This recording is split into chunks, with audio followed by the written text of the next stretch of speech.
The sudden appearance of the other tribesmen caught the cultivators in the nether sect's camp off guard. About half of the 1,000 cultivators remained atop the towering city wall to prevent the enemy from gaining a foothold in the city. At the same time, they activated the mini formations on the city wall to attack the other tribesmen attempting to invade from the air. The soldiers on the ground fortified the walls and gates, reinforcing, resupplying, and healing the cultivators on the wall. As the battle between the cultivators neared its end, it was time for the mortals to take charge of the battlefield. In the wars between nations, cultivators typically manned the front lines unless there was no other choice. This was the foundation of the Great Yen Empire and one of the most basic ways of fighting in the cultivation world. When he saw the cultivators descending from above, Liangshu was awestruck, momentarily rendered speechless. He mustered his courage and asked, "Old sir, may I ask you a question?" "What is it?" Lu Zhou had been stroking his beard while observing the battle above. After the garrisons of Liang Province's city were defeated by the Nether sect, they could only rely on themselves to repel the other tribesmen. However, this situation seemed to fall within Si Wuya's calculations. Why did they appear so flustered and powerless? Was it deliberate? "Are you from the Luo sect, old sir?" Liangshu finally asked. "Why would you say that?" Of the three sects, the Luo sect is known for its archery skills. Many elite archers belong to that sect, and the Luo sect's Patriarch is an unparalleled archer. He once killed a high-ranked beast with a single arrow in Heaven Moat Forest, Liangshu said respectfully. Fear still lingered in his heart from the arrow he had endured.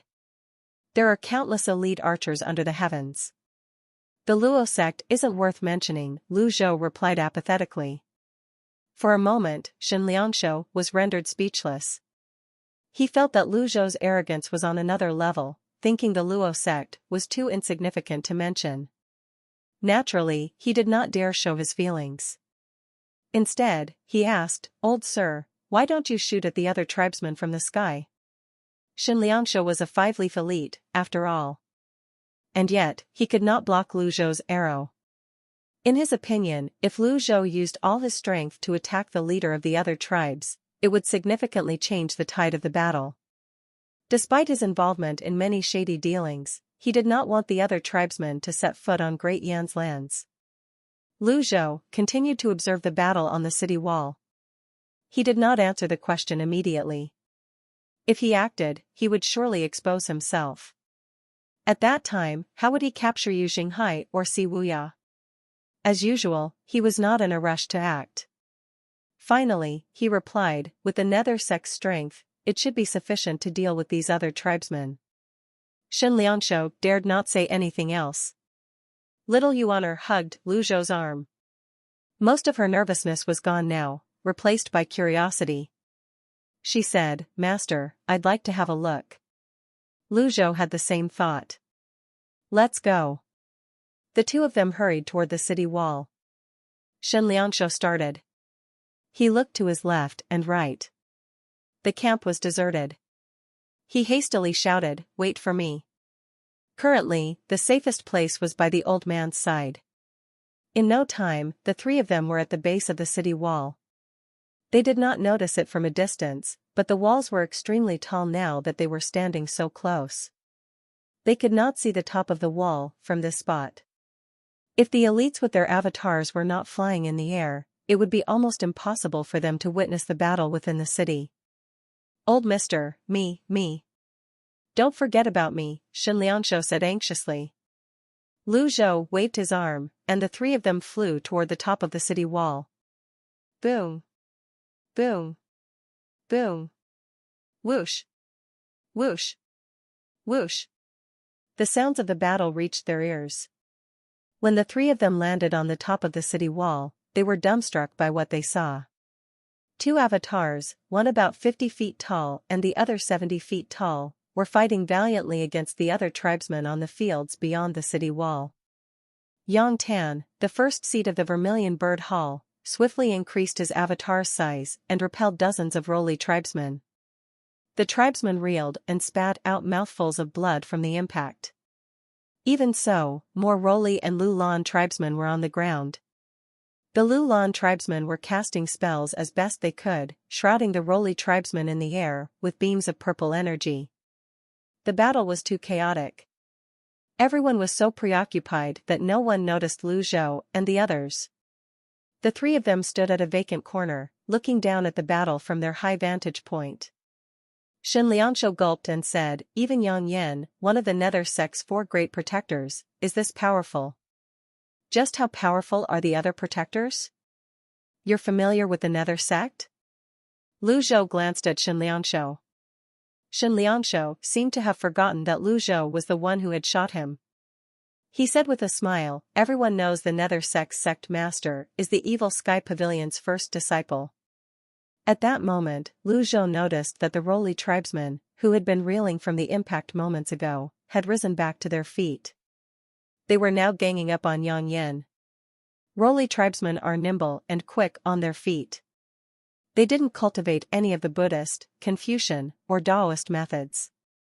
They worship the wild wolves and never act on their own. Their avatars are in the shapes of wolves and have a tremendous self-healing ability, making them incredibly resilient, Shen Lianshu explained. However, the barbarians are still barbarians. There's a reason Great Yen can intimidate the 12 nations. Lu Zhou stroked his beard and said, "You seem very confident in Great Yen." Shen Lianshu sighed. "My confidence lies with Emperor Yong Shou. As for Yong Qing, forget it. Even the person at the top of the whitelist doesn't dare to say that." "Old man, the blacklist and whitelist don't rank people based on their cultivation bases." "My ranking on the whitelist is nothing but a joke," Shen Lianshu said, his tone suggesting he believed being on the blacklist was more prestigious. The first on the whitelist was merely a 5-leaf cultivator. Swoosh! At this moment, many Roly tribesmen rose into the air. A unique avatar sprang up from the ground. "Master, what's that?" Little Yuaner pointed at a huge wolf avatar in the distance. "The Wolf King avatar. Judging by its appearance, this should be a 6-leaf Wolf King avatar," Shen Lianshu replied, his expression dark. At this moment, the Wolf King avatar launched itself into the air, stepping on a golden lotus with 6 leaves spinning and blooming. Little Yuaner asked, curiously, "Why aren't there avatars in human form?" "That's strange. They have golden lotuses as well." Lu Zhou said slowly, "Cultivation is built upon the methods and sutras left by our predecessors. These sutras contain the cultivation concepts of various sects, which guide the mind and will. For example, if I want to shape my energy into a saber, it will be a saber." He raised his right hand, and an energy saber materialized in his hand. "If I want to turn it into a sword, it will be a sword." The energy saber morphed into an energy sword. Then, it transformed into various shapes before Lu Zhou finally clenched his fist to disperse the energy. The same applies to avatars. However, it's difficult to change the shapes of avatars once they are formed. Usually, their form is fixed in the early stages of cultivation. When the Confucian, Buddhist, and Taoist sects fought for dominance, human cultivation reached a sort of golden era. 30,000 years have passed since then, and cultivation methods have branched out into numerous categories. The 3 different branches gave rise to 3 types of avatars. The other tribesmen who are influenced by Great Yen cultivate Great Yen's methods and obtain a humanoid avatar. On the other hand, those not influenced by Great Yen follow their own ancestral beliefs. The Roly tribesmen worship the Wolf King, thus they possess Wolf King avatars. "Oh." Little Yuaner nodded. "Ding," instructed Little Yuaner. "Reward, 200 merit points." Shen Lianshu cupped his fists and said, "I am enlightened." Little Yuaner continued, "Master, are there really 10,000 other tribes?"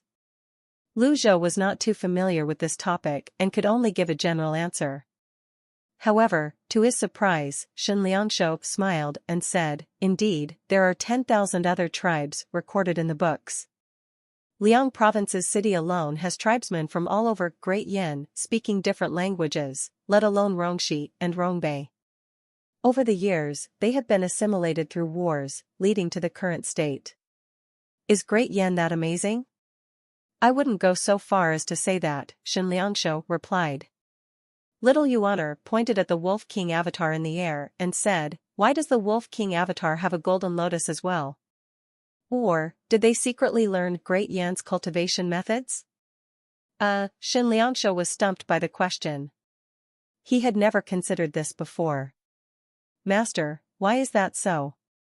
Little Yuan is asking too many questions today, Lu Zhou thought, maintaining a calm expression. Fortunately, his weathered face was thick-skinned, so no one could read his thoughts. However, he found it strange as well. Even with Ji Tiandao's rich experience, he found no answer in his memories. If it were the cultivation methods of the Confucian, Buddhist, and Taoist sects, the spirit and will were supported by thoughts, and the will determined the appearance of the avatar. If the other tribesmen did not understand these theories, why did they manifest golden lotuses as well? Who could explain this? Lu Zhou stroked his beard before he finally said, perhaps, it's just like how humans and animals need food for sustenance. They are fundamentally the same. Little Yuan scratched her head, showing that she did not understand this. At this moment, the six-leaf Wolf King avatar lunged at Yong Yan's six-leaf avatar. Boom! Energy surged turbulently in the air, and a strong gust of wind blew violently. Anyone who was too close to the fight was swept off their feet by the wind. Protector Yong, I'll help you. Yu Hong shot toward Yong Yan with his four-leaf avatar in tow. It was now a 2-against-1 battle. The Roly elite fought more valiantly as the battle dragged on. Several hundred Lu Lan tribesmen supported him with witchcraft spells from behind. What a pain! Little Yuan stomped her feet when she saw the spells. She wanted to charge into the battlefield and slaughter the witchcraft cultivators. Lu Zhou said, there's no need to worry about minor witchcraft cultivators. Without a grand shaman like Emoli and Ba Ma, these supporting spells would not be able to turn the tide of the battle. Moreover, this was outside Liang Province's city, where there was no large formation, making witchcraft less powerful here. Boom! Boom! Boom! The Roly elite launched 3 rapid attacks. His Wolf King avatar split into 3. 2 of them pounced at Yong Yan, while the other attacked Yu Hong. Yong Yan retreated hastily, moving his avatar toward the city wall. Yu Hong was only a 4-leaf cultivator. Struck by that powerful blow, he reeled and recalled his avatar mid-air. That Roly elite is powerful. Little Yuan was shocked. Her urge to charge into the battlefield vanished instantly, and she quickly hugged her master's arm. The Wolf King avatar has great explosive power and impressive offenses. Yong Yan must have expended a lot of energy before this battle. If it were a fair fight, Yong Yan would never lose, Lu Zhou said. Oh. The problem was, there was no fairness in the world. The archers on the city wall knocked their energy arrows and fired volleys at the flying other tribesmen. At that moment, a cultivator flew toward the city wall and loudly announced, "This is bad, the 4th prince is launching a counterattack from the south." Yong Yan hovered in midair. The city wall was vast, and he could not see who had made the announcement, let alone Lu Zhou and the others standing on the crowded wall. Lu Bing has colluded with the other tribesmen. Notify Mr. 7th of this, he ordered. Understood. The Nether sect found itself in a precarious situation, now caught between 2 forces. For the moment, they could rely on the city wall and the formation's protection, so there was no immediate rush. However, if this dragged on, the Nether sect would surely fall into a disadvantageous position. What is Si Wuya up to? The cultivators perched on the branches gazed at the Wolf King. Someone cursed, the other tribesmen are insufferable bullies. They're despicable. Although the Nether sect is on the Fiend path, they know enough to oppose the other tribes at least. What is the 4th prince, Lu Bing, thinking by colluding with the other tribes? Why aren't they activating the formation? They can't. The Nether sect easily conquered this city because the formations have been nullified. If the 6 great generals of the 4th prince were here, the Nether sect would be in trouble. They continued their discussion. The strongest among them was only in the Brahman C8 Meridian's realm. They could not be of any help. At most, they could help clean up the small fries when the battle was nearing its end. Yang hovered in the air. He frowned as he looked at the roly elites in front of him. Meanwhile, Yuheng was not as high in the air as before.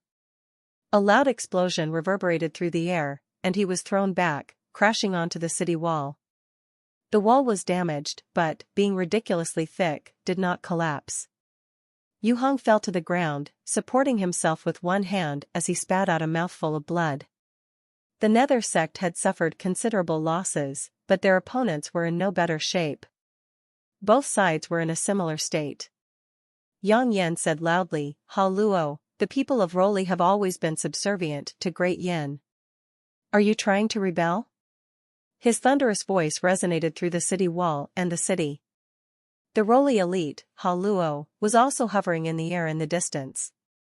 He crossed his arms and said disdainfully, "To quote your own people, the times have changed. Do you really think Great Yin is weak?" Yang asked. If Great Yin were truly weak, the Nether sect would have conquered it long ago. Would they have waited for the other tribes to act? Lu Bing has promised us 3 of Liang Province's 10 cities if we help him defeat the Nether sect, Ha Luo replied. In other words, could the Nether sect offer more? There were no eternal enemies in the world. Only benefit mattered. Ha Luo's words carried weight. If the Nether sect could offer 4 cities or more, the other tribesmen would turn against Lu Bing without hesitation. When he heard this, Lu Zhou was slightly taken aback. Lu Bing had been at the borders for many years. Why would he resort to such a humiliating act? The people at the borders knew the difficulty of gaining every inch of land. Every bit of Great Yan's territory was paid for by the blood of brave warriors. How could they give it away so easily? Alas, you're up against the Nether sect. Yan's soundwave was imposing. Yang, we've fought for 3 days and 3 nights, from the barren plains in the west to Liang Province's city. You're skilled, I'll give you that. If you know what's good for you, you'll surrender obediently. Ha Luo's soundwave rolled out. A number of Lu Lan cultivators rose into the air and gathered. They were all cultivators, with no mortals among them. There were easily more than 2,000. On the Nether sect's side, there were only a little over 1,000 cultivators. The people of Roli and Lu Lan had the upper hand in terms of numbers. Boom! Rumble! The sound of colliding avatars echoed from high above the eastern skies. Every cultivator turned to look. It was too far away, and they could only see a brief flash of golden light.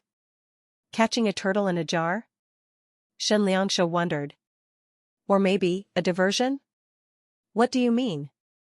Little Yuaner did not understand Shen Liangshu's words. Si Wuya isn't dumb. There's a chance that Yong is just the bait. When the time comes, the Nether sect will sound a full retreat. Once the wolf is inside the city, it won't leave easily, Shen Liangshu explained. Lu Zhou looked at Shen Liangshu. His analysis seemed to make sense. He immediately took little Yuaner's hand and said, "Let's go. Better safe than sorry." The other tribesmen launched another wave of attack, and some of their men flew up to the city wall. This time, Yang said decisively, "Retreat." Lu Zhou, little Yuaner, and Shen Liangshu leaped off the city wall and flew toward the center of the city at a low altitude. The situation was too chaotic, with cultivators everywhere. "Master, what about the commoners?" Little Yuaner asked. "Don't worry.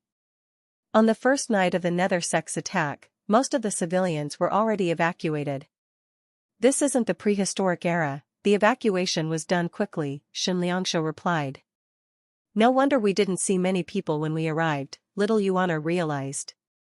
The 3 of them flew side by side as they observed the situation in the city. Although most of the civilians had been evacuated, many cultivators and mortals remained inside.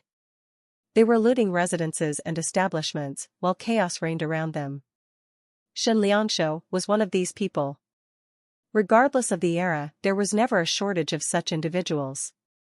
Look toward the east, Shenliangshu pointed. The cultivators watching from atop the branches stopped to witness a shocking scene. Two avatars, both 70 to 80 feet tall, flew side by side, followed closely by a handful of other avatars. The nether sex remaining great protectors. There's a huge flying chariot as well. This is bad. The nether sect is retreating. The cultivators leaped off the branches and began heading east. Lu Zhou decided to land as he watched the three great protectors flying south. They soon reunited with Yang Yan and disappeared. Lu Zhou frowned slightly. As expected, that rascal is drawing the enemy in. When an army of more than 1,000 men chose to retreat so suddenly, it was clearly a setup. They looked at the western city wall, where the people of Roli and Lulan had entered the city. They were flying slowly in a square formation of roughly 2,000 men, wary of traps in the city. The witchcraft cultivators flew at the forefront, continuously unleashing purple radiant circles to detect any formations nearby. Let's go. The battle was now between Lu Bing and the other tribes. In here. Lu Zhou pointed at one of the buildings in the city. The three of them entered the building. The moment they entered, they heard the sounds of a fierce battle breaking out in the south. The expanse of heavenly energy had been unleashed. Didn't the nether sect retreat to the south? Why is there a battle now? Shenliangshu went to the southern side of the building and gazed out the window. He couldn't help but widen his eyes. Great Yan's army? A lady in embroidered clothes wielded a pink umbrella as she engaged the nether sect in a fierce battle. Sister Jingyi? Little Yuan recognized the lady. Li Jingyi? Lu Zhou looked out as well. That seven-leaf female avatar, those shocking moves, there was no doubt it was Li Jingyi. Wasn't Wei Zhuyan defeated in Yi province? Why is he here in Liang province? Lu Zhou remembered Jiang Aijian. That fellow. Is he Si Wuya's bane? The tides of the battle shifted again. Li Jingyi's not a match for the four great protectors alone. The divine capital must have sent 8-leaf elites. It's over. The nether sect is done for. Shenliangshu said. The other tribesmen, Lu Bing and Li Jingyi. The nether sect was pressured on three fronts. On the other hand, the four great protectors hovered in the air. Shenliangshu's heart raced when he saw this. It seemed like a checkmate to him. Would the greatest fiend sect under the heavens be crushed at the battle in Liang province? I wouldn't be so sure about that, Lu Zhou shook his head. You don't think so, old mister? If Zhenghai is here, he could turn the tides, Lu Zhou said. Shenliangshu's eyes widened. Lu Zhou, little Yuan, and Shenliangshu looked at the nether sect's flying chariot at the same time. Was Zhenghai on board the flying chariot? Shenliangshu had no inclination to ponder those matters. His mind was currently focused on finding a way out. The most powerful forces were gathered in Liang province, seeming both coincidental and premeditated. Liang province city fell suddenly silent. The avatars vanished, and the surging primal chi and energy died down. Lu Zhou looked through the window at the sky above Liang province's city. Nearly 1,000 nether sect cultivators surrounded the large flying chariot, positioning themselves back-to-back in three directions. To the west, a square formation of 2,000 men from Lulan and Roli took shape. The people of Lulan donned long, flamboyant robes with bright feathers on their heads, while the people of Roli appeared more capable and experienced, with hints of red, blue, and green gleaming in their eyes. Upon seeing Lu Bing's troops, the other tribesmen retracted their avatars and witchcraft spells, adjusting their square formation to place the people of Roli at the front. To the north stood the current fourth prince of Great Yan, Lu Bing, and his 6 great generals. Besides his troops below, there were at least 2,000 cultivators in the air. Lu Bing sat atop a red war chariot, his sharp eyes fixed on the nether sect's large chariot. To the east was Li Jingyi, with a small flying chariot behind her, veiled and shrouded. Since the rider could repel the nether sect's 4 great protectors, the rider was certainly not Wei Zhuyan. It had to be one of the 8 chiefs of the Imperial Guard sent by the palace. However, without seeing the person's face, it was hard to be entirely sure. The troops of the 3 forces surrounded the Nether Sect's flying chariot. Shen Liangshou lowered his voice and said, "The Nether Sect can only flee south. Alas, that's where most of the formation traps are. Don't you wish to see the Nether Sect captured?" Lu Zhou looked at Shen Liangshou. Shen Liangshou shook his head. "I don't.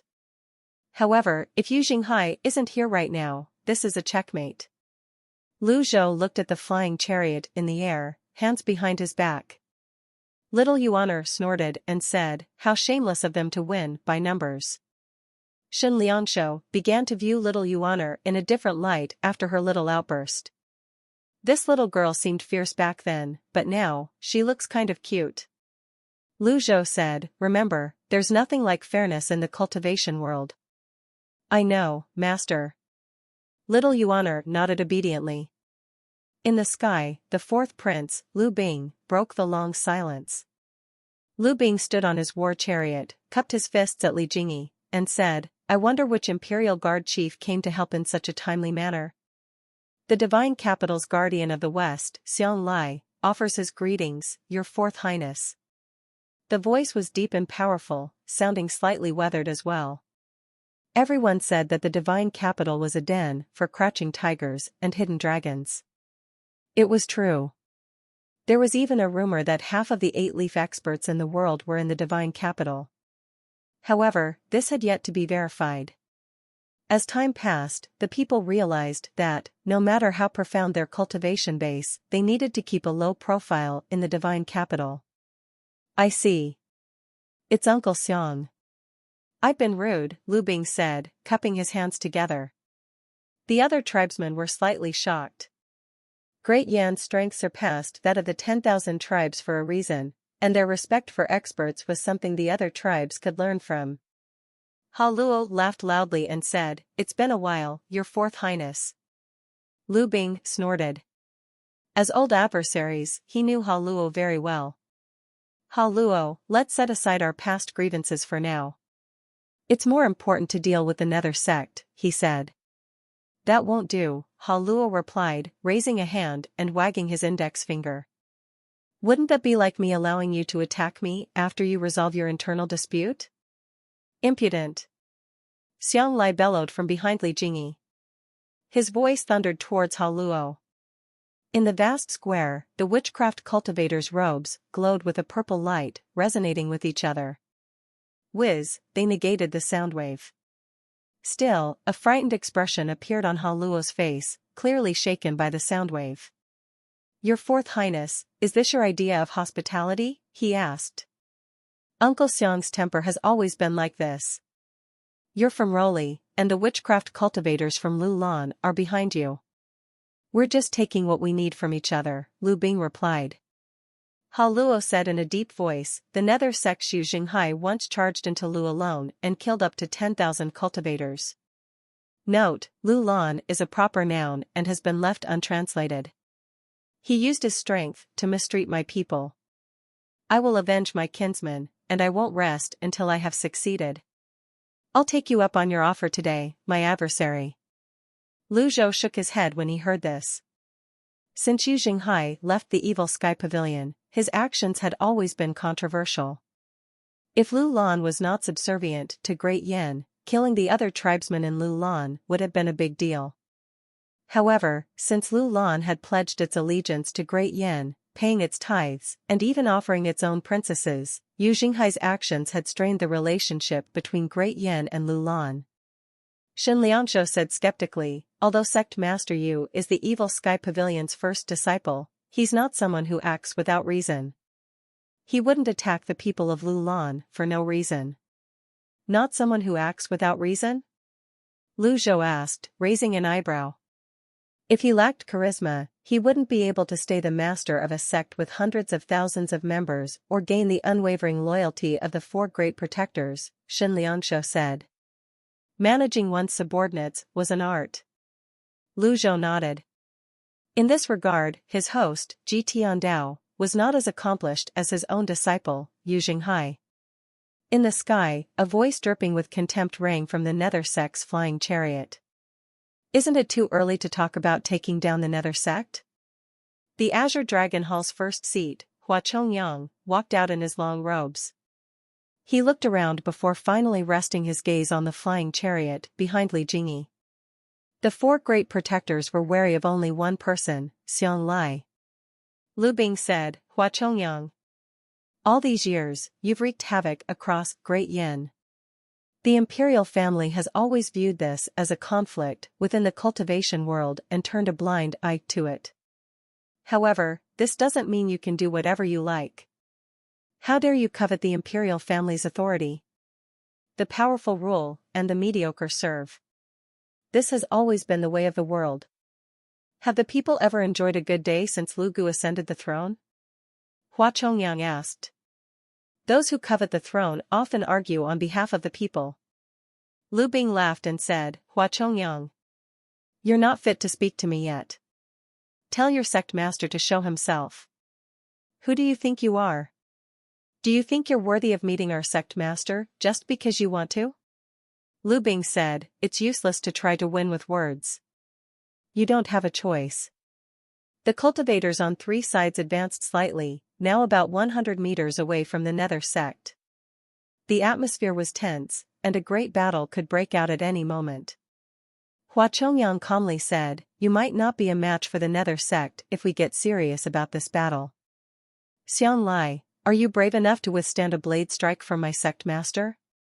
He projected his voice to the flying chariot behind Li Jingyi. On board the flying chariot, Zhenghai frowned.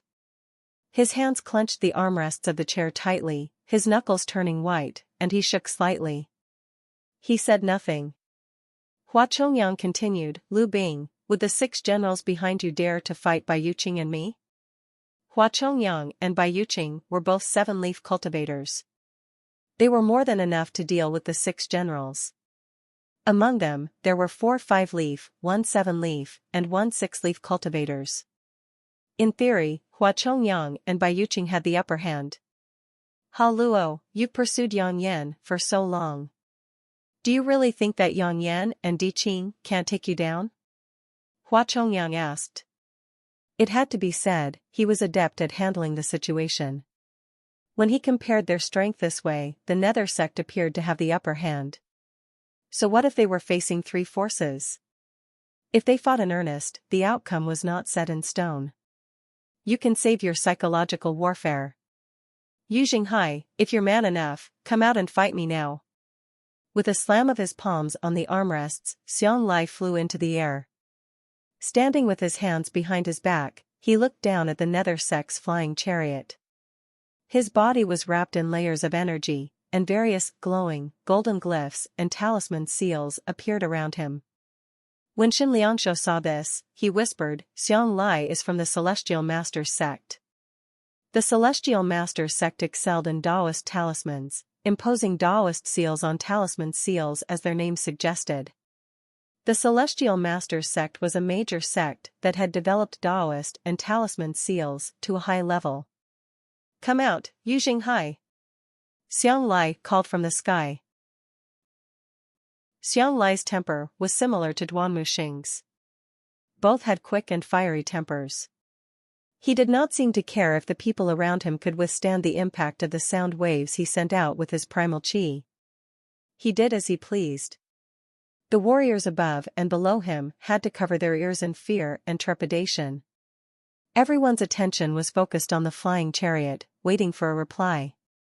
Most were fairly certain that Yu Zhenghai was not present.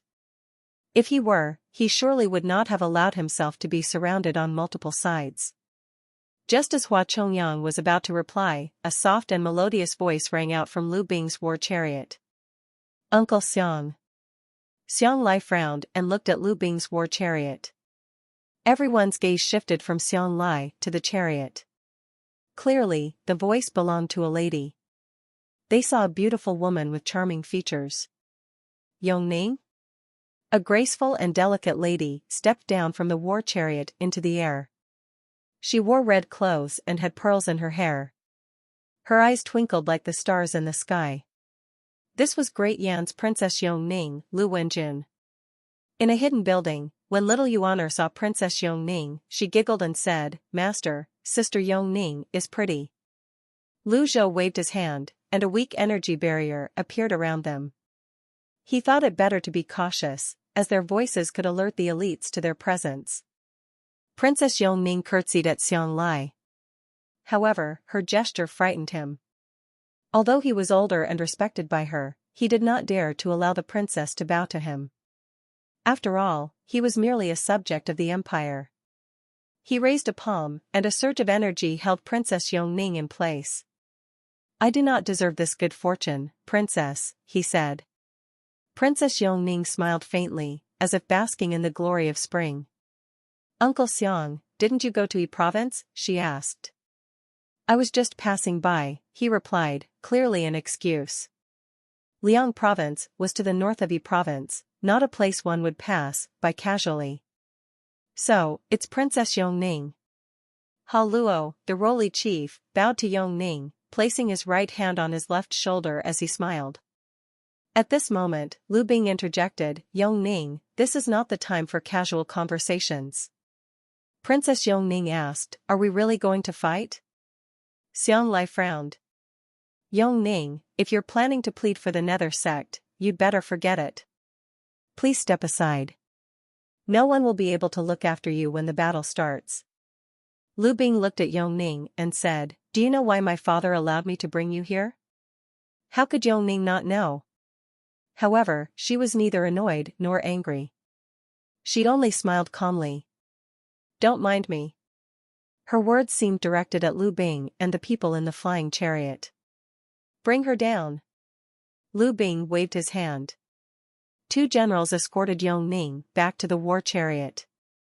The moment Lu Bing's voice faded, Hua Chongyang made the first move, summoning an avatar that towered at 80 to 90 feet. "Bai Yuqing, fight alongside me," Hua Chongyang called. "Roger." Bai Yuqing did not summon his avatar. The two of them charged at Lu Bing at lightning speed. The flying chariot retreated, and the 6 generals' expressions darkened as they moved to intercept them.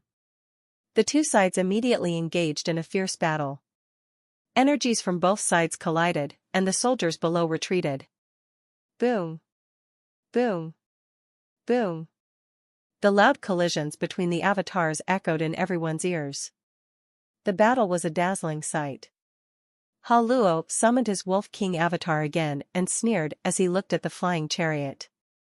"Ha Luo, I'm your opponent." Yang Yan and Di Qing leaped from the flying chariot and charged toward the square formation of the other tribesmen. At that moment, the 4 great protectors had left the flying chariot.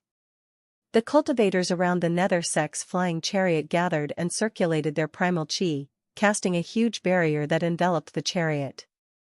Zhenghai laughed. "Such is the will of the heavens. Even your 4 subordinates don't have the chance to protect you. Yu Zhenghai. Die."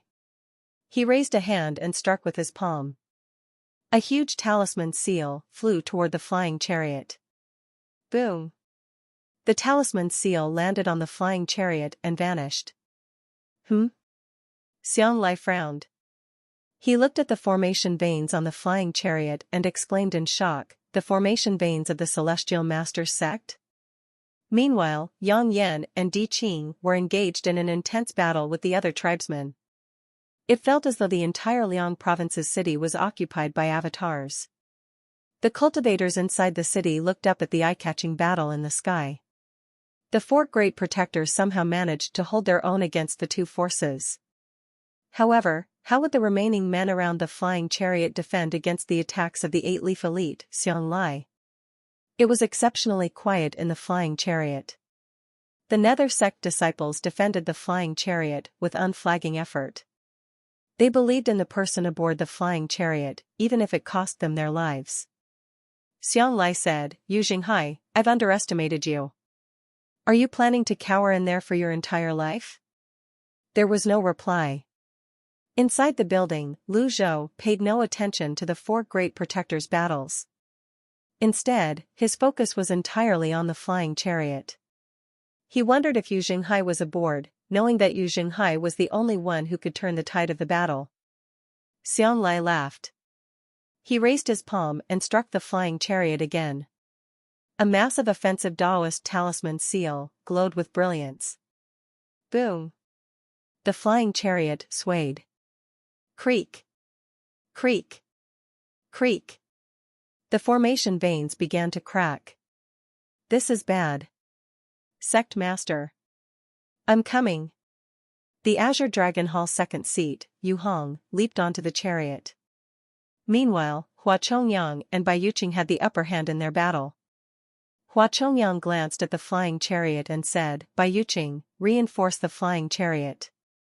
I'll handle this. Roger. Bai Yuqing circulated his expansive heavenly energy and charged towards Zhenghai from the air.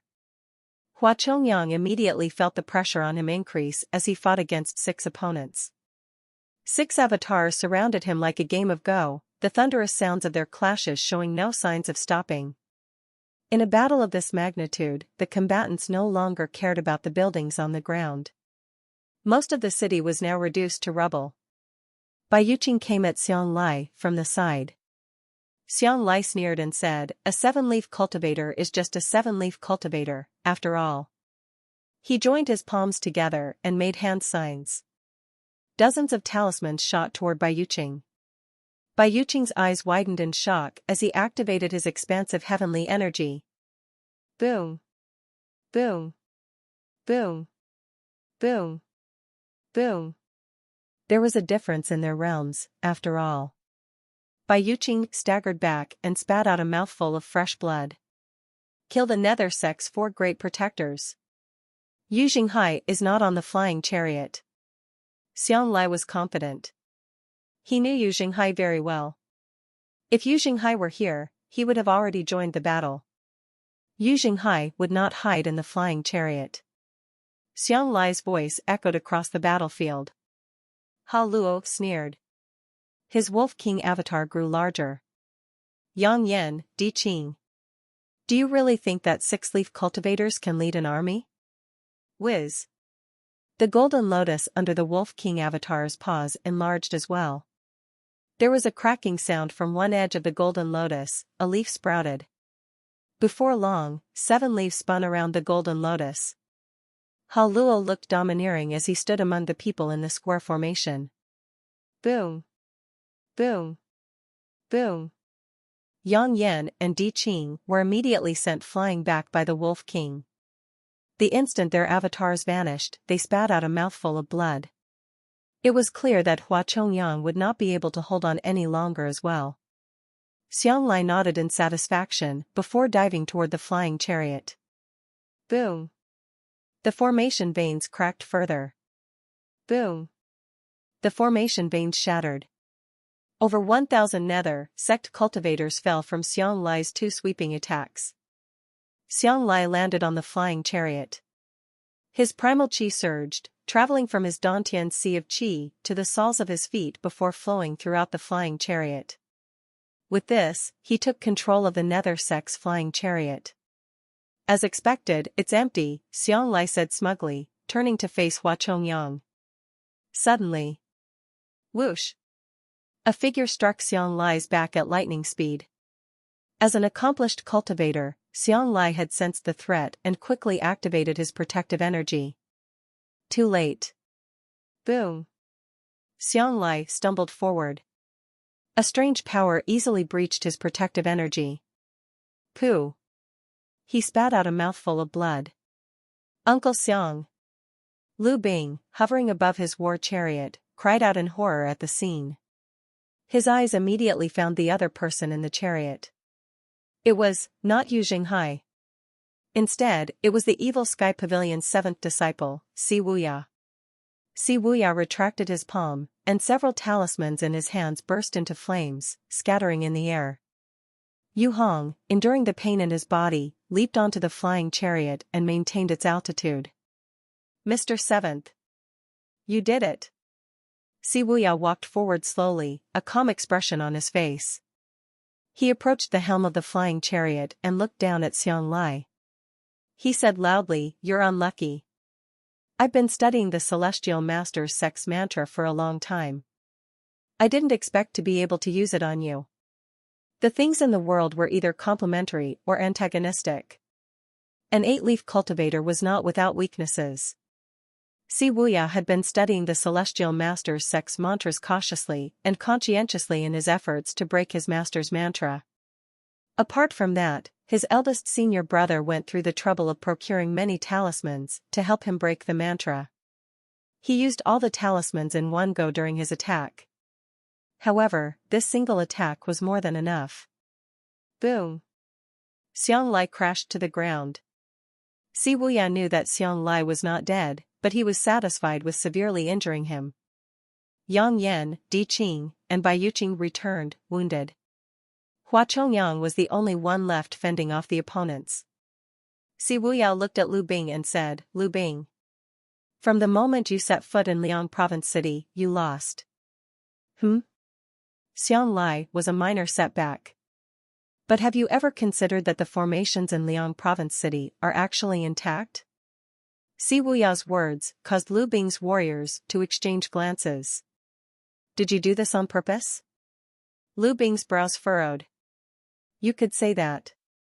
Also, these other tribesmen, from start to finish, are nothing but uncivilized animals to me. Si Wuya's words grated on their ears.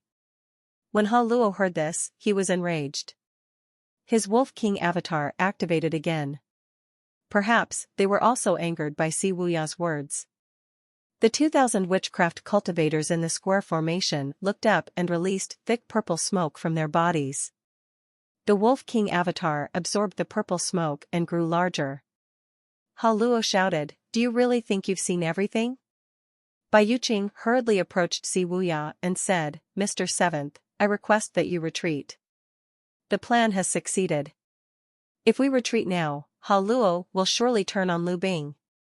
Yang Yan and Di Qing bowed as well. Si Wuya knew that Ha Luo had been holding back. Over the years, he and Zhenghai were the only ones who truly understood the other tribes. Retreat or proceed as planned? Liu Bing made a grabbing motion, and Princess Yong Ning was lifted into the air. He had no choice. Si Wuya, do you have the nerve to run away? I won't let you reap the benefits of our battle here. Yong Ning? Si Wuya frowned. The three great protectors bowed again. Seventh Mister, please proceed as planned. Si Wuya looked at Princess Yong Ning, who was suspended in the air. Yong Ning's expression was calm, she did not panic or struggle. She even smiled warmly at Si Wuya on the flying chariot, a hint of satisfaction in her smile. This was enough for her. She raised her right hand slightly, and an energy sword formed in her hand. Please proceed with your plan. With a decisive and forceful thrust, Yong Ning stabbed her own chest. In moments of uncertainty, it's easy to fall into a dilemma. When chaos reigns, the choices available seem absurdly difficult to make. The movements of the energy sword reflected in Si Wuya's eyes. He felt as though his heart had been tugged. With a tap of his feet, he shot toward Yong Ning like a fired arrow. A couple burdened by fate. The Evil Sky Pavilion 7th Mister, this is all that both of you will amount to.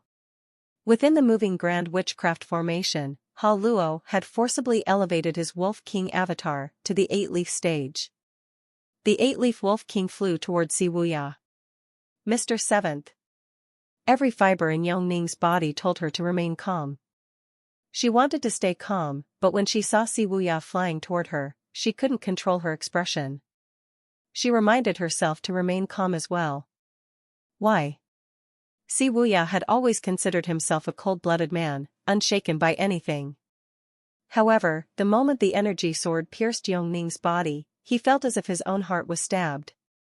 Blood spurted everywhere, and her garment turned red. Si Wuya launched countless palm seals in a frenzy. He repelled Liu Bing's war chariot and caught Yong Ning. Unfortunately, the Wolf King avatar swiped its claws, leaving gashes on his back. Boom! Si Wuya's upper clothing was shredded. He held Princess Yong Ning tightly and fell toward the distant buildings like a severed kite. Ha Luo was delighted. He laughed uproariously. It seems like I'll be the big winner today. He waved his arm, and the square formation dissolved. The witchcraft cultivators couldn't maintain the 8-leaf avatar for long. The outcome was inevitable. All that was left was to clean up. The witchcraft cultivators dove toward the nether sect disciples on the ground. Hua Chongyang couldn't hold them back and was eventually sent flying by the 6 generals. Was everything over?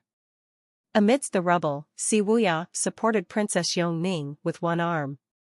For a moment, he was speechless, a dark expression on his face. He maintained this position for a long time until he could no longer and spat out a mouthful of blood, unable to suppress the surging blood essence in his body. He had to let go of her and support himself with both hands on the ground. Just as Ning was about to fall, Si Wuya willed himself to rise and catch her. He looked up at the battlefield. Had the plan failed, all because of his own recklessness? The more than 1,000 disciples of the Nether sect were instantly surrounded by Lu Bing's troops and the people of Lu Lan and Roli. Ning opened her eyes slightly. She raised her blood-stained right hand and grabbed Si Wuya's arm. She asked weakly, "Why?" Si Wuya shook his head. His face was pale. He did not know the answer, nor did he want one. At that moment, it felt as though a huge boulder was weighing down on his heart. His face remained as emotionless and cold as ever, like a robot. Bam! The huge chariot in the sky broke at that moment. "Run, now!" "I can't," Si Wuya shook his head, sounding helpless. Without the flying chariot, how was she supposed to escape? At that moment, he felt as though he had let everyone down. The 4 great protectors, his brethren in the Nether sect, and Ning, who was willing to die for him. Si Wuya prided himself on handling various situations thrown at him, but at that moment, he was lost. Ning's blood stained his arm, and he couldn't seem to focus to think of a countermeasure. He was not only suffering but also immensely annoyed. He forced himself to remain calm. What should I do? Am I going to sit here and watch everyone die before my eyes? Creak. Creak. Creak. At that moment, an old but energetic figure appeared next to Si Wuya. Si Wuya frowned and slowly looked up. He shuddered involuntarily. His eyes were filled with incredulity. The old man looked indifferent, stroking his beard with one hand while the other rested on his back. A little girl and a nervous middle-aged man stood next to him. The world seemed to have fallen silent at that moment. After some time, Si Wuya finally spoke with a trembling voice, Master?" Lu Zhou shook his head.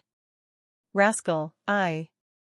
This disciple, Si Wuya could not string his words together, as if he had lost his voice. When Liangshu saw Si Wuya, he felt extremely nervous. After all, this was one of the most legendary figures of the Evil Sky Pavilion. The mere thought of being able to greet him at such close range was both wonderful and exciting. However, what did Si Wuya mean by master? He was baffled. He turned to look at the old man standing next to him. The 4 great protectors clashed violently with their opponents. Energy seals sailed through the sky, and the sounds of battle made it difficult to remain calm. Lu Zhou lowered his gaze and looked at the scene before him. "Is this your choice?" he asked. Si Wuya pushed and nudged Princess Ning toward Little Yuan. "Little junior sister," he said. Little Yuan supported Ning and went to stand at the side. Si Wuya, bare-chested, wiped the blood from the corner of his lips. He kowtowed respectfully before Lu Zhou. "Master, please help me." Liangshu. He stumbled backward, eyes wide. He stumbled back again, putting some distance between himself and the others. He looked at Lu Zhou again. Yes, that bearing, that air. The old man whom Liangshu revered and respected was right there before his eyes. This was the Patriarch of the Evil Sky Pavilion, the first name on the blacklist. The master of the 9 disciples, Ji Tiandao. Thud. Liangshu fell limply on his buttocks. Little Yuan turned to look at him. "What are you doing?" she asked. "And nothing." It's nothing, Shen Liangshu replied, wanting to cry. He suddenly remembered that little Yuan had ordered him to kneel before her master at Shen Villa. Who knew she wasn't lying? Meanwhile, Lu Zhou was not concerned about Shen Liangshu's feelings. Even if Shen Liangshu knew from the beginning, it would not change the outcome. He said to Si Wuya, "What does this have to do with me?" Lu Zhou's expression remained apathetic as always. "You're the ones who brought this upon yourselves. Now that you're in this state, you expect me to clean up after you?" Boom. Boom. Boom. The Nether Sect's enormous chariot crashed to the ground under the Wolf King Avatar's attacks, destroying numerous buildings in the process. A leaf detached from the Wolf King Avatar, but it still possessed the might of a seven-leaf avatar. The four great protectors had retreated, injured, and the Nether Sect suffered significant casualties. Lu Bing did not move, his 6 generals hovered in the air, not continuing their attack. The battlefield's dynamics had shifted. They could never let their guard down against any enemy, especially when facing the other tribesmen. However, Ha Luo would not let such a rare opportunity slip through his fingers. "Your Fourth Highness, why are you standing there? Can you really rest easy knowing the Nether Sect's 4 great protectors are still around?" Lu Bing's brows furrowed as he looked at Ha Luo, who seemed consumed by joy. He could foresee that Ha Luo would turn on him once the Nether Sect was dealt with. However, he had no choice but to order his men to continue attacking the 4 great protectors. "Li Jingyi, you're Wei Zhuyan's subordinate. General Xiong is injured. Shouldn't you stop them?" Li Jingyi, hovering in the air with the paper umbrella, seemed stunned. From the beginning until now, she had yet to make a single move. She had been hiding in the corner, where the others would not notice her. However, she was still found by Lu Bing. 3 avatars flew towards Si Wuya. Meanwhile, several palm seals rained down on them as wide-area attacks. Fa! Several palm prints flew out horizontally, causing the buildings around them to crumble. The sun's rays fell on Si Wuya, Lu Zhou, Little Yuan, and Shen Liangshu. At this moment, many pairs of eyes were looking at them. Lu Bing turned to look. Li Jingyi turned to look. The 4 great protectors were stunned. Why did that old man look familiar? Ha Luo and Xiang Lai, who was struggling to get up from the rubble, were looking as well. Who's that? Lu Bing felt his breath quicken. His heart felt as though it was going to jump out of his chest. Why is he here? Xiang Lai had been living deep in the divine capital for a long time and had never seen Ji Tiandao before. He merely regarded the old man before Si Wuya with a puzzled expression. Who is this old man? Why is Si Wuya kneeling before him? Li Jingyi appeared unperturbed, as though she had expected this all along. Regardless, just kill them all. Ha Luo waved his hand. The people of Lu Lan and Roli below him charged towards Si Wuya like a pack of wild wolves. Lu Zhou glanced at them. At this moment, it was nearly impossible for him to extricate and dissociate himself from the situation. Si Wuya said again, "If you're willing to make a move, Master, I will return to the evil sky pavilion and accept any kind of punishment you mete out." Bam! Si Wuya's forehead touched the ground. Lu Zhou stroked his beard and looked at Si Wuya, saying, "I hope you won't disappoint me."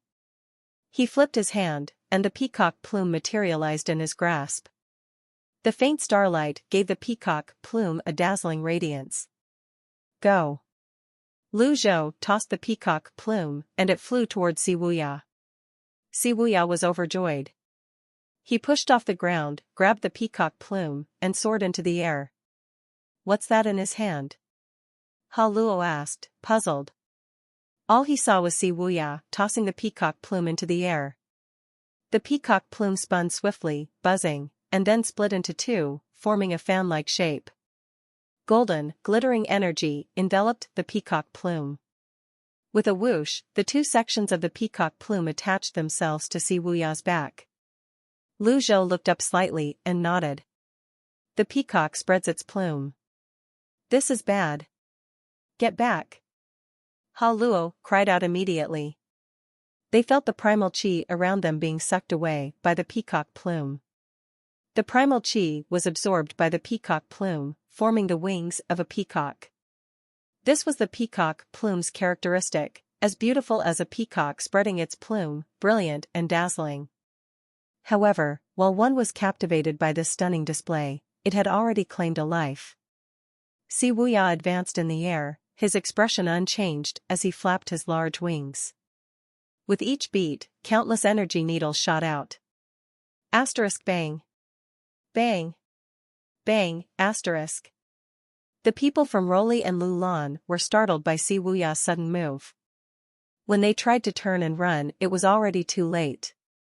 The energy needles that dotted the sky shot toward them like a tempest. The attack rained down with the force of a tidal wave, piercing their chests. The people of Roli fell to the ground. Ding. Killed a target. Reward, 10 merit points. Ding. Killed a target. Reward, 10 merit points. Lu Zhou was not surprised to hear the notifications. Although the reward was meager, it was better than nothing. The people of Lulan were witchcraft cultivators with weak defenses. At this moment, the needles that stuck out from their bodies made them look like porcupines. Mr. Seventh? Hua Chongyang was invigorated. The peacock spread plume. It's been a long time since I last saw it.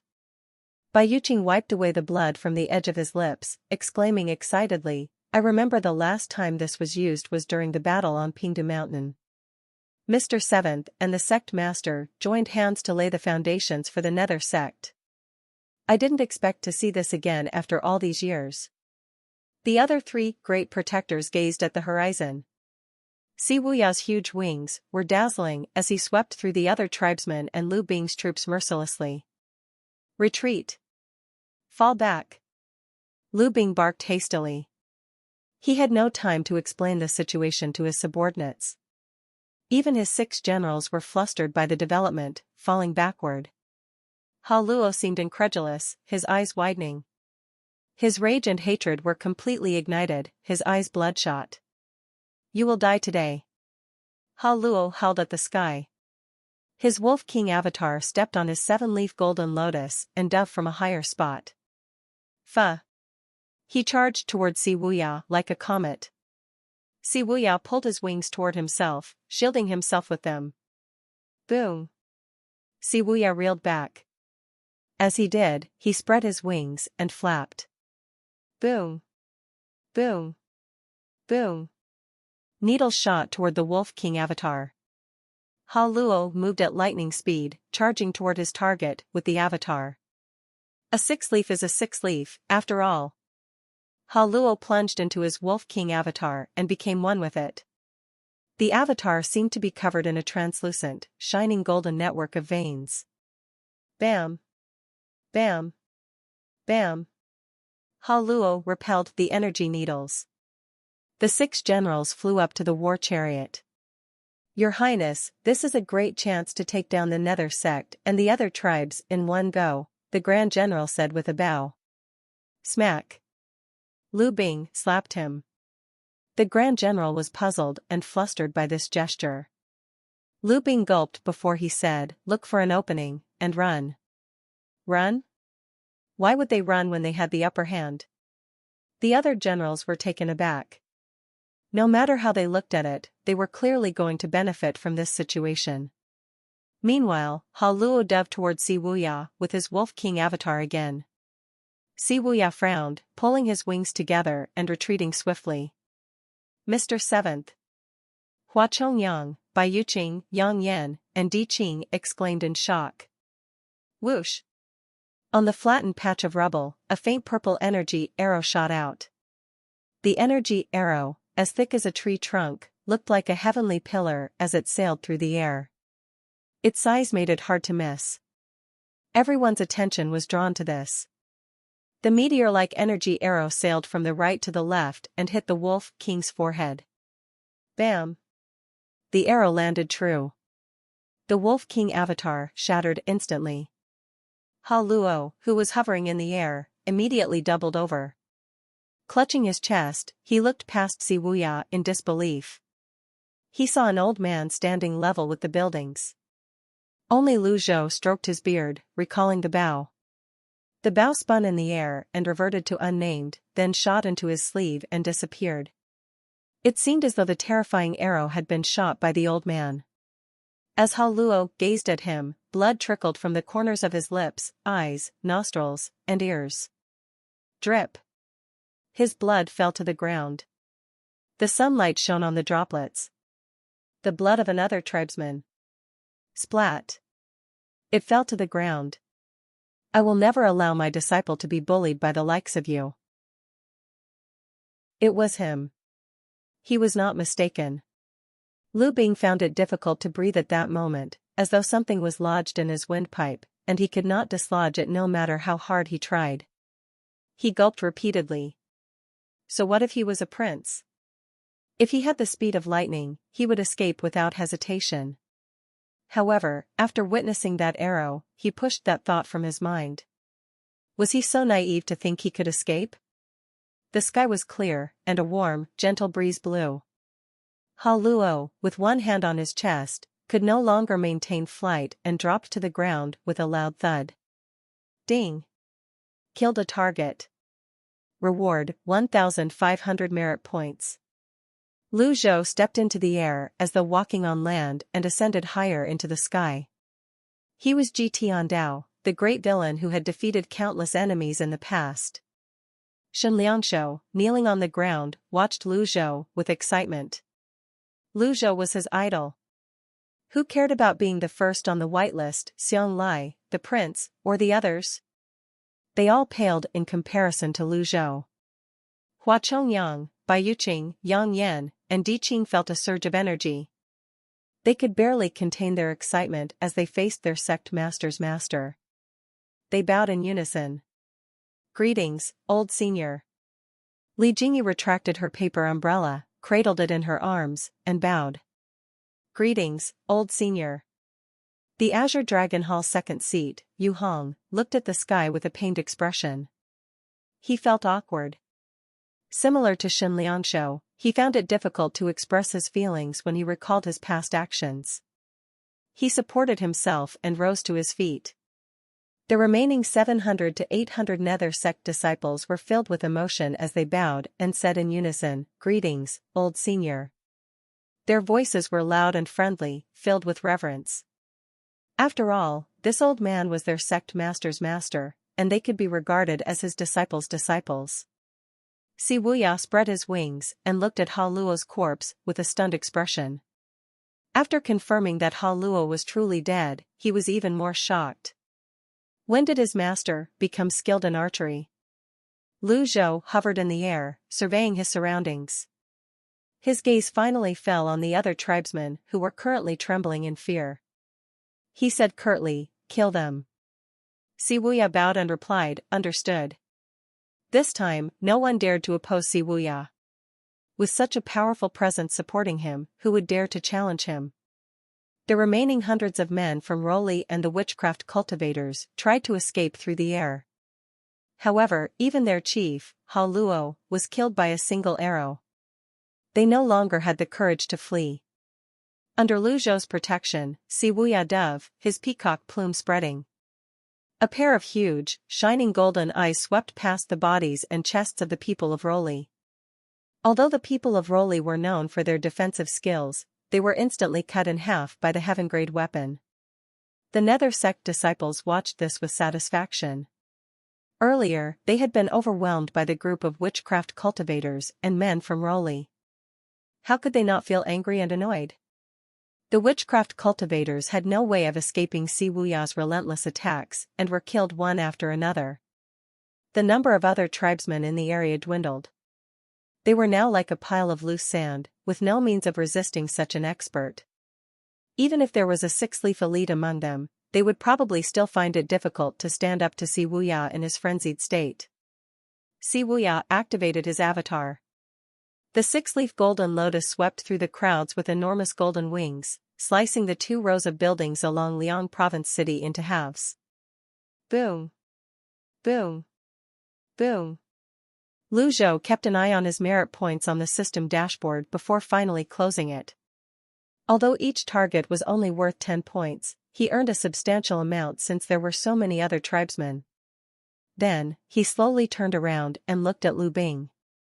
Lu Bing. Huh? You colluded with the other tribesmen. Aren't you worried that Emperor Yong will have your head for this? Lu Zhou asked. Well. Lu Bing found it difficult to string his words together, so anxious he felt like crying. At this moment, 4 of the 6 generals who stood in front of him turned to face Lu Zhou simultaneously. Old Senior. We would like to beg for forgiveness on His Highness' behalf. The 4 of them respectfully stepped forward. Lu Zhou's eyes shifted to the 4 generals. Beg for forgiveness? Old Senior. His Highness has been at the borders for many years. Even if he had no contributions, his efforts must have meant something, a general on the left said. His Highness has always worked diligently. The citizens speak highly of him, another added. His Highness carries the will of the Emperor. There are many things beyond his control. The 4 stepped forward again, bowing deeply. Lu Bing frowned, confused. What are they doing? Generals? The general on the far left did not turn around. With a low voice, he said, Your Highness, please forgive our insubordination. The 4 bowed to Lu Zhou. As soon as they bowed, they quickly leaped toward him. In the name of the Emperor. Whiz. 4 avatars appeared, and energies began to collide. The sound of the resonance was extremely deafening. Master. Old Senior. The others exclaimed in shock. The shining golden avatars were formed from semi-transparent energies. The 4 avatars gathered, putting their lives on the line together. With barely a moment to spare, Lu Zhou shattered an impeccable card. A shining golden Buddha body appeared, shielding him. Boom. Boom. Boom.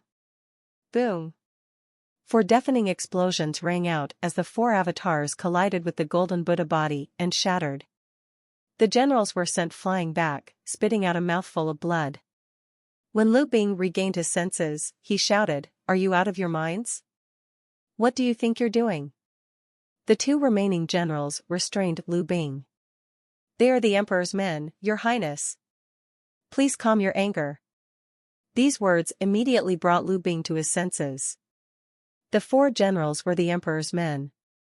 He only trusted the 2 generals by his side.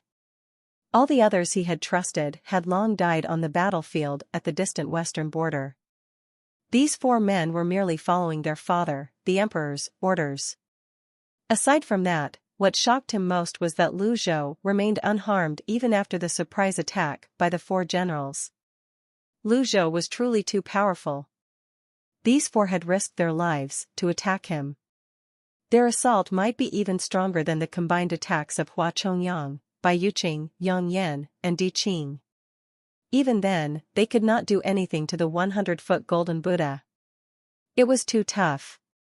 10 seconds passed by in a blink of an eye. Lu Zhou frowned slightly, a trace of indignation in his expression. If he was honest, he did not know how to kill these people. His only option was to use a peak trial card, but doing so would be wasteful in this situation. Using deadly strike cards would be a waste as well. If he left it to Hua Chongyang and the others, he would not earn any merit points. This was a difficult situation for him. Everyone had no idea that the greatest villain of all time was currently thinking of the best way to earn merit points rather than defending against the attacks. Rumble. Among the rubble, a figure suddenly pushed the debris away and looked up. Zhenghai stomped his feet on the ground, causing a tremor that rippled out to about 100 meters away. Like a cannonball, he attacked from below, joining his palms and raising his hands. His left index finger and right index finger pointed upward, with a talisman held between them, inscribed with the words Abandon Wisdom. Abandon wisdom meant one should empty their mind of all ideas, distracting thoughts, flashy elements, and strike with all their strength. Zhenghai's eyes gleamed, a trail of blood visible at the side of his lips. Lu Zhou looked down, flipped his palm, and pushed downward. A blue lotus appeared under his feet, and a blue light shone from between his fingers. Originating from nothing and everything at the same time, living in samsara and learning from it. Abandon wisdom.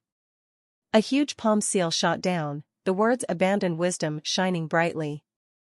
Impossible, Zhenghai was almost upon Lu Zhou when his fingers were pinned down by the massive abandon wisdom palm seal. He was as defenseless as tofu. Boom. The Celestial Master Sect's abandoned wisdom palm seal struck the ground with a loud boom, leaving a deep, palm-shaped pit that stunned the others. After Si Wuya swept through the other tribesmen, he flipped in midair and saw his master's two consecutive skills. The first was the Golden Buddha body, and the second was abandoned wisdom. Si Wuya suddenly recalled when he had been gathering information in the past. His men had claimed they saw a 100-foot Golden Buddha body at the Holy Land in Runan. At that time, he did not believe them. After all, only the finest high monks could cultivate their Golden Buddha bodies to such a height. However, after witnessing this, he realized they were telling the truth.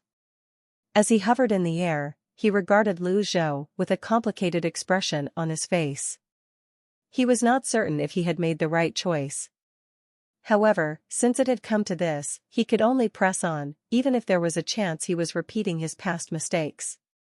Shen Liangshou sat limply on the ground, staring at Lu Zhou in the sky and began to clap. The sound of his applause was abrupt and lonely, but it pulled everyone back to their senses. The Nether Sect disciples inhaled deeply. Li Jingyi took several steps backward.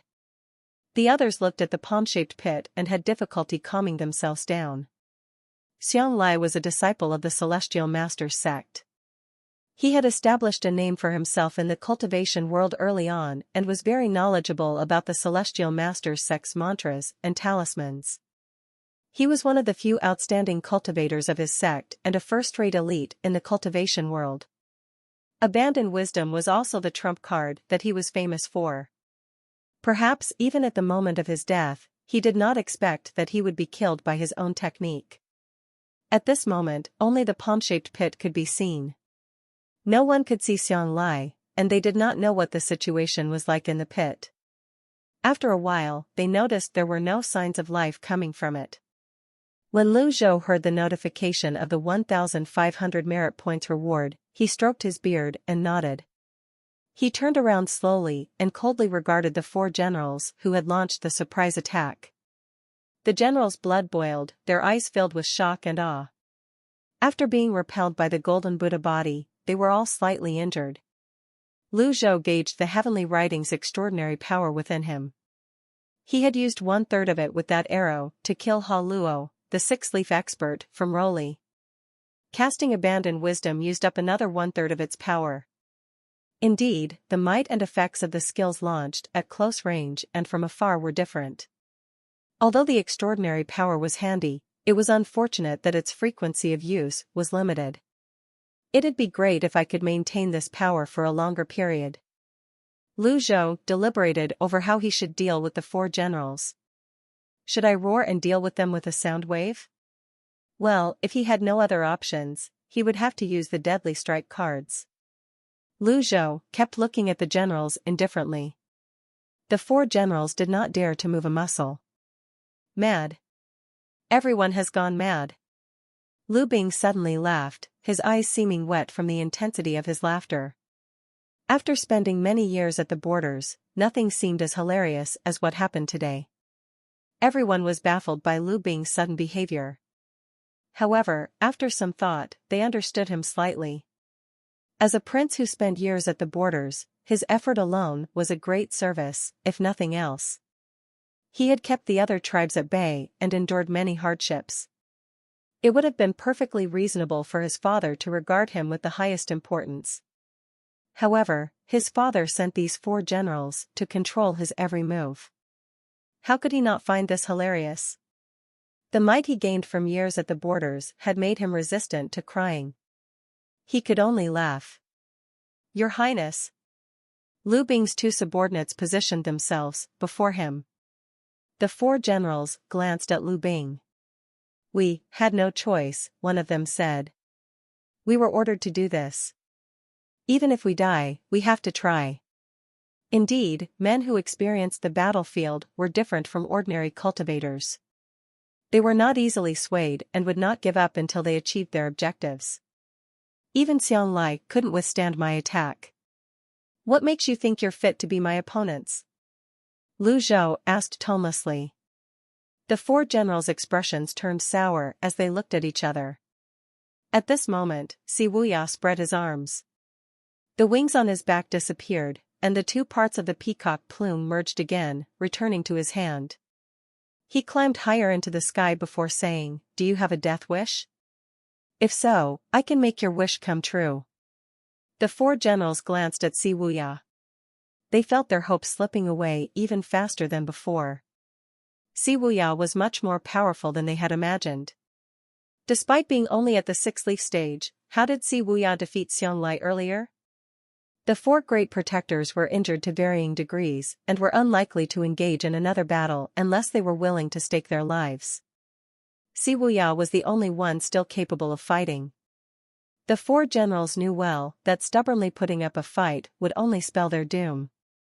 Unfortunately, there was no turning back. The instant they launched the surprise attacks against Lu Zhou, they could no longer turn back. I won't accept this. They had seen Lu Zhou unleash several shocking moves consecutively with their own eyes. How much primal chi could this old man have left? It was clear the general had spoken with great difficulty. His voice was hoarse, filled with disbelief and reluctance to admit defeat. Even if there were no hope, he would still have to try, even if it cost him his life. Lu Zhou shook his head. "Oh, Yong. What did you do to make them so zealously loyal to you?" The four generals were clearly ready to forfeit their lives for some cause. Their readiness to face death as an old friend showed their determination and stubbornness. Alas, it was all for naught. Whiz! A six-leaf avatar appeared in midair and charged toward Lu Zhou. Since they were injured, they would only stand a chance if they attacked with all their might, disregarding their lives. At this moment, Lu Bing suddenly stopped laughing. He said decisively, pointing at the four generals, "I do not wish to become an enemy of the evil Sky Pavilion. Take them down." Perhaps something had changed in him to reach such a decision. The two generals were slightly taken aback. They shook their heads helplessly and replied in deep voices, "Understood." They were the only trusted subordinates Lu Bing had left. Under his command, the two of them shot toward the four generals. At the same time, Si Wuya tossed his peacock plume out. The plume spun rapidly, shooting out energy needles. The four generals instantly launched countless palm seals and energy blasts into the air. The attack sailed across the skies. "This is bad. Fall back." Hua Chongyang's expression was grim. "What's wrong?" Bai Yuqing pressed his chest. "Primal Fiend Potion." When they heard the words Primal Fiend Potion, the expressions of the four great protectors changed drastically. They did not waste time and swiftly retreated with the Nether Sect disciples. Primal Chi surged and rolled above Liang Province's city. The effect of the Primal Fiend Potion was to forcibly absorb the primal chi of the world while exhausting one's own potential. This way, a vacuum of primal chi would appear, creating a primal chi storm. Only strong cultivators could withstand such a storm. Previously, Yi Tianxin had mistakenly thought Lu Zhou had taken such a potion to maintain his peak condition. Everyone was shocked when they saw the vials of Primal Fiend potions in the four generals' hands. This potion was banned in Great Yin. And yet, Emperor Yongqing's subordinates, the four generals, clearly possessed this potion. What did this mean? They had no time to ponder this as they retreated as far as they could. The primal chi in the air roiled. Although the four great protectors were heavily wounded, it was not a problem for them to fend off the residual impact of this storm. Little Yuaner looked at the skies in shock. "Master?" Shen Liangshou crawled backward. Now that he had lost his cultivation base, he could only rely on this little girl. He had a pleading look in his eyes, as if saying, "Please go and display your wondrous might." In the skies, Lu Zhou was slightly surprised to see the four generals drawing power from their Dantian seas of qi. His cultivation base was only at the peak of the Divine Court realm. He could withstand the storm, but if they were to attack, he would have no choice but to use his item cards. Boom! Boom! Boom! At this moment, Si Wuya engaged one of the generals in a fierce battle. His Peacock Plume supported him from above. With a heaven-grade weapon, he had no trouble holding down an injured six-leaf cultivator. Lu Bing's subordinates held down the other two generals. Where was the last one? Swoosh! Above. A person wrapped in golden energy suddenly shot up into the air before diving down toward Lu Zhou. Lu Zhou raised one hand. Unnamed materialized in his hand and transformed into a shield. Energy swirled around it. Boom!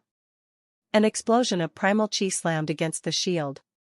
The general said coldly, "You've grown weak." He could sense the old man before him was extremely weak, like the ants on the ground. He was confident he could kill the old man with a single punch. "You have no primal chi left." Whiz! The general's avatar appeared. At the same time, a blue lotus reappeared under Lu Zhou's feet, emitting a blue light that outlined his silhouette. With a flip of his hand, the shield morphed into a sword. The black runes on Unnamed swirled into view. Lu Zhou slashed Unnamed out horizontally. Bam! Ah! The avatar was cut. Lu Zhou's expression remained calm. He extended an arm, and his palm glowed with a clear, blue radiance. The light formed a faint hand seal as he grabbed the general's neck like a northern goshawk catching a chick. The general's avatar was forcibly shattered by this wizened, large hand. Capture hand seal. The primal chi storm came to an abrupt stop at the peak of its intensity. Primal Fiend potion? As long as the generals Dantian and Sea of Qi were destroyed, no potion would be of help. All Lu Zhou needed to do was to destroy the avatar. Lu Zhou's eyes burned blue as he stared at the general before him. The general's eyes were filled with fear. He belatedly realized that the old man before him was like a demon king who had crawled out from a bottomless abyss. His misconception that the old man was weak had clouded his judgment. Those deep, knowing eyes seemed capable of seeing through everything. Lu Zhou's hand clamped tightly around the general's neck like a golden band. This was the best move to use, the Zen Sect's capture hand seal. Since his opponent had consumed the Primal Fiend potion, it was unwise to engage in a prolonged battle. The only way was to defeat his opponent in one move. The expansive heavenly energy? Lu Zhou said slowly and clearly, "I'll destroy your heavenly energy with my bare hands." He clenched his fingers, which glowed brightly. Crack! The general's head lolled to the side as Lu Zhou snapped his neck. Lu Zhou released his grip, and the general fell to the ground with a loud thud. Ding! Target eliminated. Reward, 1,500 merit points. The light blue energy around Lu Zhou's body vanished. He had used up all his extraordinary power. The Nether Sect's four great protectors watched the scene with mixed emotions. They saw no signs of deterioration in Lu Zhou's cultivation base as he approached the great limit. Lu Zhou was just as majestic as he had always been. He was old, but still vigorous. Lu Zhou placed his hands on his back as he watched the ongoing battles around him. Lu Bing's subordinates fought more valiantly. After all, they had not been injured at the start of the fight. Si Wuya, on the other hand, seemed to be having an increasingly difficult time, as he had been wounded by the Wolf King avatar earlier. Lu Zhou had already used his extraordinary power. If he wanted to help, he could only use the item cards. However, he might not need to. Bam! Bam! Bam! Si Wuya reeled back. His peacock plume dropped and formed large wings on his back once more. He flapped them, but the two generals who had consumed the Primal Fiend potion remained as vigorous as ever.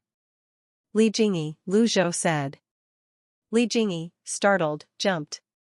She bowed from a distance and replied, "Old senior. Do you like to watch the show?" Lu Zhou stared at Li Jingyi.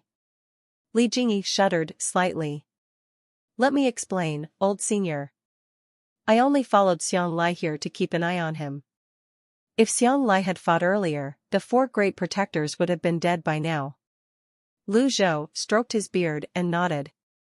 He looked at Li Jingyi from a distance and said, "Is this what Jiang Aijian told you to do?" Li Jingyi smiled sheepishly and nodded. "There's no need for you to do anything against characters of this level, old senior." She raised the paper umbrella in her hand and leaped into the battlefield at lightning speed. Her umbrella spun, and a large umbrella-shaped energy shot down from it. Punlai sect. Green bird. Lu Zhou immediately recognized that the umbrella in Li Jingyi's hand was called the green bird. As the umbrella spun, energy blades shot out in all directions. "Nothing escapes your eyes, old senior." Li Jingyi bowed slightly. She summoned her 7-leaf avatar once more. Her nearly 90-foot-tall avatar worked seamlessly with her weapon, Green Bird, launching a barrage of attacks into the surroundings. Boom! Boom! Boom! The 3 generals were sent flying, spitting out mouthfuls of blood. "Thank you for your assistance." Si Wuya ascended higher. He shot numerous energy needles from the wings on his back, each needle targeting their Danshan seas of qi. Bam! Bam! Bam! The 3 generals' avatars shattered. Meanwhile, Green Bird multiplied into 8 umbrellas, raining down another round of sky-obscuring attacks on the 3 generals. Si Wuya continued his assault. Ding! Target eliminated. Reward, 1,500 merit points. Boom! They crashed down onto the ruins of Liang Province's city. Even with the help of the Primal Fiend potion, they could not defeat their formidable opponents. Everything was quiet. The brewing primal qi storm above Liang Province's city vanished, and primal qi began to flow through the air once more. Li Jingyi retracted her paper umbrella. She bowed slightly toward the prince and Si Wuya before walking away. Lu Zhou looked at the ruins on the ground. Everything was broken and chaotic. He shook his head.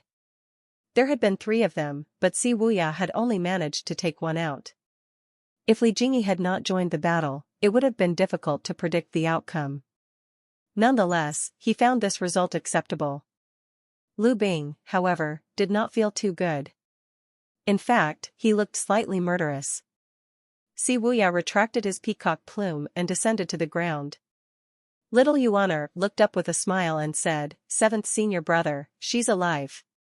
Fortunately, I was here to protect her. Otherwise, she would have died." Si Wuya nodded awkwardly. "Thank you, little junior sister." She meant well, but why did it sound like a curse? Si Wuya carried Lu Wenjun and shook his head slightly. Meanwhile, Lu Zhou walked forward in the sky, stroking his beard as he looked at Lu Bing.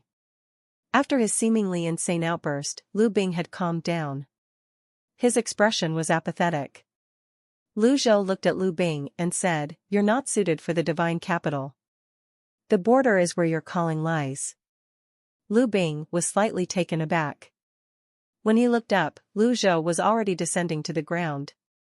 Lu Bing considered Lu Zhou's words before he shook his head and sighed. Was he chasing fame and reputation by staying at the borders for all these years? He had returned to the divine capital only once, and he had nearly lost himself. He even colluded with the other tribes. He had come so close to becoming an infamous character, cursed for 10,000 years. He had almost become a sinner who would use his own younger sister. Unbeknownst to him, he had turned into the kind of person he despised the most.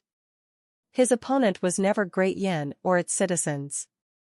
The general on Lu Bing's right was frightened and asked, tentatively, "Your Highness, should we report back to the divine capital?" Report back? Why go back?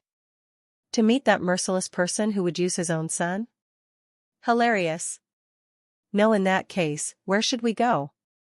We vow to follow your highness to the ends of the earth and beyond. The two generals kneeled in the air. I want to go to the borders. Lu Bing did not refer to himself with the royal pronoun. The borders? I'd like to retrace my steps, Lu Bing said gently, nodding. He wanted to return to where his brethren's blood had been spilled and where their bones lay in eternal slumber. If you're unwilling, you're free to go wherever you want. We vow to follow your highness to the end of our lives. The two did not rise and continued kneeling. Lu Bing descended and said, right back to say that the fourth prince, Lu Bing, has died during the battle in Liang province. Meanwhile, Shen Liangshu shook his head as he watched Lu Bing leave. Now that I think of it, Lu Bing is quite the hero. Alas, the divine capital isn't suitable for him. There's hardly any freedom there. If he's not careful, he could be consigned to eternal damnation. Little Yuana rolled her eyes and said, coming from you? Shen Liangshu felt embarrassed and kept his opinions to himself. Si Wuya had no mind to think about Lu Bing. He was closely monitoring Lu Wenjin's condition. Lu Zhou landed slowly, standing before Si Wuya with one hand on his back. He silently extended the other hand toward Si Wuya. Si Wuya understood Lu Zhou's meaning. With a gentle wave of his hand, he produced the Si Wuya Peacock plume and placed it in his master's palm. Lu Zhou knew that Si Wuya was a man with many plans. This weapon was too powerful in his hands. At that moment, members of the Nether sect ran toward them from a distance, their feet stirring up clouds of dust. In just a moment, the four great protectors came into view. Hua Chongyang, Bai Yuqing, Yang Yan, and Di Qing looked slightly battered. The Nether sect disciples followed closely behind them, afraid to breathe loudly. Shen Liangshu struggled to his feet when he saw the four great protectors. Li Jingyi seemed as light as a feather as she landed gracefully on the ground from a distance. Little Yuan hopped over and said with a smile, hello. This little girl is too biased. Why is she so gentle when the other party is a beautiful lady? Hello, Li Jingyi smiled. Si Wuya glanced at Li Jingyi and said, if Wei Zhuyan were still alive and knew you were Jiang Aijin's source, I wonder what he would think. Li Jingyi was slightly taken aback. From Si Wuya's words, it was clear he knew the current Wei Zhuyan was a fake and was aware of her friendship with Jiang Aijin. In the end, she only said, you have a unique sense of humor, Mr. Seventh. Lu Zhou stroked his beard and said, Wei Zhuyan is still in Liang province? Technically, His Fourth Highness lost the battle for Liang province city. The city of Mo is protected by a defensive formation, but now it's completely unguarded. I reckon the Nether sect will conquer the 10 cities of Liang province in no time. General Wei's men have been reduced to mere figureheads. Hence, the divine capital sent Xiong Lai to handle this matter personally, Li Jingyi explained, glancing at the four great protectors standing nearby. Lu Zhou glanced at everyone present and called out, Hua Chongyang. Hua Chongyang's heart skipped a beat. He hastily bowed and replied, Old Senior. Where is Zhenghai now? The sect master ordered us to protect Mr. Seventh. We don't know where he is right now, Hua Chongyang answered honestly. Lu Zhou flicked his sleeve and cursed, that disloyal rascal. The four great protectors had followed their sect master for many years. They were in charge of hundreds of thousands of members and held high positions in the sect. Despite their service, they had never seen anyone curse at their sect master so boldly. However, they were not offended by the old senior's disapproval of their master, in fact, they found it justified. Does he think he can conquer the divine capital just because he has learned a thing or two from me? Lu Zhou said with a hint of disdain. The four great protectors were put in a tight spot by Lu Zhou's words and dared not speak. He overestimates himself. Lu Zhou waved his hand, motioned little Yuan over, and said, let's return to the evil sky pavilion. Meicham little Yuan nodded. Si Wuya carried Lu Wenjun and was about to rise when the four great protectors fell to one knee. Mr. Seventh. Soon, the Nether sect disciples also knelt, creating a majestic sight. Si Wuya said, tell my eldest senior brother, this is my fault. If there's a chance in the future, I'll make it up to him. Hua Chongyang lowered his head, mustered his courage, and said, Mr. Seventh, I've guaranteed your safety to the sect master. Si Wuya shook his head and replied, I've decided to return to the evil sky pavilion, but, without you, Mr. Seventh, how is the nether sect supposed to survive? Hua Chongyang seemed slightly agitated. No one could deny Si Wuya's contributions to the nether sect and the heights it had reached. Throughout these months, Si Wuya had drafted a detailed plan by leveraging his information network and transformed the nether sect into the greatest fiend sect, with hundreds of thousands of disciples. It was now powerful enough to stand up against the divine capital. One could say that Si Wuya was the second most important person in the nether sect. Impudent. Lu Zhou's voice was loud and domineering. Although his cultivation base was only in the divine court realm, the sound wave and his primal chi made the others tremble in fear. The four great protectors were at a loss for what to do. Little Yuan pointed at the four great protectors. 1, 2, 3, 4. You're so stupid. My master can take anyone he wants with him. Do you think he has to report to you? Keep this up, and I'll smash your heads to bits. The four great protectors. Shen Lianshou. Little Yuan's words were fierce and arrogant, but they had a point. At this time, Shen Lianshou naturally knew that little Yuan was the ninth disciple of the evil sky pavilion. Bolstered by this knowledge, he chimed in, Miss Ninth has a point. Do you think you can stop the old master from taking anyone with him? Do you think Mr. Seventh has a say in this matter? The four of them could not refute Shen Lianshou's words. Lu Zhou looked at them indifferently and said, If you wish to forfeit your lives, I'll grant you your wish. He raised a hand. A weak puff of primal chi swirled on his palm. Hua Chongyang shuddered in fright, hastily rising to his feet, turning around, and leaving. I've made a mistake. I'm taking my leave. The others did not resist. They quickly followed Hua Chongyang, looking battered and exhausted. Clouds of dust stirred in their wake, and they vanished from the ruins in the blink of an eye. At that moment, Baiyan's stocky body appeared midair and landed slowly. Shen Lianshou was startled into jumping and immediately backed away, thinking the old senior was about to strike Hua Chongyang. But the old senior was just summoning his mount. Baiyan landed next to Lu Zhou and leaped onto its back. Old senior! Shen Lianshou cried out immediately. It's nothing, not important. Was my performance all right? Shen Lianshou looked at Lu Zhou expectantly, like a child waiting for praise. Aren't you angry that I destroyed your cultivation base? Lu Zhou asked. No, not at all. I deserve it. Besides, I have a sable magnolia. He abruptly stopped, quickly adding, I don't have a sable magnolia.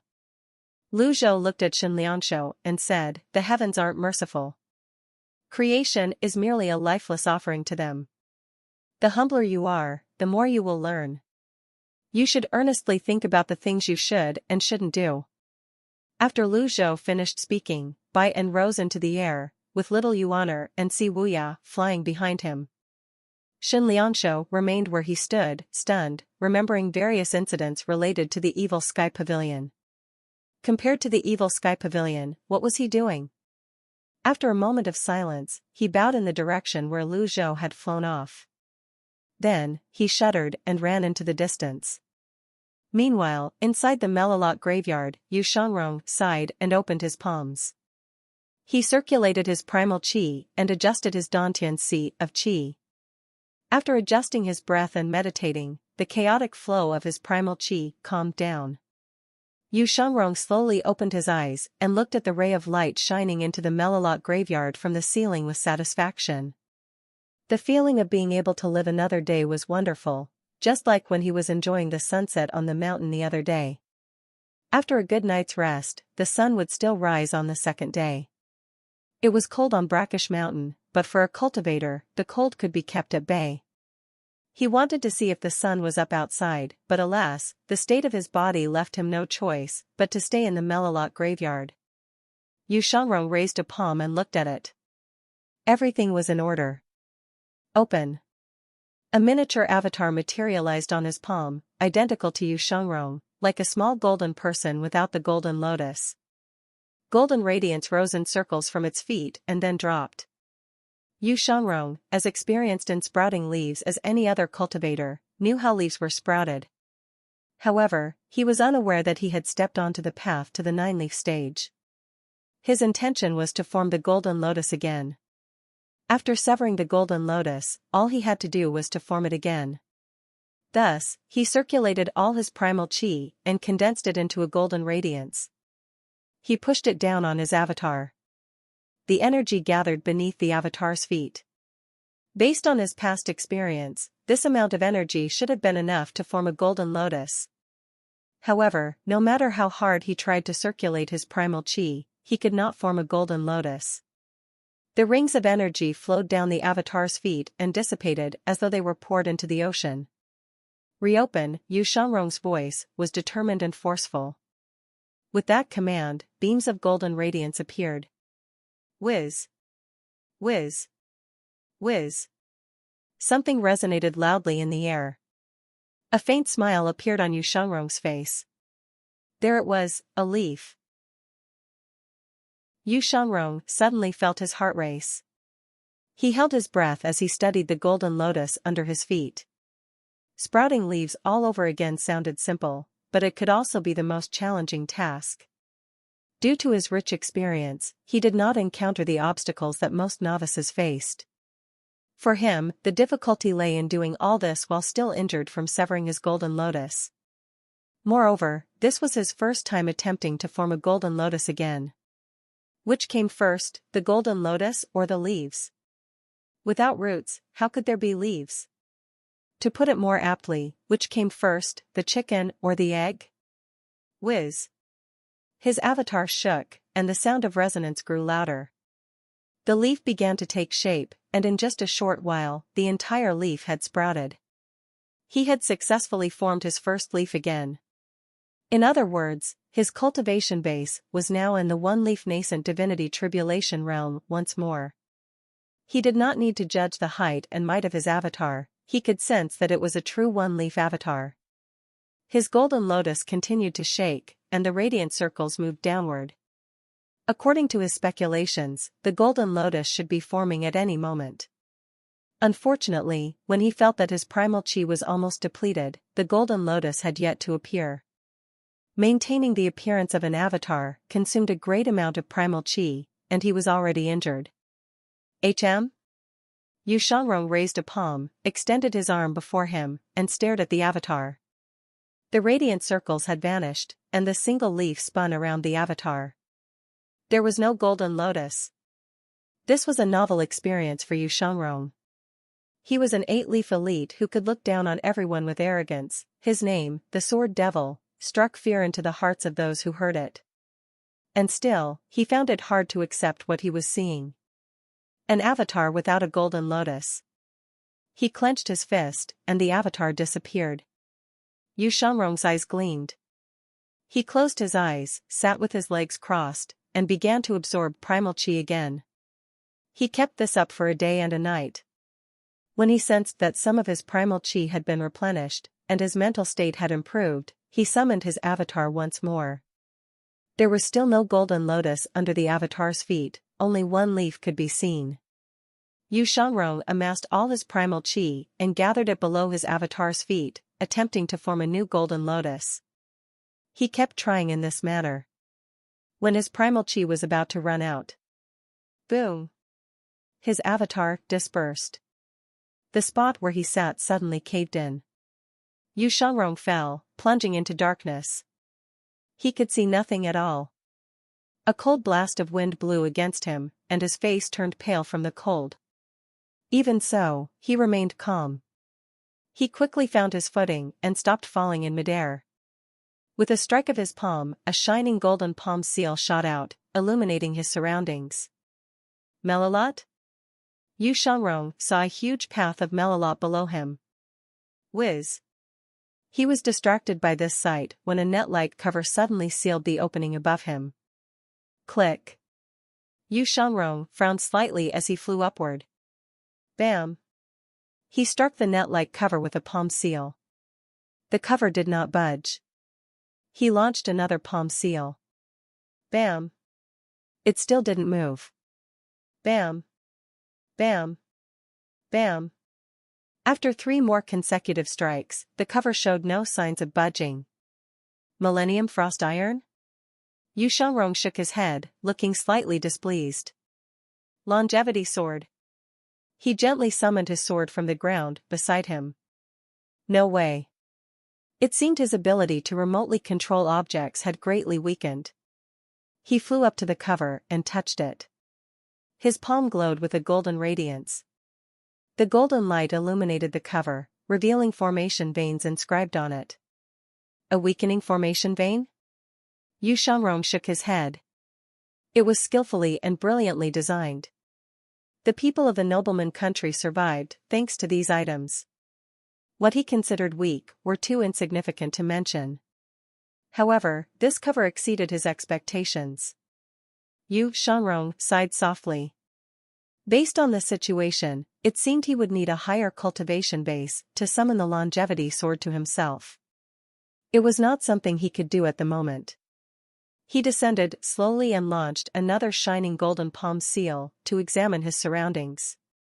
This seemed to be a trap, and yet it resembled a shelter. After observing it for some time, Yu Shengrong closed his eyes and sat down, legs crossed.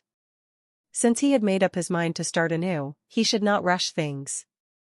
One leaf was still a leaf. He could do without a golden lotus for now.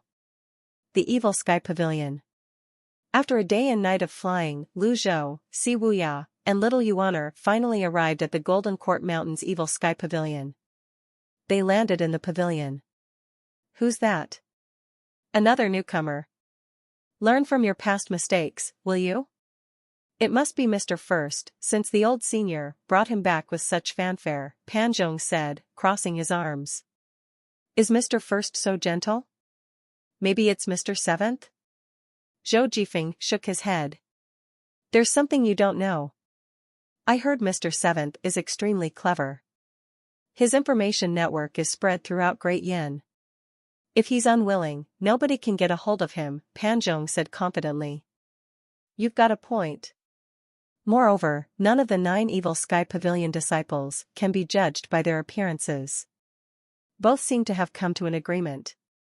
Then, they walked toward Lu Zhou and the others after exchanging a look. Greetings, Pavilion Master. Greetings, Miss Ninth. Pan Zhong and Zhou Jifeng were already familiar with the procedure. There was no need to greet Mr. First, he was nothing but a traitor. At the very least, they could not greet him in front of the Pavilion Master. Did anything significant happen in the Evil Sky Pavilion these past few days? Lu Zhou asked, stroking his beard. Pan Zhong answered honestly, in response to your question, Pavilion Master, nothing significant happened in the Evil Sky Pavilion. Mr. Third oversaw daily operations, and everything went smoothly. However, the sects of the Noble Path are spreading lies about the Evil Sky Pavilion everywhere. Lies? It's the same news about Mr. Second being dead and the withering of the plants and trees on Golden Court Mountain. They're saying, Pan Zhong stammered. You can speak freely, Lu Zhou said. They're saying your great limit is just around the corner, Pan Zhong complied and revealed what he had heard. Lu Zhou nodded. That much was expected. Sometimes, he wondered how many times the sects of the Noble Path needed to be crushed before they would realize the folly of their ways. Great limit? Do I look like I'm going to die so soon? Pondering such matters was meaningless at the moment. Lu Zhou looked at Si Wuya, who remained silent, and Princess Yong Ning, who was in his arms. He said, Yuan, bring the princess to the South Pavilion to rest. Yes, Master, little Yuan cupped her fists. As for you, Lu Zhou's gaze fell on Si Wuya. Repent in the cave of reflection for 7 days. Only Si Wuya's expression remained unchanged. He merely cupped his fists and said, Thank you, Master. Although Si Wuya's attitude toward Lu Zhou was respectful, Lu Zhou could sense the lack of sincerity. However, he did not say anything and returned to the Eastern Pavilion. He had chosen 7 days for the sentence because he wanted to replenish the heavenly writing scroll's extraordinary power during that time. Without the extraordinary power as his backup, he could not help but feel something was missing. After Lu Zhou left, Pan Zhong and Zhou Jifeng respectfully bowed to Si Wuya and said in unison, "Greetings, Mr. First." Si Wuya only glanced at them before making his way to the Cave of Reflection. The two hurried after him. "Mr. First, shall I fetch you a coat?" "Mr. First. You look more handsome than I imagined." Si Wuya paid no mind to the two bootlickers. He continued at his normal pace, with Pan Zhong and Zhou Jifeng trailing behind. They were increasingly convinced that the person before them was the evil Sky Pavilion's first disciple. His familiarity with the environment and the routes between the eastern, western, southern, and northern pavilions was unmatched. He arrived at the back of the mountain as if he had been there 1,000 times before. The moment Si Wuya arrived, he said without turning to look at Pan Zhong and Zhou Jifeng, "The Heavenly Sword Sect's first disciple, Zhou Jifeng. The Clarity Sect's traitor, Pan Zhong." He identified them effortlessly. Pan Zhong and Zhou Jifeng were taken aback. Before they could respond, Si Wuya continued, "How is everyone doing?" Pan Zhong did not answer immediately. He thought, this was indeed how the first disciple of the evil Sky Pavilion should behave. Just look at him and listen to his words, how majestic. He's a man of few words, but when he speaks, he asks about everyone's well-being. Pan Zhong scratched his head and replied, "Thank you for asking, Mr. First. I'm doing fine. I like this place very much." Zhou Jifeng chimed in, "Thank you for asking, Mr. First. I'm fine as well. This place is not only great, but the people here are friendly and approachable, too." Si Wuya's expression remained neutral as he slowly turned around to study them. He was not offended, nor did he reprimand them for not directly answering his question. Instead, he said, "That's good. Mr. First, it's cold inside the cave. I'll bring a mattress and a blanket for you right away," Pan Zhong said. Pan Zhong's voice had barely faded when a loud bang echoed from behind. Pan Zhong and Zhou Jifeng saw Duan Muxing, who was holding his overlord spear. At that moment, he was looking at them with a stern expression on his face. They could instantly tell that he was not in a good mood and began to grow anxious. "Mr. First, please don't be angry. Please don't hold this against Mr. Third," Pan Zhong said. Clang! The overlord's spear struck the ground. "You bastard!" Pan Zhong was taken aback. He did not dare to speak, but muttered to himself, "Mr. Third is being too blunt." Indeed, Mr. First had left the evil Sky Pavilion for some unknown reason, but it still takes a lot of courage to publicly call him out on it. Pan Zhong was about to plead on Si Wuya's behalf when Si Wuya suddenly bowed and said, "Greetings, third senior brother." Pan Zhong and Zhou Jifeng were thunderstruck. "We're in trouble this time. We made another mistake." Duan Muxing lifted his overlord's spear and walked over expressionlessly. He glanced at Pan Zhong and Zhou Jifeng before giving both of them a kick. Ouch! Pan Zhong and Zhou Jifeng bumped into each other. They looked at Duan Muxing with a defeated expression, too afraid to say anything. Duan Muxing said, "What do you mean by asking Mr. First not to get mad? Old Seventh, is this how you speak to me?" There was nothing wrong with a senior disciple instructing a junior disciple. Pan Zhong and Zhou Jifeng felt like crying. Si Wuya, however, did not care about their feelings. Instead, he faced Duan Muxing and bowed again, "Greetings, third senior brother." This time, he did it much more formally. Duan Muxing snorted and said, "How shameless of you to return." "I'm ashamed," Si Wuya replied calmly. "All these years, you've caused trouble and unrest in the outside world. In the end, you had to return to the evil Sky Pavilion, didn't you? Do you think that everyone else is beneath you just because you're clever?" Duan Muxing said, not hiding his intent to mock Si Wuya. "You're right, third senior brother," Si Wuya replied, his tone neutral. Swoosh! Duan Muxing raised his overlord spear and pointed it at Si Wuya. Don't think I'll forgive you just because you're talking to me like this. Si Wuya saw the heaven-grade weapon in Duan Muxing's hand but did not seem overly surprised. He smiled and said, I'm injured from the battle in Liang Province's city. You're braver and more valiant than most, third senior brother. I'm sure you won't strike a man when he's down. Duan Muxing replied, I wouldn't be so sure about that. Swoosh.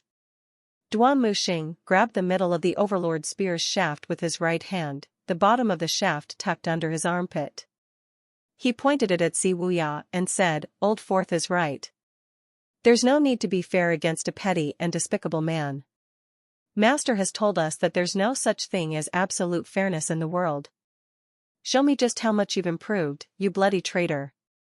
He thrust the overlord spear, which glinted in the light. The spear flew out like a dragon. Swoosh! Swoosh! Swoosh! Si Wuya tapped the ground with his feet and retreated. For a time, the two of them engaged in battle. Pan Zhong and Zhou Jifeng hastily moved backward, observing the fight from a distance. Brother Pan. I won't believe you ever again, Zhou Jifeng complained. Oh, shut up, Pan Zhong replied. Zhou Jifeng wiped the sweat from his face and asked, who's more powerful? Mr. Third or Mr. Seventh? Pan Zhong looked at the two disciples and said in a hushed tone, I'm guessing Mr. Seventh. Think about it. He's capable of turning the cultivation world upside down. All 9 provinces of Great Yin are in chaos right now. We shouldn't judge a book by its cover nor measure the sea with a pitcher. Besides, I've heard Mr. Eighth mention that nobody was able to make Mr. Seventh unleash his full strength before. Is he that powerful? Just watch. The two of them fell silent. Duan Muxing leaped into the sky, then, with both hands on the spear's shaft, dove down. Thousands of spear shadows appeared in an instant. Imperfect divine intervention. Countless spear shadows stabbed at Si Wuya relentlessly. Si Wuya unleashed several energy blasts. Bam! Bam! Bam! To Si Wuya's surprise, the spear shadows easily shattered his energy blasts. The spear tip was now at his face, and he quickly raised his hands to defend. Bam! Si Wuya flipped in the air and staggered backward. His arms felt numb from the impact, and his face was pale. Duan Muxing retracted his overlord spear and did not continue his assault. Instead, he said, Is that all you've got? Si Wuya cupped his fists and said, I'm impressed by your profound cultivation, third senior brother. Pan Zhong and Zhou Jifeng were speechless. Zhou Jifeng rolled his eyes and looked at Pan Zhong skeptically. From his expression, it was clear that he would rather wash his hair while standing upside down than believe Pan Zhong's words ever again. Duan Muxing raised his overlord spear. He spun it in his hand, then rested it on his shoulder. Go into the cave. Are you waiting for me to invite you in? Si Wuya nodded. He did not resist. Without another word, he entered the cave of reflection. The back of the mountain was quiet once more. Your spear skills have finally improved, Mr. Third. Pan Zhong said, giving a thumbs up. Finally improved? Duan Muxing's expression turned menacing. Are you saying I made no improvements before this? Come, both of you. Forget about meals for a few days. Train with me. Duan Muxing let the matter drop. He walked toward them in a friendly manner and placed the overlord spear in their hands. Then, he grabbed the backs of their collars and dragged them toward the training area halfway up the mountain. Pan Zhong and Zhou Jifeng's expressions were pitiful as they allowed themselves to be taken away. At dusk, Lu Zhou opened his eyes. After meditating on the heavenly writing for half a day, his mental state had slightly improved. However, there was still a long way to go before full recovery. He called up the system dashboard. Name, Lu Zhou. Identity, Great Yin Human. Cultivation Base, Divine Court Realm, Dao Transforming Stage. Merit Points, 42,800. Avatar, 10 Worlds. Remaining life, 9,763 days. Item, Deadly Strike card X1, Critical Block card X62, Passive, Cage Bind card X4, GT on Dow's Peak Trial card X1, Wizard, Resting, Buy-in, Critical Heal card X2, Improved Binding Cage card X2, Improved Critical Heal card X2, Thunderblast X1, Reversal card X33. Weapon, Unnamed, Life Cutter, Jade Horsetail Whisk, Refinement needed, Peacock Plume, Refinement needed. Cultivation method, 3 scrolls of heavenly writing. All in all, he had gained from his time in Liang province. Si Wuya contributed a lot by killing nearly 2,000 other tribesmen. Lu Zhou muttered under his breath, one more step. I'm one step away from entering the nascent divinity tribulation realm. Only when he reached the nascent divinity tribulation realm would he be considered as truly stepping out into the cultivation world. Lu Zhou waved his hand casually. The dashboard vanished. When he remembered he had matters to attend to, he pushed the thought of spending his merit points to the back of his mind. He had sensed someone cleaning outside his room, so he said, "Summon Si Wuya here." Understood. Shortly after, Si Wuya left the back of the mountain with a female disciple from the derived Moon Palace and made his way to the Eastern Pavilion. During the journey, he looked at the female cultivator and asked, "Where is your palace master now?" The female cultivator hastily bowed and said, "Mr. Seventh, there is no palace master or the derived Moon Palace in the Evil Sky Pavilion. Miss Sixth was banished by the Pavilion Master a long time ago and hasn't been heard from since. The last we heard of her was when she killed the 5 mice of Upper Prime City and sent the Zen tunic here. After that, we haven't heard from her." "Haven't heard from her since?" Si Wuya stopped in his tracks. As he recalled the information he received, he realized he had arrived outside the Eastern Pavilion. He wanted to ask about the Evil Sky Pavilion's recent situation, but since he was already outside the Eastern Pavilion, he decided to postpone that question. The female cultivator bowed and said, "I'll take my leave." Si Wuya surveyed the surroundings of the Eastern Pavilion. It had been a long time, but nothing seemed to have changed. It seemed he was the only one who had changed. He had grown up, no longer the little boy he was before. His master was also no longer the same master he knew from before. Si Wuya entered and stopped halfway outside Lu Zhou's room. He bowed. "Greetings, master." There was no reply from the room. Swoosh! The door was opened by a blast of energy. Si Wuya understood what this meant. He entered the room. Once inside, he found himself in a spacious and comfortable hall with a scenic view of the mountains. There was a small desk in the center of the hall, and an incense burner, currently without incense, was placed on the table. He saw the 4 treasures of the study, a bookshelf, and a calligraphy work on the wall. Out of the sea, the bright moon rises. Though miles apart, the same moment is shared. For some unknown reason, Si Wuya felt his heart race when he read the poem.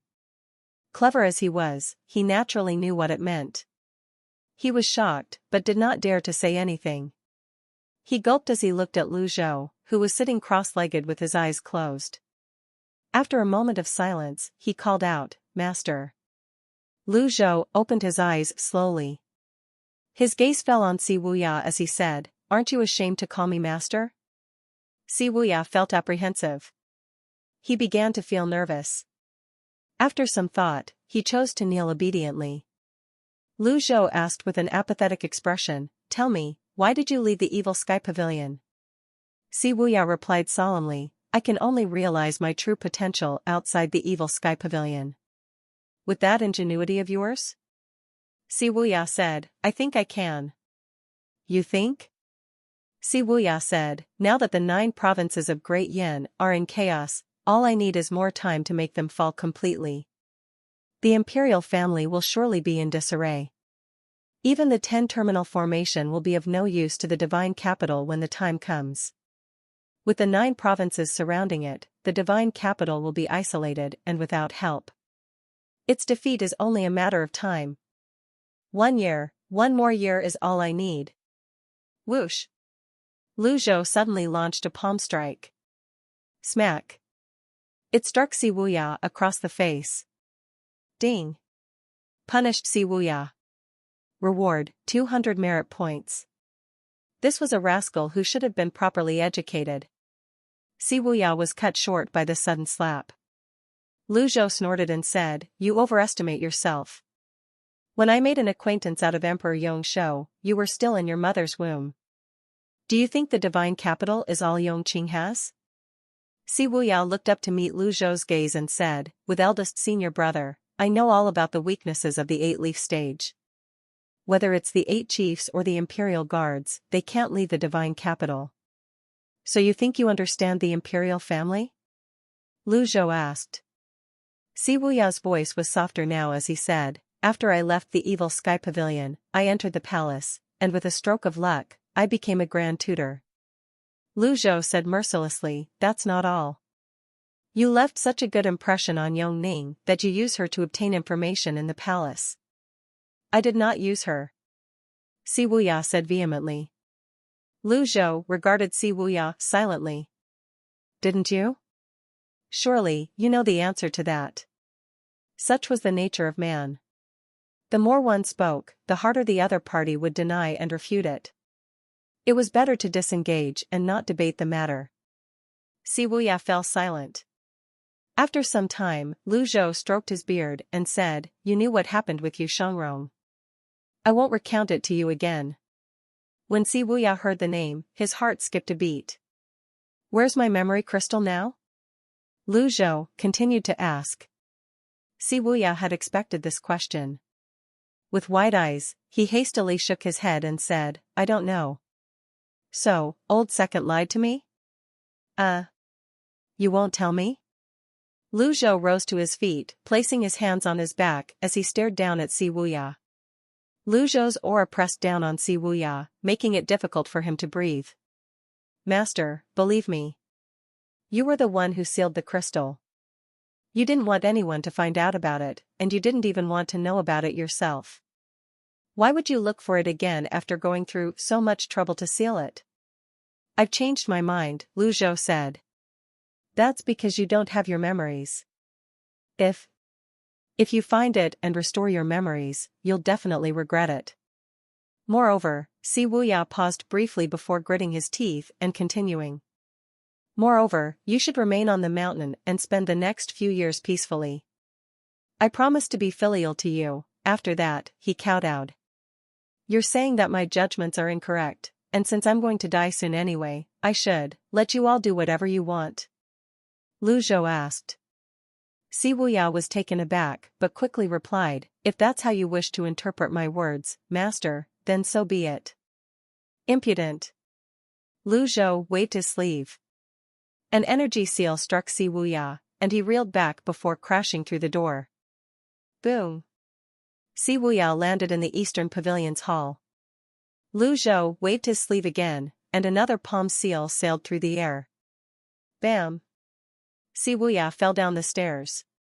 Lu Zhou was in no mood to entertain the system rewards he earned from punishing Si Wuya. He felt his emotions stirring, something very close to rage. After striking a few times, he finally stopped. He suddenly wondered, did Ji Tiandao's memories affect him, or had he successfully assimilated with Ji Tiandao? Lu Zhou was still Lu Zhou, but Ji Tiandao was no longer the same. Lu Zhou had no choice. He was already in this position and had to establish a new path for himself. After a moment, Lu Zhou walked to the edge of the steps with his hands behind his back. He looked down at Si Wuya from above. "You're an unfilial rascal." Si Wuya grunted and spat out a mouthful of blood. He did not defend himself or speak. He only supported himself and adjusted his posture, kneeling on the ground. No matter what, Lu Zhou was his master. Even with justified reasons, it was still unacceptable to curse at one's master. Si Wuya remained silent. He was not angry, and it seemed like he was already used to this. He was not surprised at all. In fact, he felt his master's punishment had been lighter compared to before. However, his master's words were now more succinct. As he kneeled on the ground, he recalled Pincere and Zhu Honggong's words about their master's change. The more he thought about it, the more perplexed he became. In any case, it was no longer important at that moment. Perhaps the commotion was too loud. Duan Muxing, Pincere, Zhao Yu, Little Yuaner, Hua Yueshing, and the others rushed over to the eastern pavilion. Many female cultivators also came, curious about Si Wuya. They stood at a distance to watch. Before anyone spoke, Lu Zhou's voice rang in everyone's ears.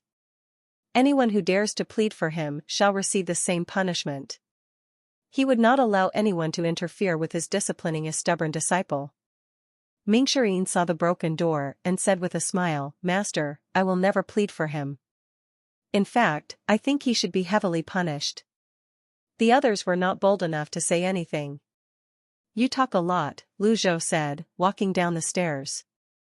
Pincere shut his mouth immediately. It was getting dark, and shadows were creeping up on the eastern pavilion. Si Wuya was not embarrassed by the crowd. His back remained straight as he kneeled on the ground. He looked at his master, who was walking down the stairs, and saw an old man whose great limit was upon him. Lu Zhou stood before Si Wuya, with his hands behind his back. For a fleeting moment, Si Wuya felt as though he had been transported back in time. Back then, he was still young and was told to kneel as punishment for a mistake he made.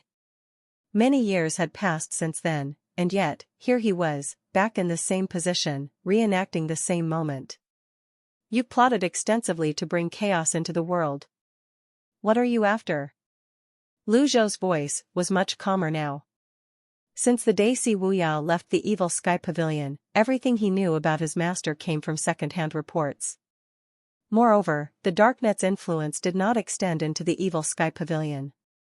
Nonetheless, he was convinced his master had completely changed from the past.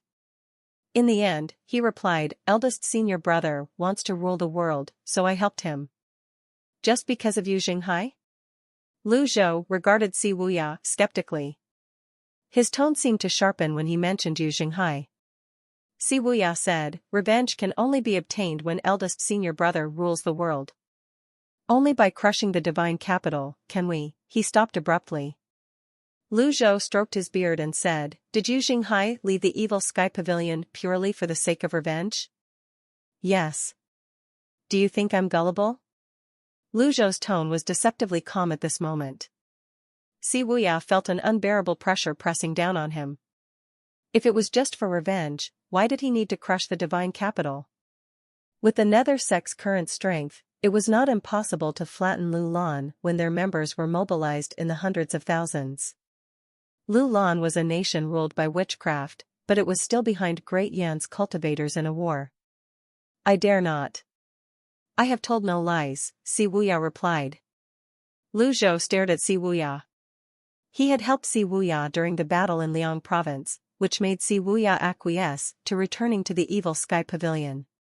However, it did not raise nor change Si Wuya's loyalty. Name, Si Wuya. Identity, Great Yan human. Realm, nascent divinity tribulation realm. Si Wuya was the rascal Lu Zhou had nurtured. Each disciple was more stubborn and obstinate than the last. "Yu Shangrong won't tell me, and you won't tell me, either. Yu Shangrong has never gotten along with Yu Zhenghai. Who do you think is right or wrong?" Lu Zhou asked. "None of them are right," Si Wuya answered.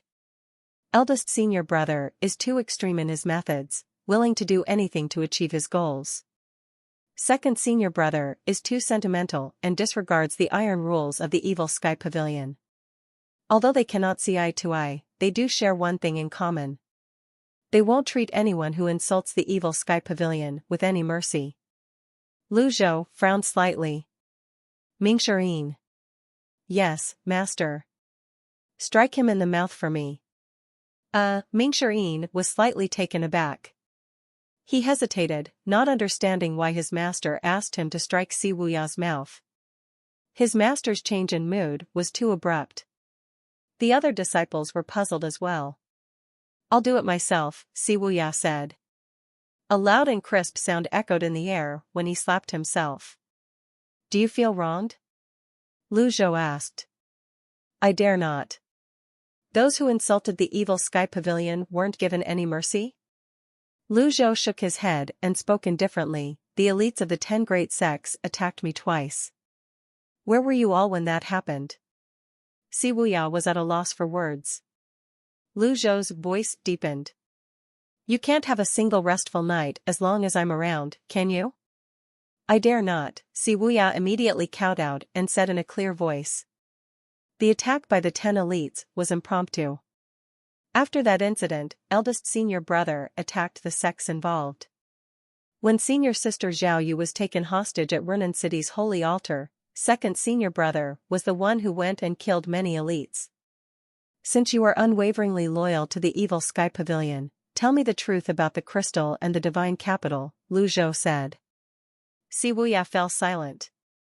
Lu Zhou had expected Si Wuya to remain tight-lipped. One cannot succeed alone. I am the one who cannot rest peacefully at night because I have a rascal like you as a disciple.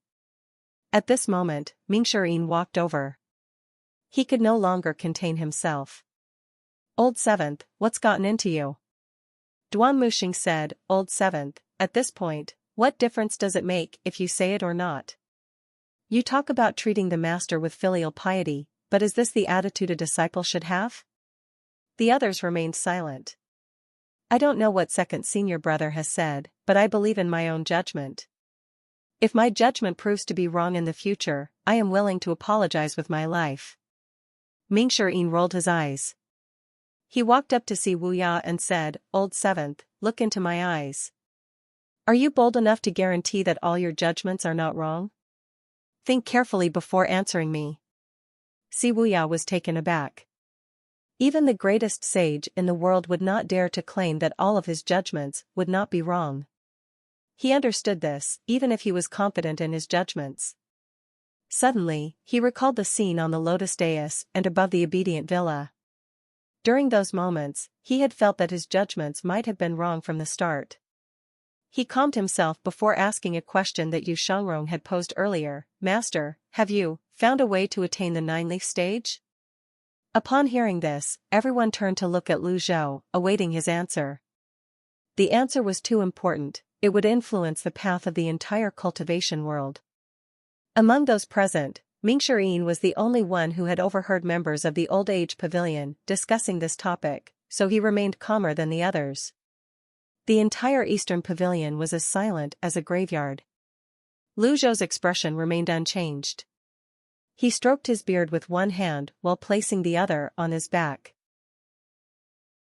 Indeed, I have found a way to attain the 9-leaf stage, Lu Zhou replied. His words were like a pebble that stirred 1,000 waves. Everyone, except Pincere, wore an expression of awe. Si Wuya, who had initially looked exhausted, suddenly seemed injected with a shot of adrenaline. His eyes widened as he stared at Lu Zhou, his hands twitching uncontrollably.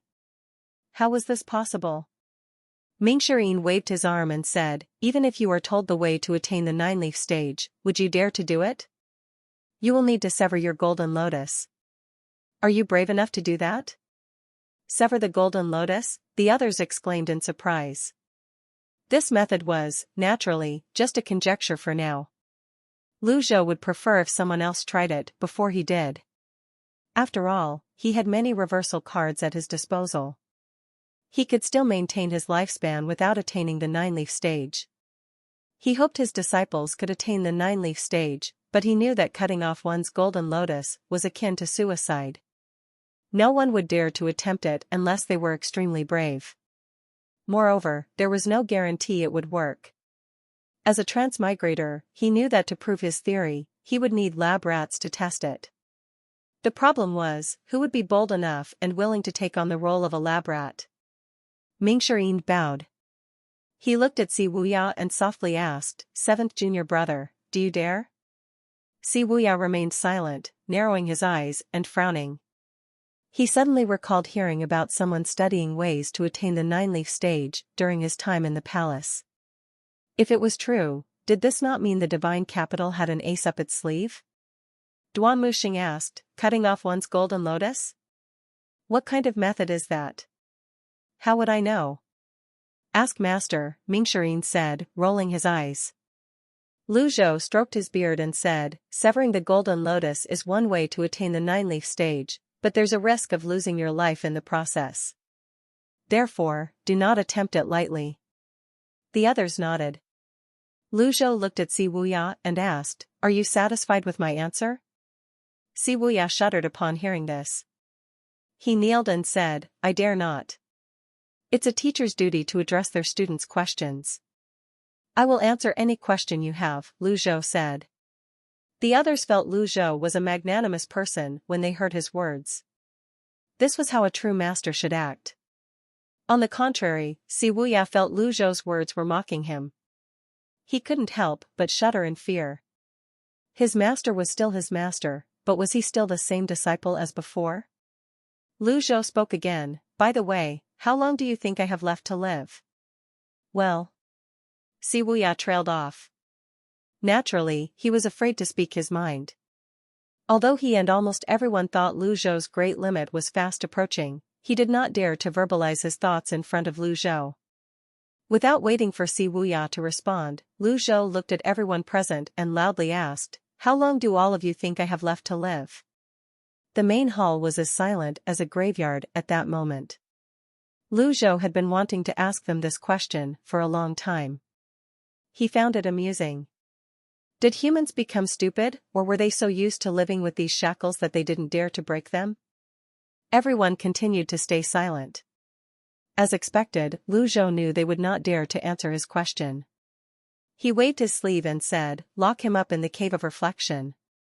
Seal his cultivation base, and give him 50 beatings, with the plank. Understood. Ding. Punish Si Wuya. Reward, 600 merit points. Zhu Honggong stepped up to Si Wuya of his own accord. After all, they were on friendly terms, and it was most appropriate for him to escort Si Wuya. The others looked at Si Wuya and shook their heads, unable to understand why he would remain so stubborn and persist in opposing Lu Zhou. Why would he subject himself to such treatment? Si Wuya stood up and followed Zhu Honggong. After taking 2 steps, he suddenly stopped. Without turning back, he said, 3 days ago, the Darknet received word that the 10 great sects have formed an alliance called the Fiend Extermination Alliance. Rumors are rife about second senior brother being killed. Now, the Noble Path is planning a counterattack. After speaking, he left with Zhu Honggong. Mingxirin frowned. Little Yuan pouted and said, Master, that group is too despicable. We must teach them a lesson. How do you plan on teaching them a lesson? Little Yuan scratched her head, waved her small fist, and said, capture them and clobber them? Naturally, Lu Zhou did not agree to her suggestion. He noted that little Yuan's killing intent was no longer as strong as before. After a while, he waved his hand and said, let's call it a day. Rest well, Master. I'll take my leave, Master. Mingxirin, stay, Lu Zhou said. The others left the eastern pavilion. Mingxirin glanced at the shattered wooden door on the floor and said respectfully, I'll fix that. Lu Zhou nodded and said, I'm giving you 2 missions. Mingxirin was overjoyed to be entrusted with 2 missions. Just say the word, Master. I'll do everything in my power to complete them. I'll complete them even if I have to swim across a sea of flames or climb a mountain of blades. For the first mission, spread the word that severing the golden lotus is the way to attain the 9-leaf stage, Lu Zhou said. Huh? Mingxirin was taken aback. They had gone to such lengths, traveling to the Yun sect and learning about the way to attain the 9-leaf stage through the Patriarch of the 3 sects chessboard. Why would they easily reveal this to the masses? He could not understand this at all. Lu Zhou said, severing the golden lotus is akin to suicide. No one has ever tried it. At the very least, severing the golden lotus is like starting cultivation all over again. Regardless, if we can gather information from those who attempt it, we'll gain vast knowledge. This was a very progressive approach. Cultivators in the past would guard their methods and theories as though they were peerless treasures. For example, Yun Tianluo would never easily give up his chessboard, even at the cost of his life. Due to this behavior, the progress of the cultivation world was greatly limited. Sharing information and knowledge was much more efficient and mutually beneficial than building a cart alone in the dark. However, Lu Zhou also knew that even if he obtained countless pieces of information, the price of laying that foundation would be piles upon piles of bones. I understand, Mingxirin said. The second mission is to investigate the alliance between the 10 great sections. Keep me updated on this, Lu Zhou said. Yes, Master. Meanwhile, in the Evergreen Palace in the Divine Capital, an attendant walked into the study reverently and knelt on the floor. He held a name list with both hands above his head and said, Your Majesty, this is the list of nascent divinity tribulation realm cultivators who died this month. Lu Gu placed his brush on the table and said, I won't read it. Read it out for me. At once. The attendant lowered the list and read, There are 5 nascent divinity tribulation realm cultivators at the 3-leaf stage and below who sprouted leaves by binding their golden lotuses with mantras. They couldn't absorb any energy and eventually died when their dantians exploded. 3 5-leaf nascent divinity realm cultivators used the forced golden lotus modification method and died. 1 900-year-old 6-leaf cultivator consumed a longevity pill and forcibly tried to sprout a leaf but failed. After finishing, he remained prostrate on the ground. Lu Gu nodded and said, Bury them with ceremony. Each of their families will be compensated with 10,000 caddies of gold and 1,000 acres of fertile land. Your Majesty, what if they refuse? The attendant asked, mustering up his courage. Cultivators who had entered the nascent divinity tribulation realm, and likely their families, rarely cared about material things. That's the most I can offer as compensation. I'll leave the rest to you. Understood. The attendant left the study as reverently as when he arrived. The study was once again quiet. Lu Gu returned to his table. He picked up his brush and moved it across the canvas forcefully. The brush eventually tore the paper. He threw the brush on the table with a loud thud. 2 eunuchs, startled by the noise, hurried to the table. Lu Gu said indifferently, Clean this up. At once, they replied. Half a day later, Lu Gu was going through the memorials when the attendant rushed into his study with an emergency report in hand. His forehead was wet with sweat as he held the report with both hands above his head and said, Your Majesty, a report from Liang Province. Read it, Lu Gu said, not bothering to read it himself. The attendant unfolded the report and read, The 10 cities of Liang Province have fallen. They've been conquered by the Nether sect. General Xiong Lai has fallen in battle. His Highness, the 4th Prince, and the 6 generals have perished. Lu Gu frowned upon hearing the report. He did not even flinch when Lu Huan, the 2nd Prince, died. The attendant, who attended to the Emperor every day, knew Lu Gu's temper well. The quieter Lu Gu was, the more uncomfortable and anxious the attendant became. The air in the study felt as though it was laced with poison. He felt that one deep breath would certainly mean his death. The study was so quiet that he could hear his own heartbeat. After a moment of silence, Lu Gu finally said, I see. The attendant was relieved, a reply was better than none. He mustered his courage and said again, Your Majesty, I have another matter to report. What is it? There's a rumor going around that the cultivation world has found a way to attain the 9-leaf stage, the attendant said.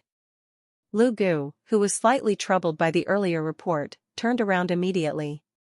His eyes wide, he asked, What method is it? Apparently, if a cultivator cuts off his golden lotus and manages to survive, he can sprout leaves again and attain the 9-leaf stage, the attendant replied. If Lu Gu had heard this report in the past or someone had told him about severing one's golden lotus to attain the 9-leaf stage, the person who spoke would have been beheaded without a doubt. However, at this moment, he believed the rumor. After Emperor Yong passed away, Lu Gu ascended the throne. He had neglected the governance of the empire and focused on attaining the 9-leaf stage. He had utilized the Empire's resources and spent centuries on research before finally discovering that the Golden Lotus was what prevented cultivators from attaining the nine-leaf stage.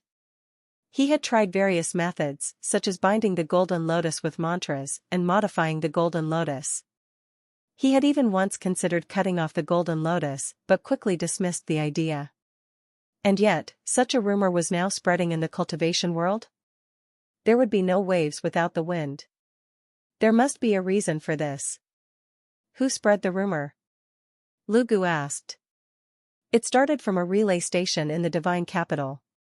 This information spread throughout the entire Divine Capital in half a day. However, many people don't believe it. Your Majesty, you think about this topic day and night, so I dared not delay in bringing this news to you. Please give your informed decision on this matter, Your Majesty, the attendant said. Has anyone attempted it? Lu Gu asked. The attendant shook his head. Lu Gu fell deep into thought. The attendant did not dare to move or speak rashly. The method of severing one's Golden Lotus was akin to suicide by blade. It was normal for people to be apprehensive. Lu Gu had spent many years researching this. He had lost count of the number of nascent divinity tribulation realm elites who had died during the research. On the bookshelf behind him, there was a space dedicated to the lists of names of those who had died for his cause. Since the heavens had limited human cultivation to the nascent divinity tribulation realm, it was only natural that more and more cultivators would reach this stage over time. Even so, not everyone could attain the 8-leaf stage, let alone the 9-leaf stage. After pondering for a moment, Lu Gu finally said, "This is my decree. Gather 100 men who are willing to sever their golden lotuses." At once, the attendant replied. It was not difficult to find these men. Great Yen had no shortage of citizens. Those at the 1-leaf stage could participate, and it did not necessarily have to be 8-leaf experts. Ordinary cultivators might be willing to sever their golden lotuses. However, there were many who were on the brink of death, such as old men whose lifespan was nearly at its end, heavily injured or terminally ill cultivators, or those who had nothing left to live for.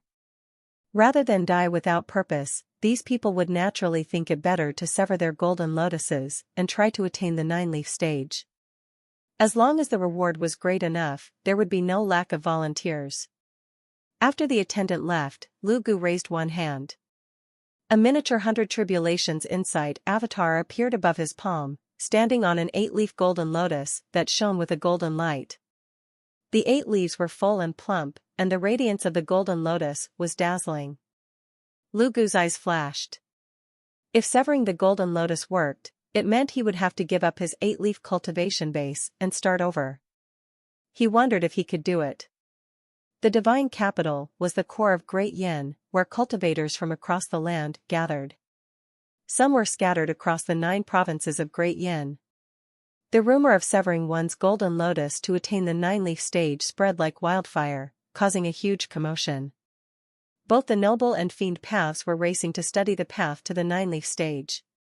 Shortly after the rumor spread, people were divided into 3 factions, the Lai faction, the Radical faction, and the Trial faction.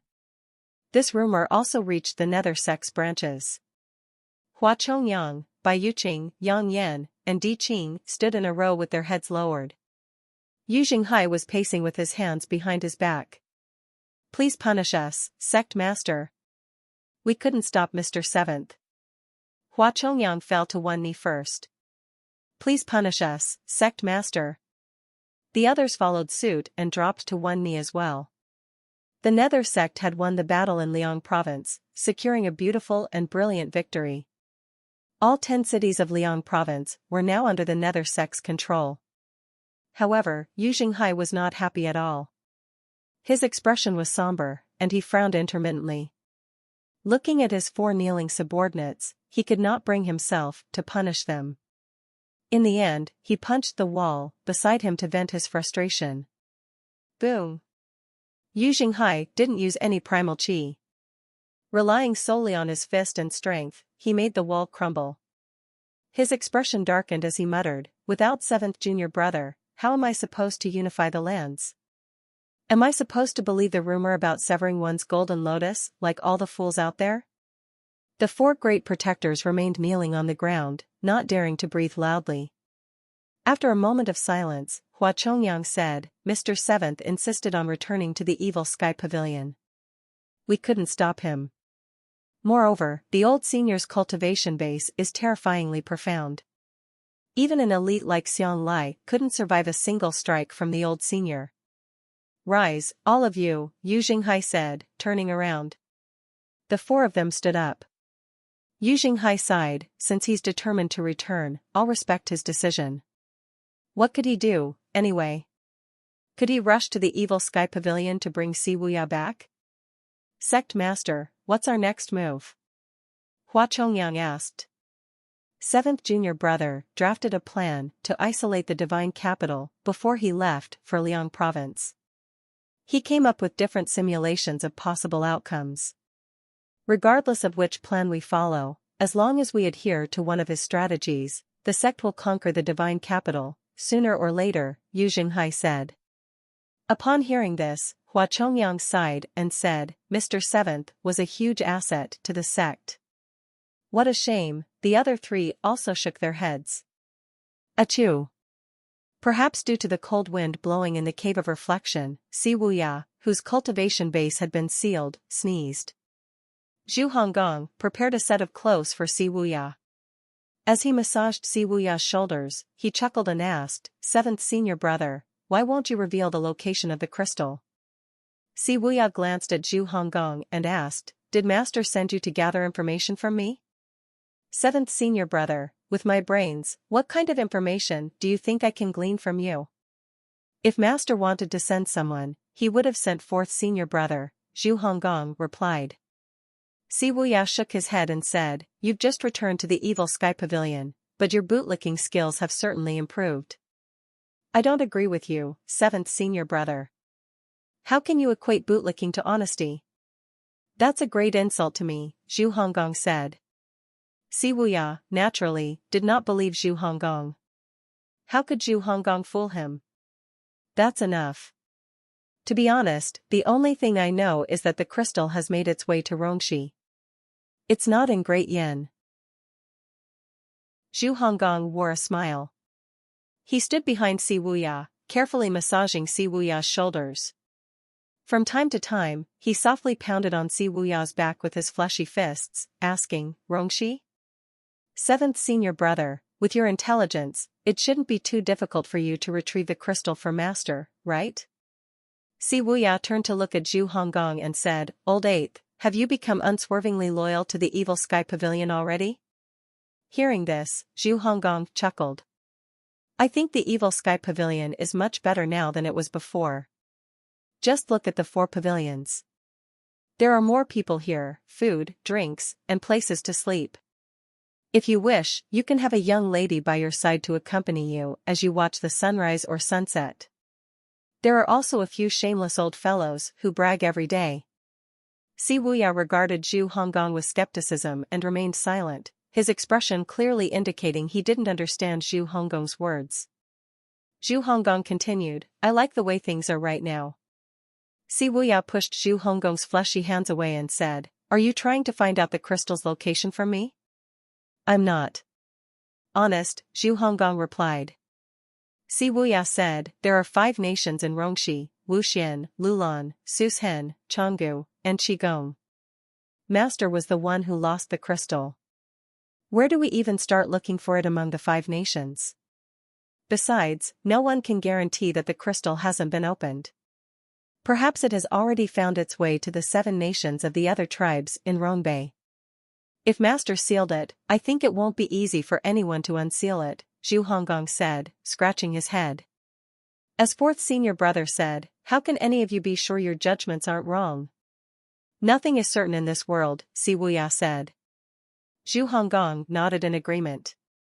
However, he soon found a flaw in this reasoning. In that case, why didn't you tell the truth? Master won't deliberately make things difficult for you. The truth might sound offensive to Master, Si Wuya replied. Si Wuya's words had barely faded when a cold scoff echoed from outside the cave. Seventh senior brother, to think I spoke in your favor. Is that what you think of, Master? Little Yuan appeared at the cave's entrance, dressed in green.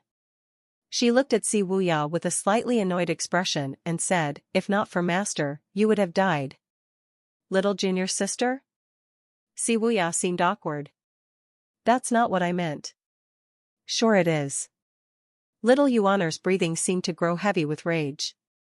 You pompous prick. Then, she spun on her heels and left without waiting for Si Wuya's explanation.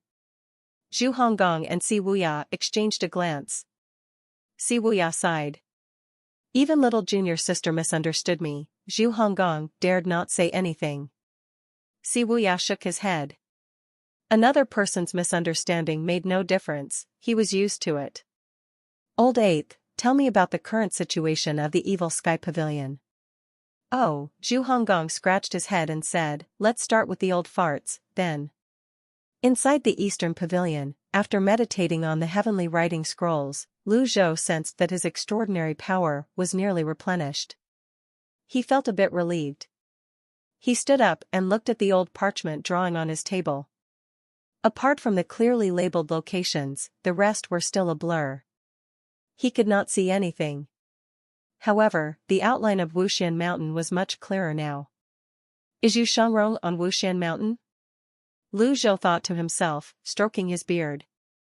After pondering for a moment, he decided there was no point in dwelling on it for now. So, he turned around and sat cross-legged again. He opened the system's dashboard and checked his remaining merit points. Merit points, 44,200. He needed more than 50,000 merit points to purchase the 100 Tribulations Insight avatar. Without much thought, he said in a low voice, lucky draw. Ding. Spent 50 merit points. Obtained 10 reversal cards. Reversal cards? Lu Zhou understood now. In the early stages, the rate of winning a grand prize was high in lucky draws. Now, it provided rewards in line with the user's needs. Would you give me an avatar? Lu Zhou did 20 consecutive draws. He was thanked for his participation 20 times. Feeling helpless, he gave up trying. It had been a long time since he had won anything valuable from the lucky draws. Recently, he had been getting reversal cards. Lu Zhou checked his item column, gritted his teeth, and bought 2 deadly strike cards. With that, he had spent 6,000 merit points. As for the others, forget it. He did not think they were worth buying compared to the deadly strike cards. The deadly strike card was his true trump card for now. Lu Zhou was still considering his next move when Zhao Yu appeared outside the Eastern Pavilion. Master, a letter from Zhenghai Jian. Read it. Zhao Yu unfolded the letter and read aloud, Old Senior, there are 2 things I wish to clarify. First, I've made some progress in the investigation of the palace's 9-leaf research. Indeed, someone is researching the 9-leaf stage in the palace, but it's being done with great secrecy, and my sources can't find out anything else. The only thing we know is that there's a large dark faction in the divine capital involved, and they are very guarded. In my opinion, they must be annoyed that you've spread the word about severing one's golden lotus to attain the 9-leaf stage, Old Senior. Second, the Noble Path is starting their Fiend extermination plan. You should be careful. Lastly, what do you think of Li Jingyi's presence in Liang Province's city? Ha ha ha. Zhao Yu's expression turned slightly unnatural after she finished reading the letter. Master, Zhenghai Jian's letter reminded me of something. Let's hear it. When I was in the palace, I heard someone say that the current emperor has never appeared in court. When my royal grandmother was ill, I never saw the emperor even once. Eunuch Li told me that the emperor is tied up with various affairs and important matters. I wonder what could be more important than the situation in Liang Province City and my royal grandmother's health. Zhao Yu was clearly puzzled. Lu Zhou's voice rang from inside. Indeed. He has more important matters to attend to. There were always people who valued certain things more than others. Sometimes, they would even sacrifice those around them. When Zhao Yu heard this, she shuddered inwardly. She recalled her time in the palace. Beyond the rules and restrictive etiquettes, there was nothing but coldness. It felt as though the palace had no human touch at all. 10 days later. The news of severing one's golden lotus to attain the 9-leaf stage spread far and wide. After a period of quarrels and arguments, the Lai faction grew larger. They believed that severing one's golden lotus was a big hoax, citing that 10 cultivators had died after severing their golden lotuses in the past 10 days. The trial faction insisted that those people had died because they were already on the brink of death. These individuals couldn't survive the damage from severing their golden lotuses due to their weakened state. Both factions were firm in their beliefs. There were also cultivators who proposed more advanced theories about severing the golden lotus, such as severing it before it sprouted leaves or shattering the avatar and abandoning the golden lotus, among others. Under the Melilot graveyard. It was pitch black. Yu Shangrong had forgotten how long he had been there. He flipped his hand, and a small golden avatar appeared above his palm. He felt he had enough primal chi to attempt sprouting the second leaf. Open. A radiant circle appeared around the avatar and moved downward. Unlike before, the radiant circle did not drop all the way to the base of the avatar's feet. Yu Shangrong had understood an important point: since he would sprout leaves without a golden lotus, he could simply disregard the golden lotus. As his primal chi surged, the radiant circle seemed to fill with energy. His avatar illuminated the dry well completely.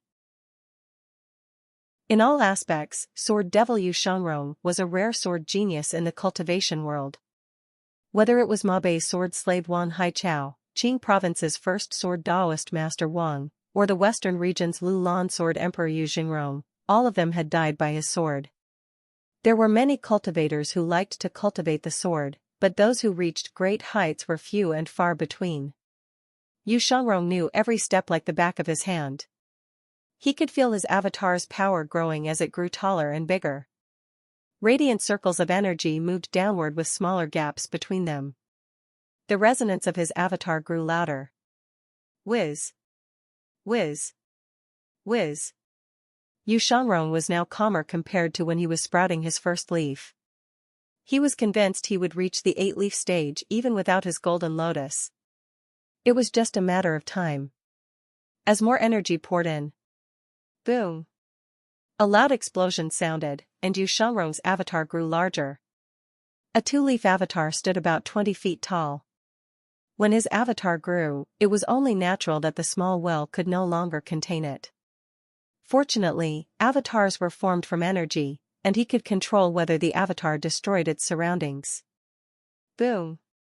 His energy crashed against the walls before everything returned to normal.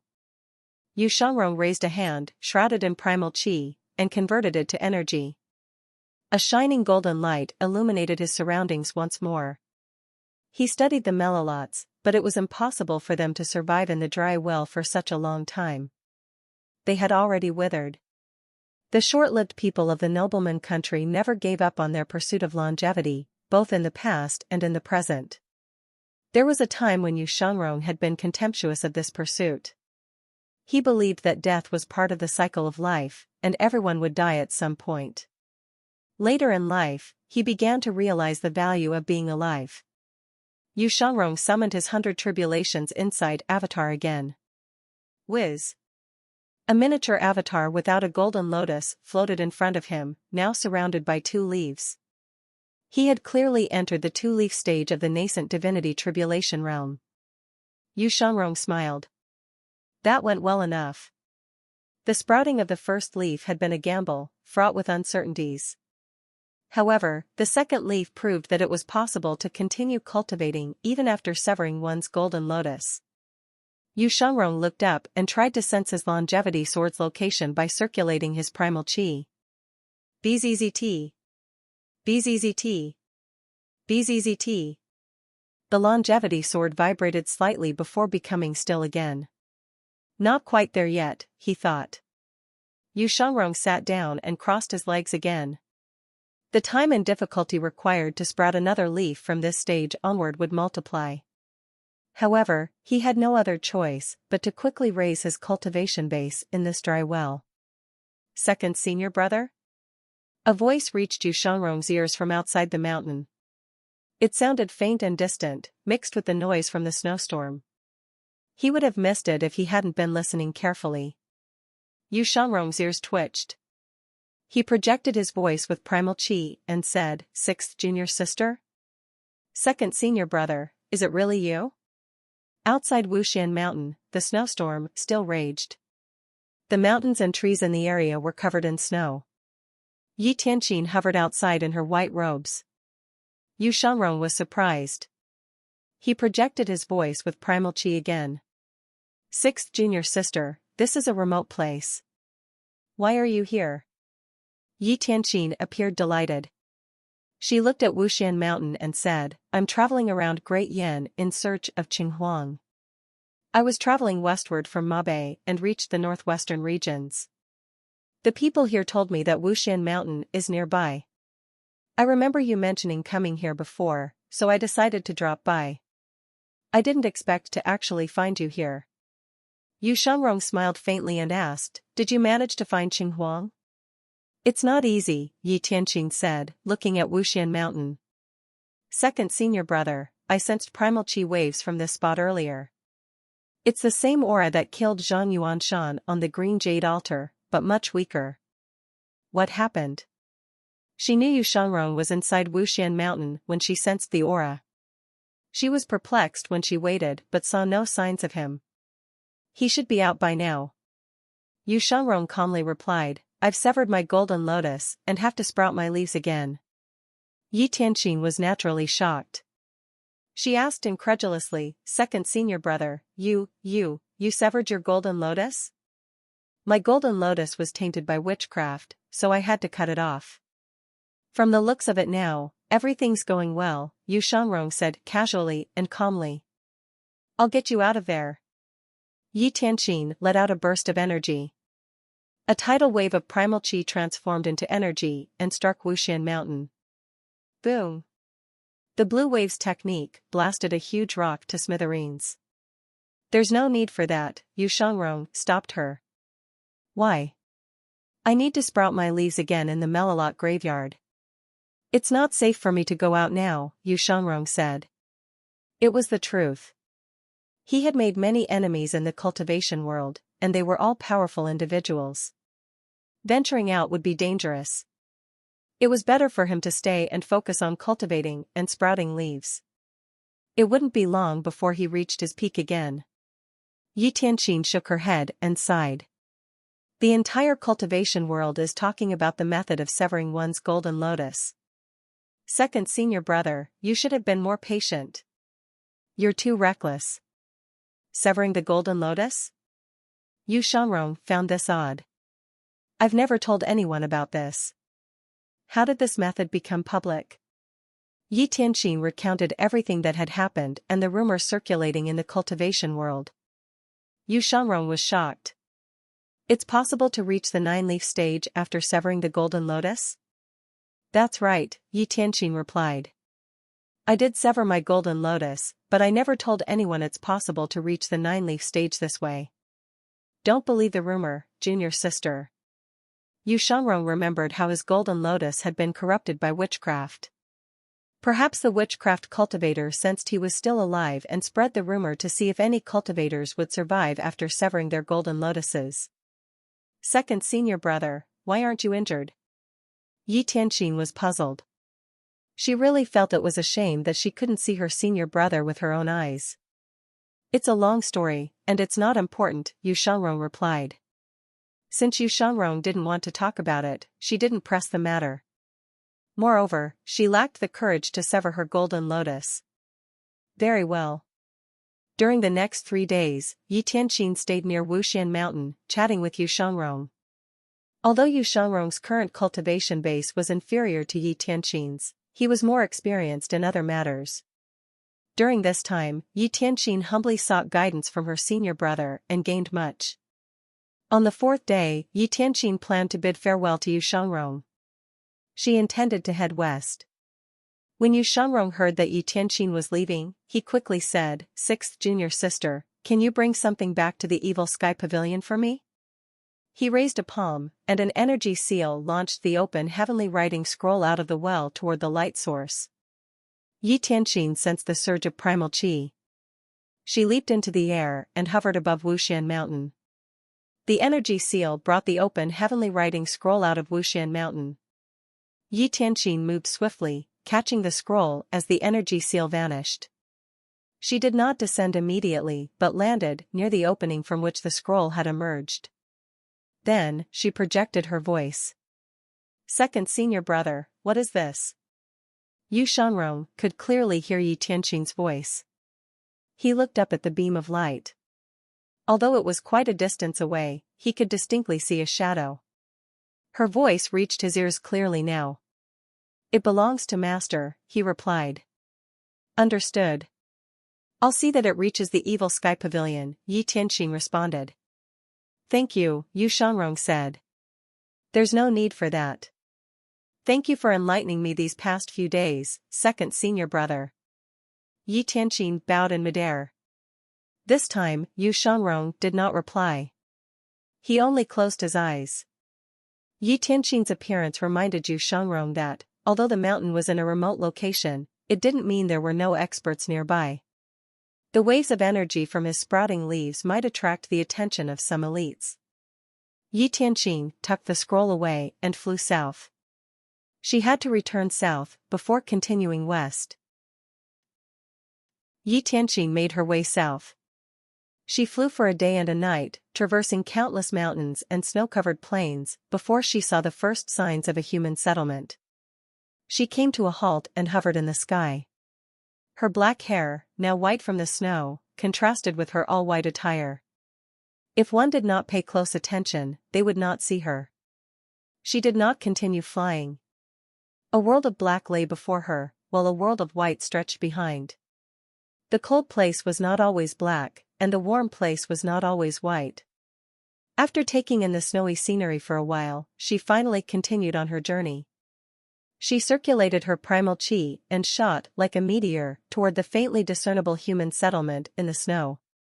At this moment, the cultivation theory of severing one's golden lotus to attain the 9-leaf stage had spread throughout the cultivation world of Great Yin.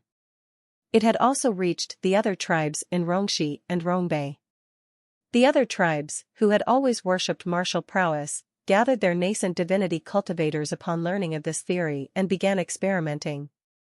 At a certain relay station in Great Yin, several cultivators were chatting over wine. After 3 rounds of drinks, they were running out of topics. "Comrade, you mean that severing one's golden lotus is the way to attain the 9-leaf stage? But you claim it's a pseudo 9-leaf stage.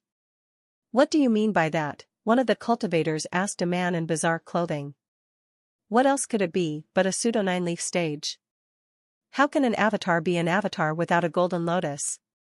Who knows if one can form a golden lotus again after severing it? Perhaps, if it's possible, one could be considered to have attained the true 9-leaf stage," the man in bizarre clothes replied. "You have a point. However, the problem is, can anyone survive after severing their golden lotuses? There must be a way around that. Many will die regardless of whether they sever their golden lotuses or not. If it were you, wouldn't you give it a try, too? You have a point." At this moment, a man on the side cupped his fists at the man in bizarre clothes and said, "You're knowledgeable, comrade. May I know your name?" "Well, my name isn't significant, but my surname is Ri." "Comrade Ri, listening to your speech is better than reading, for a decade." Mingxian shook his head. He had no choice but to accept the compliment. "You mentioned that the 10 great sects have rallied together and formed the Fiend Extermination Alliance?" "Well, technically, it's only 7 great sects right now. The Righteous Sect, Clarity Sect, and Heavenly Sword Sect were annihilated a long time ago," someone said. Mingxian said disapprovingly, "Aren't the 7 great sects actively seeking their own demise by challenging the evil sky pavilion?" Upon hearing Mingxian's words, the others turned to look at him, disagreeing with his statement. As soon as his voice faded, a man said, "Comrade Ri, aside from the great limit of the evil Sky Pavilion's Patriarch, the 7 great sects aren't what they used to be. Oh? Mingxian acted as though he was willing to listen. Think about it. The 10 great sects have failed numerous times in their attempts to defeat the evil Sky Pavilion, and they have suffered 2 terrible defeats. This time, they'll surely be more cautious.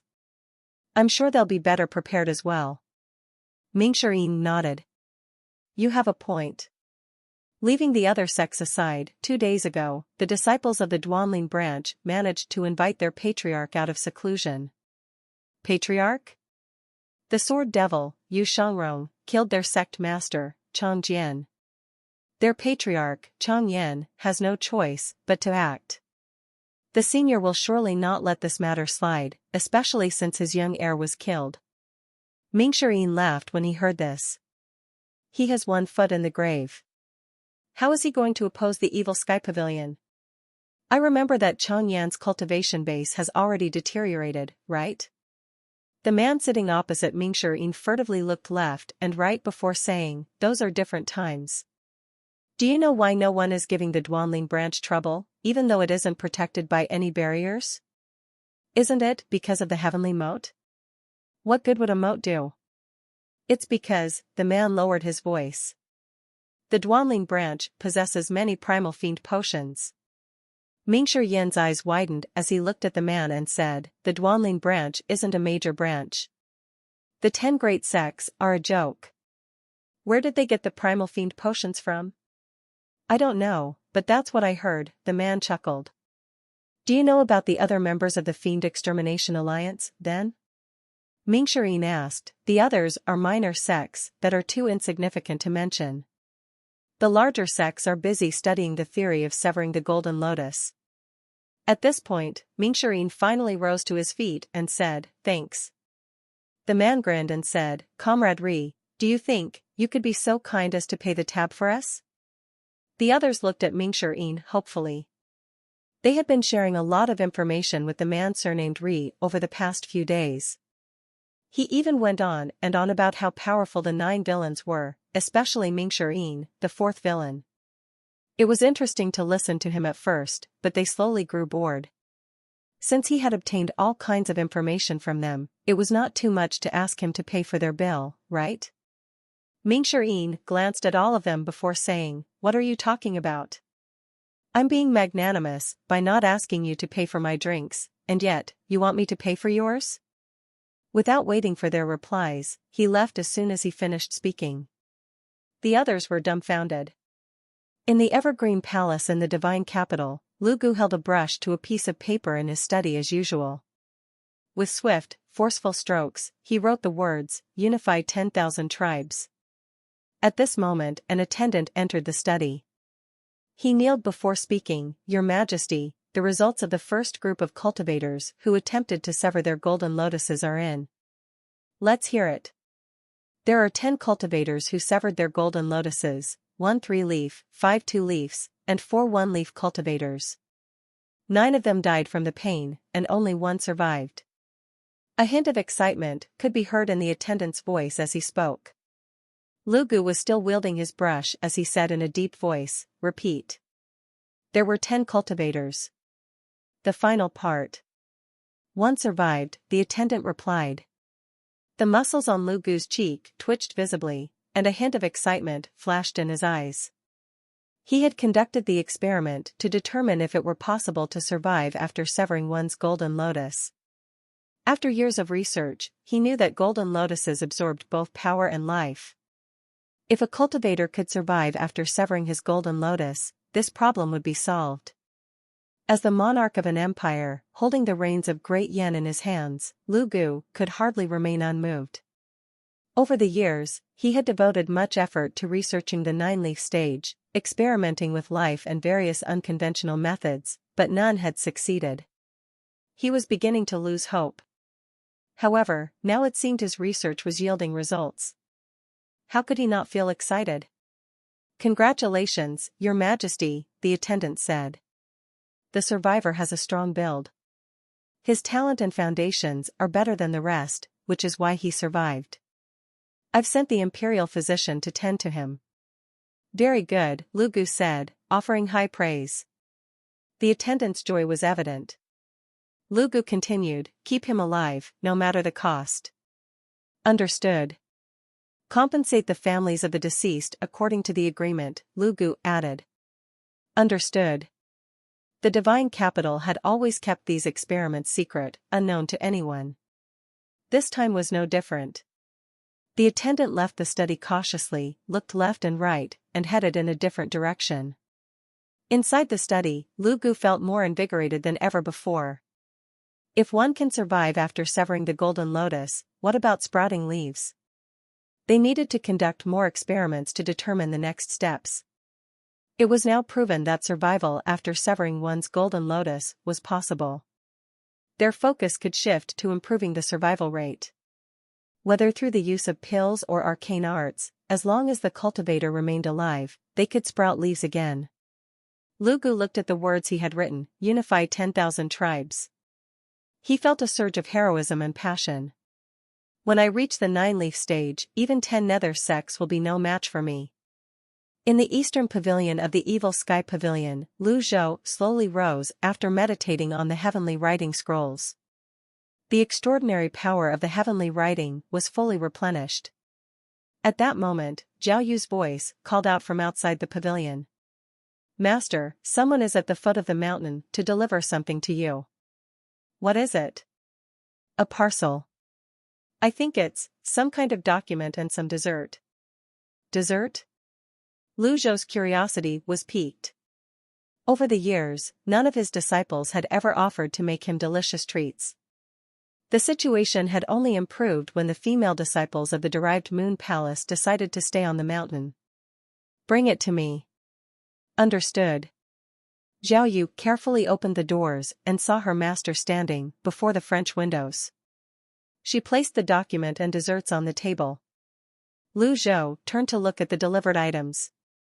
Upon seeing the special papers, he walked over with a slightly shocked expression. It was the open heavenly writing scroll. Ding. Obtained open heaven writing, back. Will you combine the open heavenly writing scrolls? Lu Zhou was surprised that Yi Tianxian still remembered this. Alas, the current Ji Tiandao was no longer the same as before. He did not like tuckaho pies. Hence, he waved his hand and said, share it among yourselves. Zhao Yu said in confusion, huh? But 6th junior sister made them for you. I dare not accept them. I have no appetite, Lu Zhou blurted out the first excuse that came to mind. When Zhao Yu heard this, she bowed and said, thank you, master. However, inwardly, she was worried. Master is losing his appetite. It's said that this often happens in old age. Is Master's great limit truly near? Besides cultivating, Zhao Yu would also keep up with the news from the outside world. It was only natural for her to worry, given all the rumors being circulated. She was not the only one worried about Lu Zhou. The other disciples and the old age pavilion had often discussed their plan should the noble path come knocking. Zhao Yu took the tuckaho pies and said, there's a letter as well. I see, Lu Zhou glanced at the letter inside the parcel. Zhao Yu dared not stay any longer. She left the room respectfully. Lu Zhou picked up the letter, opened it, and scanned through it. It read, Dear Master, your disciple, Yi Tianxin, delivered these items to the Evil Sky Pavilion as requested by Second Senior Brother. Second Senior Brother is afflicted by a curse and has severed his golden lotus. He is now trapped inside the Melilot graveyard, recuperating there while sprouting his leaves again. Second Senior Brother wants to tell you that everything is fine. Regards, the unfilial rascal, Yi Tianxin. After reading the letter, Lu Zhou frowned. Primal Qi surged in his hand, and he burned the letter to ashes. So, severing one's golden lotus and surviving is possible?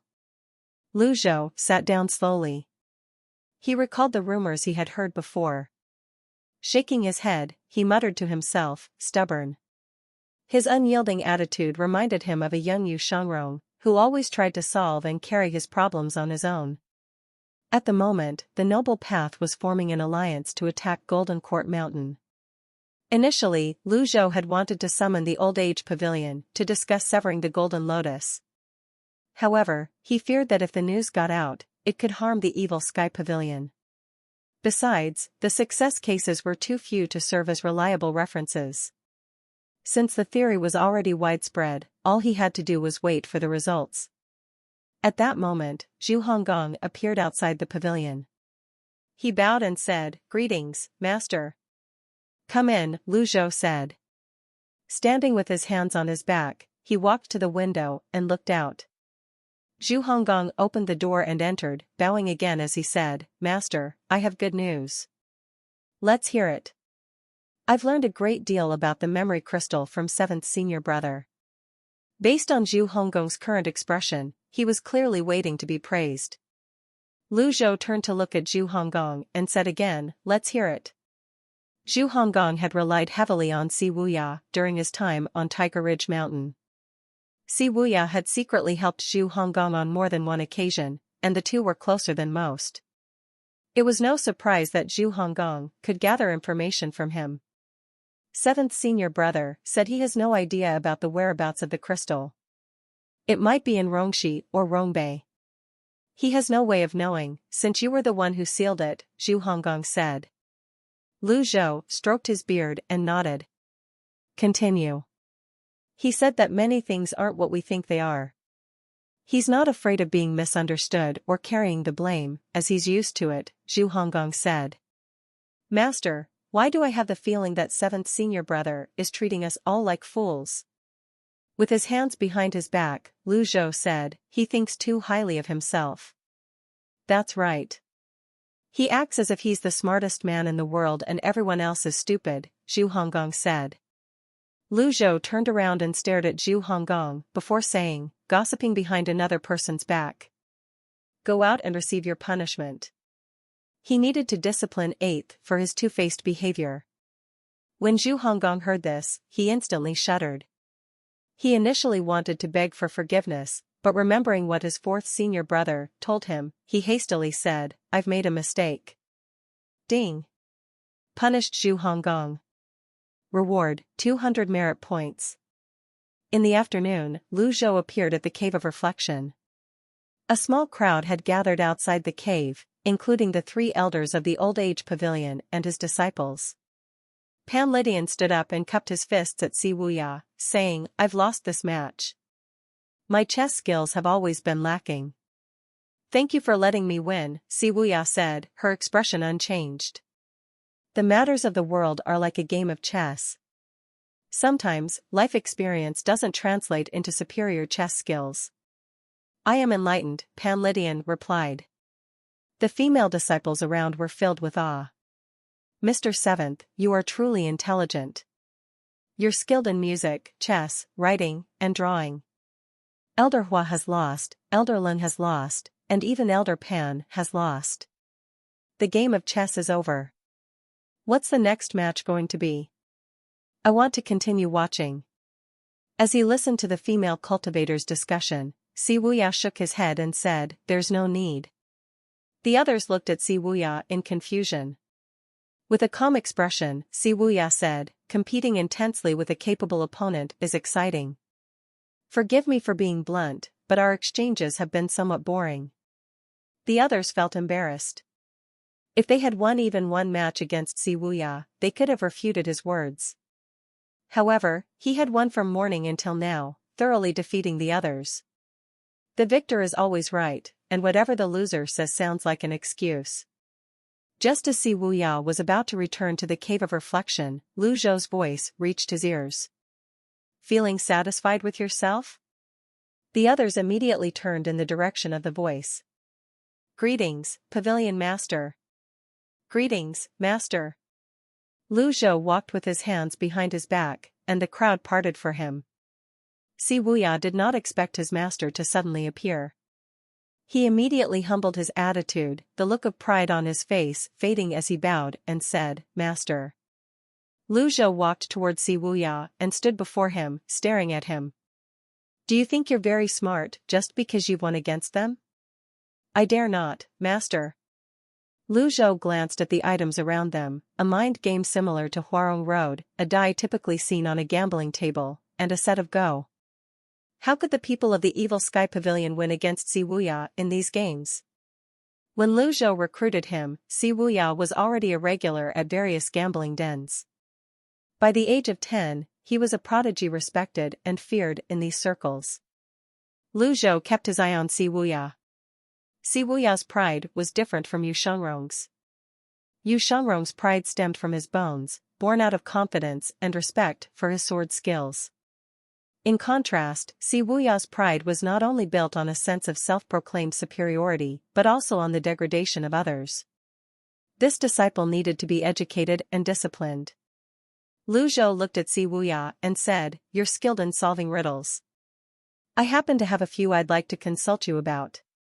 Upon hearing the word consult, Si Wuya hastily fell to his knees. "I've made a mistake."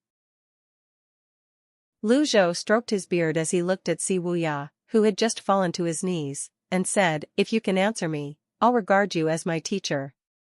Si Wuya trembled inwardly. A chill ran up his spine. If his master was his old self, he would have rained down punches and kicks upon him, without bothering to ask questions. He couldn't wrap his mind around his master's change in attitude. The others who were watching were also shocked by Lu Zhou's words. Lu Zhou must have been very confident to say such things to Si Wuya. Si Wuya did not dare to say anything, not even to look up. Lu Zhou stroked his beard, considering his options. As a transmigrator, he could ask questions about calculus, world-class mathematical problems, or conjectures from the school of names, but he felt it would be meaningless. Apart from thoroughly putting Si Wuya in his place, it wouldn't be a good way to educate him. It was a teacher's duty to resolve their students' confusions. After muttering to himself for a while, he finally said, "Those in power shouldn't fear a scarcity of resources, but rather their unequal distribution. If I only have 8 weapons, how should I distribute them among my disciples?" Si Wuya was taken aback, at a loss for how to answer. The others exchanged glances as well. How were 8 weapons supposed to be divided among 9 disciples? How could the distribution be equal? Would a weapon still be a weapon if it were split? If he killed one of his disciples, would it be even? "Answer me," Lu Zhou commanded in a deep voice, looking down at Si Wuya. Lu Zhou seemed to be intentionally putting Si Wuya in a tight spot, but the others thought there was more to it than met the eye. Would Si Wuya be bold enough to answer? Would he revolt and attempt to become his master's teacher? Everything in the world has a source. In that case, what's the origin of the world? Lu Zhou asked again. Upon hearing this question, Si Wuya shuddered. Lu Zhou said in a deep voice, "Answer me." Were there answers to these questions? The elders of the Old Age Pavilion kept shaking their heads. Let alone them, even Si Wuya could not answer. Many years ago, someone in the cultivation world had posed this question. However, the proposed explanations were so vague that they could apply to any situation. Since the advent of cultivation theories from the Buddhist, Confucian, and Taoist sects, there had already been heated debates about similar matters. If there had been a clear answer, there would not have been such a wide gap in understanding. "Can't you answer it?" Lu Zhou looked down at Si Wuya. Si Wuya shook his head. He would never dare to claim that he was a great scholar. He had the pride, but not the courage. "If it's something vague, the others might think that I'm bullying you." Lu Zhou stroked his beard, pondering. He suddenly remembered the issue of severing the golden lotus. Was the truth valid just because everyone believed it? Galileo experimented with 2 iron balls, allowing them to fall at the same time, to challenge the prevailing truth. Similarly, was it necessary for the golden lotus to exist? Which came first, the chicken or the egg? With these thoughts in mind, Lu Zhou asked again, "Cultivators form golden lotuses to enter the nascent divinity realm and sprout leaves to improve their cultivation bases. Let me ask you this, which came first, the golden lotus or the leaf?" Si Wuya was slightly taken aback. Was this question difficult? It sounded simple enough.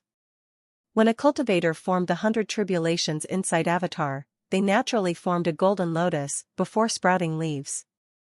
However, he dared only to answer the question in his heart, not out loud. The others found this strange as well. How can there be leaves without a golden lotus?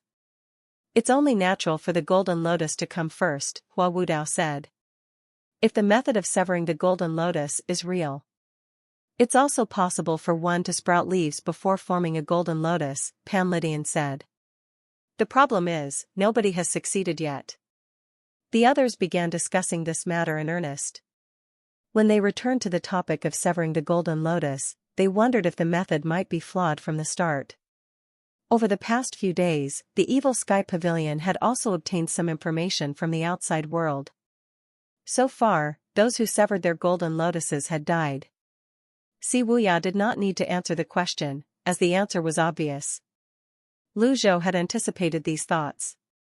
If his second disciple, Yu Shanrong, had not successfully severed his golden lotus, he would not have asked this question. He looked at Si Wuya calmly. All he had to do was pose the questions. When Yu Shanrong returned, the answer would be clear. Think carefully before you answer my question. Lu Zhou was about to turn and return to the Eastern Pavilion when Zhao Yu walked over with a letter in hand. Master, a letter from Zhenghai Jin. Read it. Zhao Yu unfolded the letter and read aloud, Old Senior, the method for severing the golden lotus has reached the palace. 100 men were gathered for experimentation. During the day, 10 of them severed their golden lotus, and only one survived. Old Senior. I have a feeling that I'll witness history. Ha ha ha. Zhao Yu did not want to read the letter. She had always been annoyed by the ha ha ha at the end. When she looked up, she noticed everyone staring at her with stunned expressions. Distracted by the ha ha ha, she became annoyed. The letter stated that one person survived, and everyone fell silent. Finally, Pavilion asked, this means it's truly possible to survive after severing one's golden lotus. So, the leaf came before the golden lotus? Perhaps the young cultivators did not understand the question, but Lin Luo, Pavilion, and Hua Wudao realized the problem lay with the golden lotus. Si Wuya frowned, an incredulous expression on his face. Just a moment ago, he was convinced he had the right answer. Now, his answer was proven wrong, as if a slap to his face. This was more hurtful to him than any physical blow. Lu Zhou glanced at Si Wuya, remained silent, and left for the Eastern Pavilion. Safe journey, Master. Safe journey, Pavilion Master. The others merely glanced at Si Wuya before leaving the back of the mountain. Zhu Honggong was the only one who remained. He walked up to Si Wuya's side and said, Seventh senior brother, you're finally back. Can't you just keep a low profile for a while? With his master gone, Si Wuya returned to normal. How am I supposed to keep a low profile? Si Wuya asked, these people are outsiders, after all. As an Evil Sky Pavilion disciple, I must never bring shame to the pavilion. Zhu Honggong scratched his head. You seem to have a point. Are you truly unable to answer Master's questions? Si Wuya replied with a disapproving tone, it's only a vague question. It's normal for someone to not be able to answer it. Seventh senior brother, have a good rest. I'll be taking my leave. When he returned to the Eastern Pavilion, Lu Zhou walked up to the table, picked up his brush, and drew a golden lotus on the paper. After scrutinizing it for a moment, Lu Zhou stroked his beard and nodded. It was proven that severing one's golden lotus was a feasible feat. The next step was to improve the survival rate. Surely, the collective wisdom of the people could find a better way to achieve this. Relying on the strength of a group was better than fighting alone. Just as he was about to meditate on the heavenly writing scrolls, he heard a voice from outside. Greetings, Master. May you live forever and ever. Come in. Lu Zhou, naturally, knew it was Zhu Honggong, his 8th disciple. Zhu Honggong entered the room and kneeled on the ground before saying, Master. I have a feeling that 7th senior brother isn't quite willing to accept the outcome. Unwilling? Lu Zhou regarded Zhu Honggong in confusion. Even he himself could not answer those questions, let alone Si Wuya. What was there to be unwilling to accept? He says your questions are vague, and it's normal for anyone to be unable to answer them, Zhu Honggong said hesitantly. Lu Zhou frowned. As expected, Si Wuya, this rascal, was a tougher nut to crack than Yu Shangrong. I'll see what I can do about it.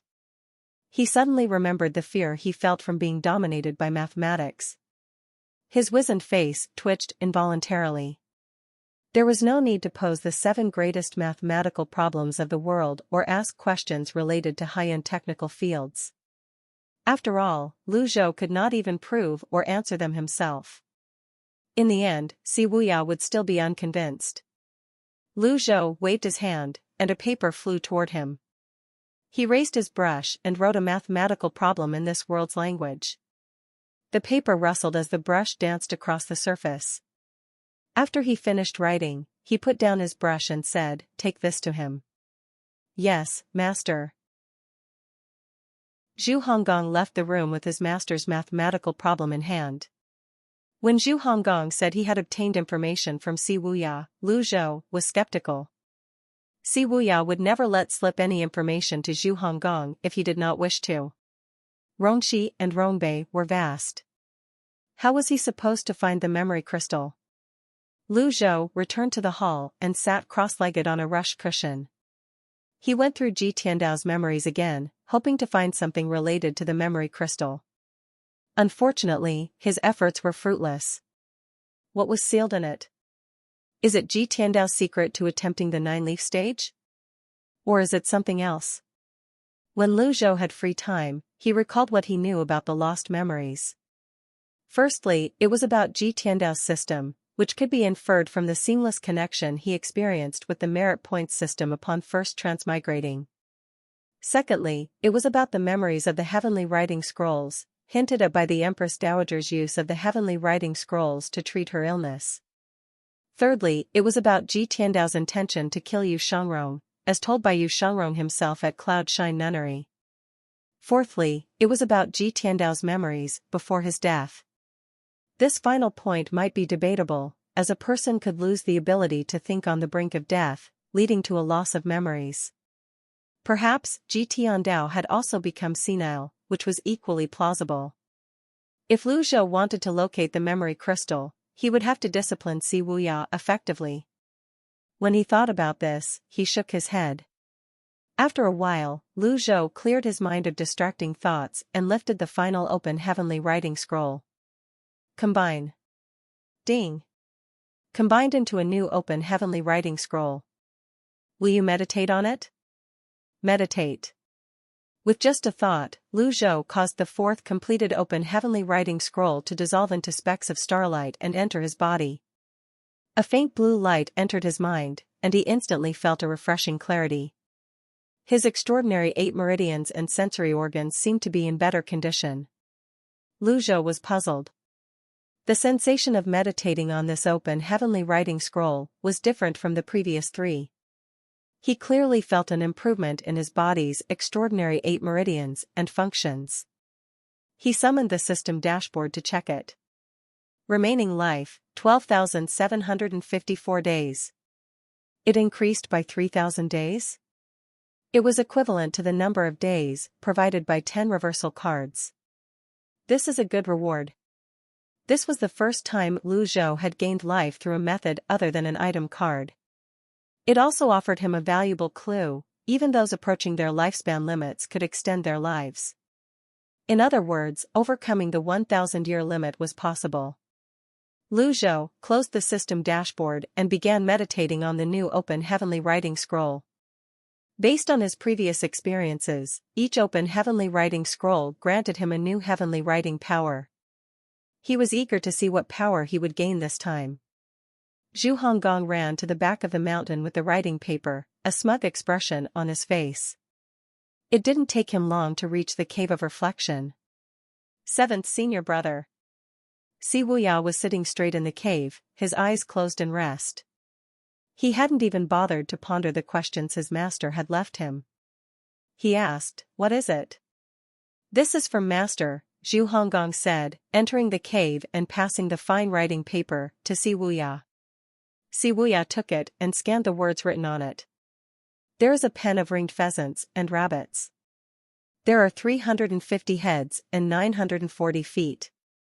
How many ringed pheasants and rabbits are there? Zhu Honggong scratched his head and asked, "Seventh senior brother, what does it say?" Si Wuya ignored him, his attention already captured by the question. He quickly became absorbed in it, his mind racing to solve the problem.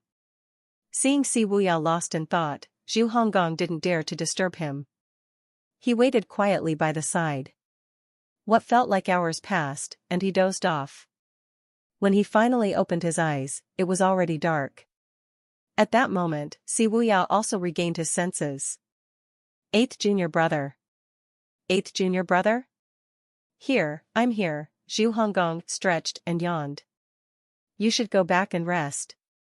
I'll give you the answer in the morning. Okay. Zhu Honggong nodded and left the cave of reflection. Once outside, he turned back to look. Seventh senior brother must be losing his mind. It's just a simple question. Why is he so worked up about it? Early the next morning, Lu Zhou opened his eyes slowly. He felt rejuvenated and a sense of comfort he couldn't quite describe. Perhaps due to the new open heavenly writing scroll, Lu Zhou had undergone a slight physical transformation. He looked at his silver mane, now with more dark strands. Compared to when he first transmigrated, the change was significant. However, compared to yesterday, not much had changed. Ding! Instructed Si Wuya. Reward, 200 merit points. HM? It worked? Lu Zhou rose to his feet and walked to the table. He picked up his brush and wrote again. The sound of paper rustling filled the air. When he finished writing, he called for someone to summon Zhu Honggong over. Greetings, Master, Zhu Honggong said enthusiastically. Come in. Zhu Honggong walked into the room. He saw his master placing the brush on the table. Then, he chuckled and said, Master, seventh senior brother, couldn't solve your riddle even after working all day. I saw dark circles under his eyes when I left him. Lu Zhou was slightly taken aback.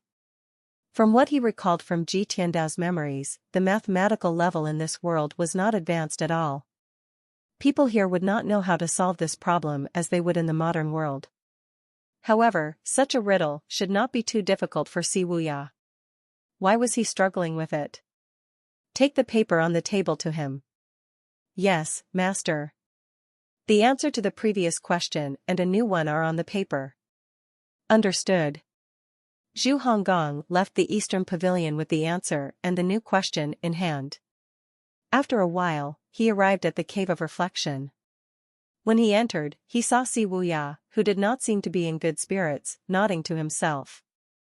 This is indeed an intriguing question. Si Wuya said. Greetings, seventh senior brother, Zhu Honggong greeted him. Si Wuya turned around and grabbed Zhu Honggong, asking, Did Master truly come up with this question? Of course. I saw him writing it down with my own eyes.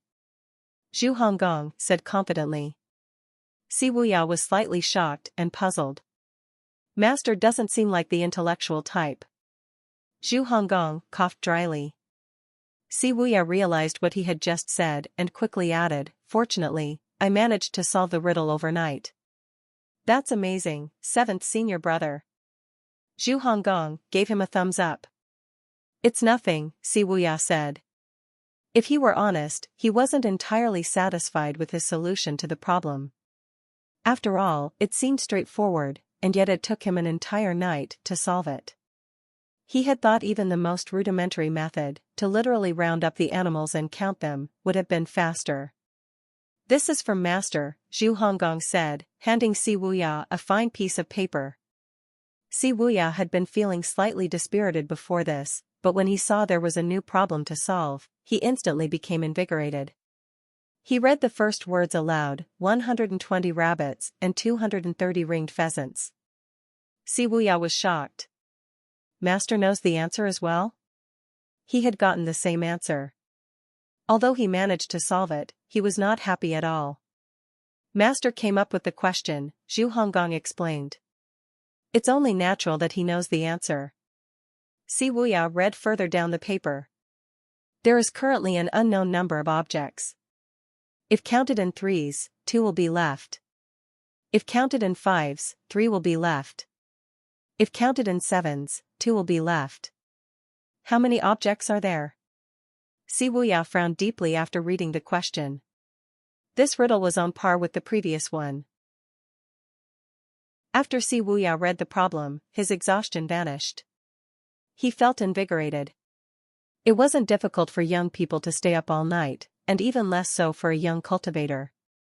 However, with his cultivation base sealed, he felt the strain of working through the night. After a night of effort, dark circles clearly appeared under his eyes.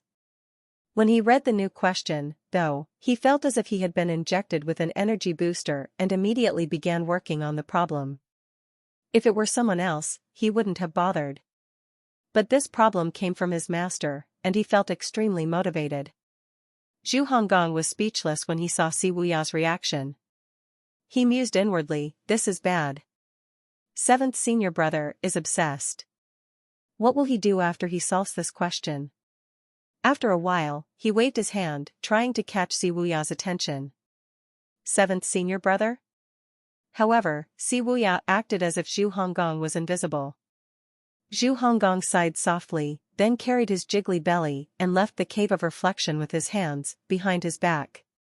He felt great being able to walk like a boss. As soon as he emerged from the cave of reflection, he saw Pan Zhong and Zhou Jifeng walking toward him. Greetings, Mr. 8th, they said in unison. Zhu Honggong immediately put on airs. He cleared his throat and sternly asked, what is it? Nothing much. We just came to have a look. We heard that Mr. 7th has been working on a problem all night. We're curious to see it for ourselves, Pan Zhong replied. If you have free time, you should cultivate. Zhu Honggong rolled his eyes at them before tossing the paper he had brought with him to Pan Zhong and Zhou Jifeng. Thank you, Mr. 8th. It did not take long before the question spread throughout the evil sky pavilion. The people on the mountain lacked entertainment. Aside from cultivating, their time was spent on meals, the toilet, and sleeping. They indeed needed some fun. When they were suddenly given such a question, everyone began to earnestly study it. Lu Zhou had been meditating on the heavenly writing scrolls in his room. He was unaware that his casual question had attracted so much attention. It was early in the morning, and the sky had not yet brightened when Lu Zhou heard 2 notifications. Ding! Instructed Si Wuya. Reward, 200 merit points. Ding! Instructed Si Wuya. Reward, 200 merit points. Lu Zhou was surprised to receive 2 notifications and felt intrigued. Looks like I'll have to come up with more questions to instruct this rascal. I'll show him there's always something or someone greater. At that moment, Zhu Honggong's voice rang from outside. Greetings, Master. Come in. After spending time with Lu Zhou, Zhu Honggong no longer behaved stiffly in front of him. He appeared more relaxed. When he entered the room, he saw Lu Zhou sitting cross-legged and bowed, saying, Master, 7th senior brother has solved the problem you gave him yesterday. His answer is the same as yours. Lu Zhou's expression remained unchanged. That question was just like an appetizer, after all. He was surprised to be awarded merit points. What about the second question? Lu Zhou asked. I think 7th senior brother has solved it. It was surely difficult for him, you can tell by how he scratches his head, Zhu Honggong replied. Take that paper on the table and give it to him. Yes, Master. Zhu Honggong brought the answers to the second and third questions to the cave of reflection. 7th senior brother, here are the answers and the third question. Si Wuya immediately took the paper from Zhu Honggong. After comparing the answer with his own, he sighed and said, Interesting, truly interesting. Zhu Honggong looked at the stone table inside the cave of reflection and was surprised to see 2 holes. 7th senior brother, did you do that? I couldn't help myself, Si Wuya said, his eyes still fixed on the paper's contents. Seventh senior brother, you should stop working on these questions. They're boring. Get out. Si Wuya's voice was cold. Huh? Zhu Honggong was taken aback. I'll take my leave then. After Zhu Honggong left, Si Wuya calmed down and mumbled to himself, 23, 128. 233. I've only calculated one? I've never seen Master's way of solving the question. My horizons have broadened. The solution written on the paper not only contained the answer, but also hypothetical variables. For someone as intelligent as Si Wuya, any inspiration for solving a problem was like anointing his head with the purest oil. How could he not be shocked when he saw the content of the paper? As for the third question, Si Wuya was stunned for a very long time after reading it. Only now did he realize that the first two questions were just appetizers. On the third paper, there was a triangle, a circle, and symbols that Si Wuya did not recognize. He did not understand them, which was only natural since the question involved advanced geometry and algebra. Even Lu Zhou had a headache when he encountered these questions before he transmigrated, let alone Si Wuya, who had never been exposed to such things in his life. This was the fear of being dominated that countless students experienced. Ding! Instructed Si Wuya. Reward, 200 merit points. When he heard the third notification, Lu Zhou nodded in satisfaction. Even I'm troubled by that question, let alone you. The third question involved advanced algebra and geometry. For a world that lacked mathematical concepts, any ordinary man would feel like he was reading heavenly writing when he saw this. Si Wuya was not an ordinary man. Given time, he would surely be able to understand it. After a moment, Lu Zhou closed his eyes and continued meditating on the heavenly writing scroll. In the afternoon, the others in the Evil Sky Pavilion had given up on finding a solution to the question. The lack of a solution after such a long time was an excruciating experience. At dusk, Si Wuya stared blankly at the question on the table, as if he had turned stupid. This was a normal reaction when someone encountered a difficult situation. One's confidence would definitely suffer a blow, leading to self-doubt. Si Wuya was no exception. He was unaware that the others had long given up on solving the problem. The third day, the fourth day, and the fifth day passed. Si Wuya was still studying the question on the paper. The more he studied it, the more he realized its complexity. Lu Zhou's meditation on the heavenly writing scroll went smoothly. He had already replenished the heavenly writing's extraordinary power earlier. He still did not know what the fourth heavenly writing's power was. Since he had been meditating, he was certain that the prices of the item cards must have gone up as well. As expected, when he tapped on the item column, he found that all the cards' prices had increased by 500 points or more. He was still inwardly cursing the system when a voice rang from outside. Master, seventh senior brother, would like to meet you. Lu Zhou's expression did not change upon hearing these words. After all, he did not think it was possible for that rascal to solve the problem. Why? Seventh senior brother would like to ask for your opinion on the solution to the question. He's asking for someone else's opinion? Zhu Honggong could discern the annoyance in his master's tone. He hastily said, I'll convey your message immediately. After Zhu Honggong left, Lu Zhou looked out the window. He was sure he could handle Si Wuya. Over the next few days, Lu Zhou took an incremental approach. He gradually increased the difficulty of the questions, not expecting Si Wuya to solve them. Instead, he wanted Si Wuya to grasp the deeper meaning behind the problems. Learning was endless. The more one understood mathematics, the more one could uncover its mysteries. Inside the reflection cave, Si Wuya was acting exactly as Lu Zhou had anticipated. As he delved deeper into the questions, he realized they were far more complex than he had expected. His appearance had changed drastically. Tormented by the problem, he looked like a disheveled lunatic, completely focused on the question. I can't bear to see Mr. Seventh like this. Pan Zhong glanced at Si Wuya, then turned and left.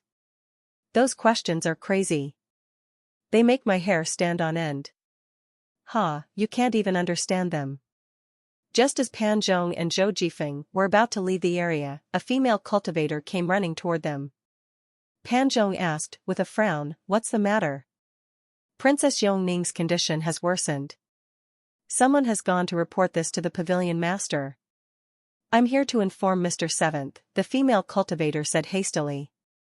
At this moment, Si Wuya, who had ignored the disturbances outside so far, appeared at the entrance of the Cave of Reflection.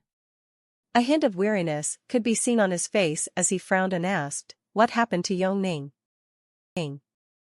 No matter how cold or heartless Si Wuya was, he could not stand idle if Yong Ning was dying. After all, she had been a great help to him. Even if he held no affection for her, he was undoubtedly indebted to her. Si Wuya furrowed his brows as he listened to the female cultivator describe Yong Ning's condition. After a moment of silence, he said, "Let me out." Pan Zhong and Zhou Jifeng were taken aback. They were not bold enough to release Si Wuya from the Cave of Reflection and could only look at him helplessly. "Mr. Seventh, it's not that I don't want to let you out, it's just, let me out," Si Wuya repeated. From Si Wuya's expression, Pan Zhong and Zhou Jifeng knew he was determined to leave the cave. The problem was, even if they had the courage of 10 lions, they would never release him. Without his cultivation base and weapon, it was only natural that Si Wuya was unable to disregard the barrier like Yu Shengrong did. The atmosphere had grown unbearably tense when a stiff and loud voice rang out. "Release him." Si Wuya and Zhou Jifeng looked over and saw Duan Muxing hovering above the Cave of Reflection with his overlord's spear in hand. "Yes, Mr. Third," Pan Zhong bowed. Shortly after, Si Wuya emerged from the Cave of Reflection and looked up at Duan Muxing. What shocked Si Wuya was that Duan Muxing seemed to have a much stronger presence than before. His cultivation base was improving rapidly. "Thank you, third senior brother," Si Wuya said. Duan Muxing shook his head and said, "Forgive me for saying this, but what good would come of poring over that messy question? If you have the time, you should study the cultivation theory of severing one's golden lotus. If you can contribute to the evil sky pavilion, the others will, naturally, respect you. You wouldn't be in the position you are now, powerless to save the woman you love," Si Wuya said. He was rendered speechless for a moment. He wanted to retort but dismissed the idea when he recalled his third senior brother's fiery temper. In the end, he only said, "I'll remember your advice, third senior brother. Go and pay your last respects then." Duan Muxing left through the air after he finished speaking. Last respects? Si Wuya's heart sank. He knew what those words meant but did not dare to dwell on it. He hastened toward the southern pavilion, with Pan Zhong, Zhou Jifeng, and the others following closely behind. Soon, Si Wuya reached the southern pavilion. When little Yuan saw Si Wuya approaching, she went up to meet him. "Seventh senior brother, big sister Yong Ning is dying." Zhao Yu pulled little Yuan to the side and said, "Don't be too anxious, the 3 elders are here." Zhu Honggong looked at little Yuan and said, "Little junior sister, watch your words." The others did not dare to speak recklessly. Si Wuya looked at the closed doors. He was about to enter when the door creaked open. Hua Wudao walked out. Hua Yueshing walked up to him and asked, "What's the situation?" Hua Wudao sighed and shook his head. "She has been stabbed by an energy blade, and it destroyed her internal organs. We should make preparations for her funeral." Upon hearing these words, everyone present shook their heads and sighed. Si Wuya did not grow agitated, contrary to everyone's expectations. He remained calm as he recalled the scene where Yong Ning had tried to commit suicide with an energy blade during the battle in Liang Province's city. Yong Ning was smart. She knew that Lu Bing or Xiang Lai would have used her as a hostage. She had willingly stepped forward to stall Xiang Lai, giving Si Wuya time to think of a countermeasure. This allowed Si Wuya to successfully sneak up on Xiang Lai. She had chosen to end her life so she would not be a burden to Si Wuya. Sometimes, Si Wuya felt that she was foolish to a fault. She could have enjoyed a peaceful life in the palace if she had chosen to. Why did she insist on getting involved in the affairs of the world? Creak. The door opened again. This time, Pavilion walked out. He did not look optimistic. He raised the wine gourd in his hand and took a large swig from it. Zhao Yu walked up to him and asked, Elder Pan, what's her condition like? Zhao Yu was Yong Ning's elder sister, after all. She could not help but worry. Pavilion shook his head and sighed. I've used half of my primal chi, and yet, I couldn't heal her internal injuries. Judging from the angle of the injury, I think she planned it beforehand. She did not want to die immediately, but she did not want to be rescued either. Was she so willing to endure the pain for an extended time, just to have one last look at this world? Old Pan, please don't scare us. Is there nothing else you can do? Pan Zhong asked. Do I look like a liar? Pavilion asked. Little Yuan tugged at the edge of Si Wuya's clothes and whispered, Seventh senior brother, let's ask Master for help. I'm sure he can save Sister Yong Ning. Pavilion, who had keen hearing, looked at Little Yuan and said, even an 8-leaf Buddhist elite can't save her now, let alone the Pavilion Master. What makes you say that? Lung Luo, who had just exited the room, asked.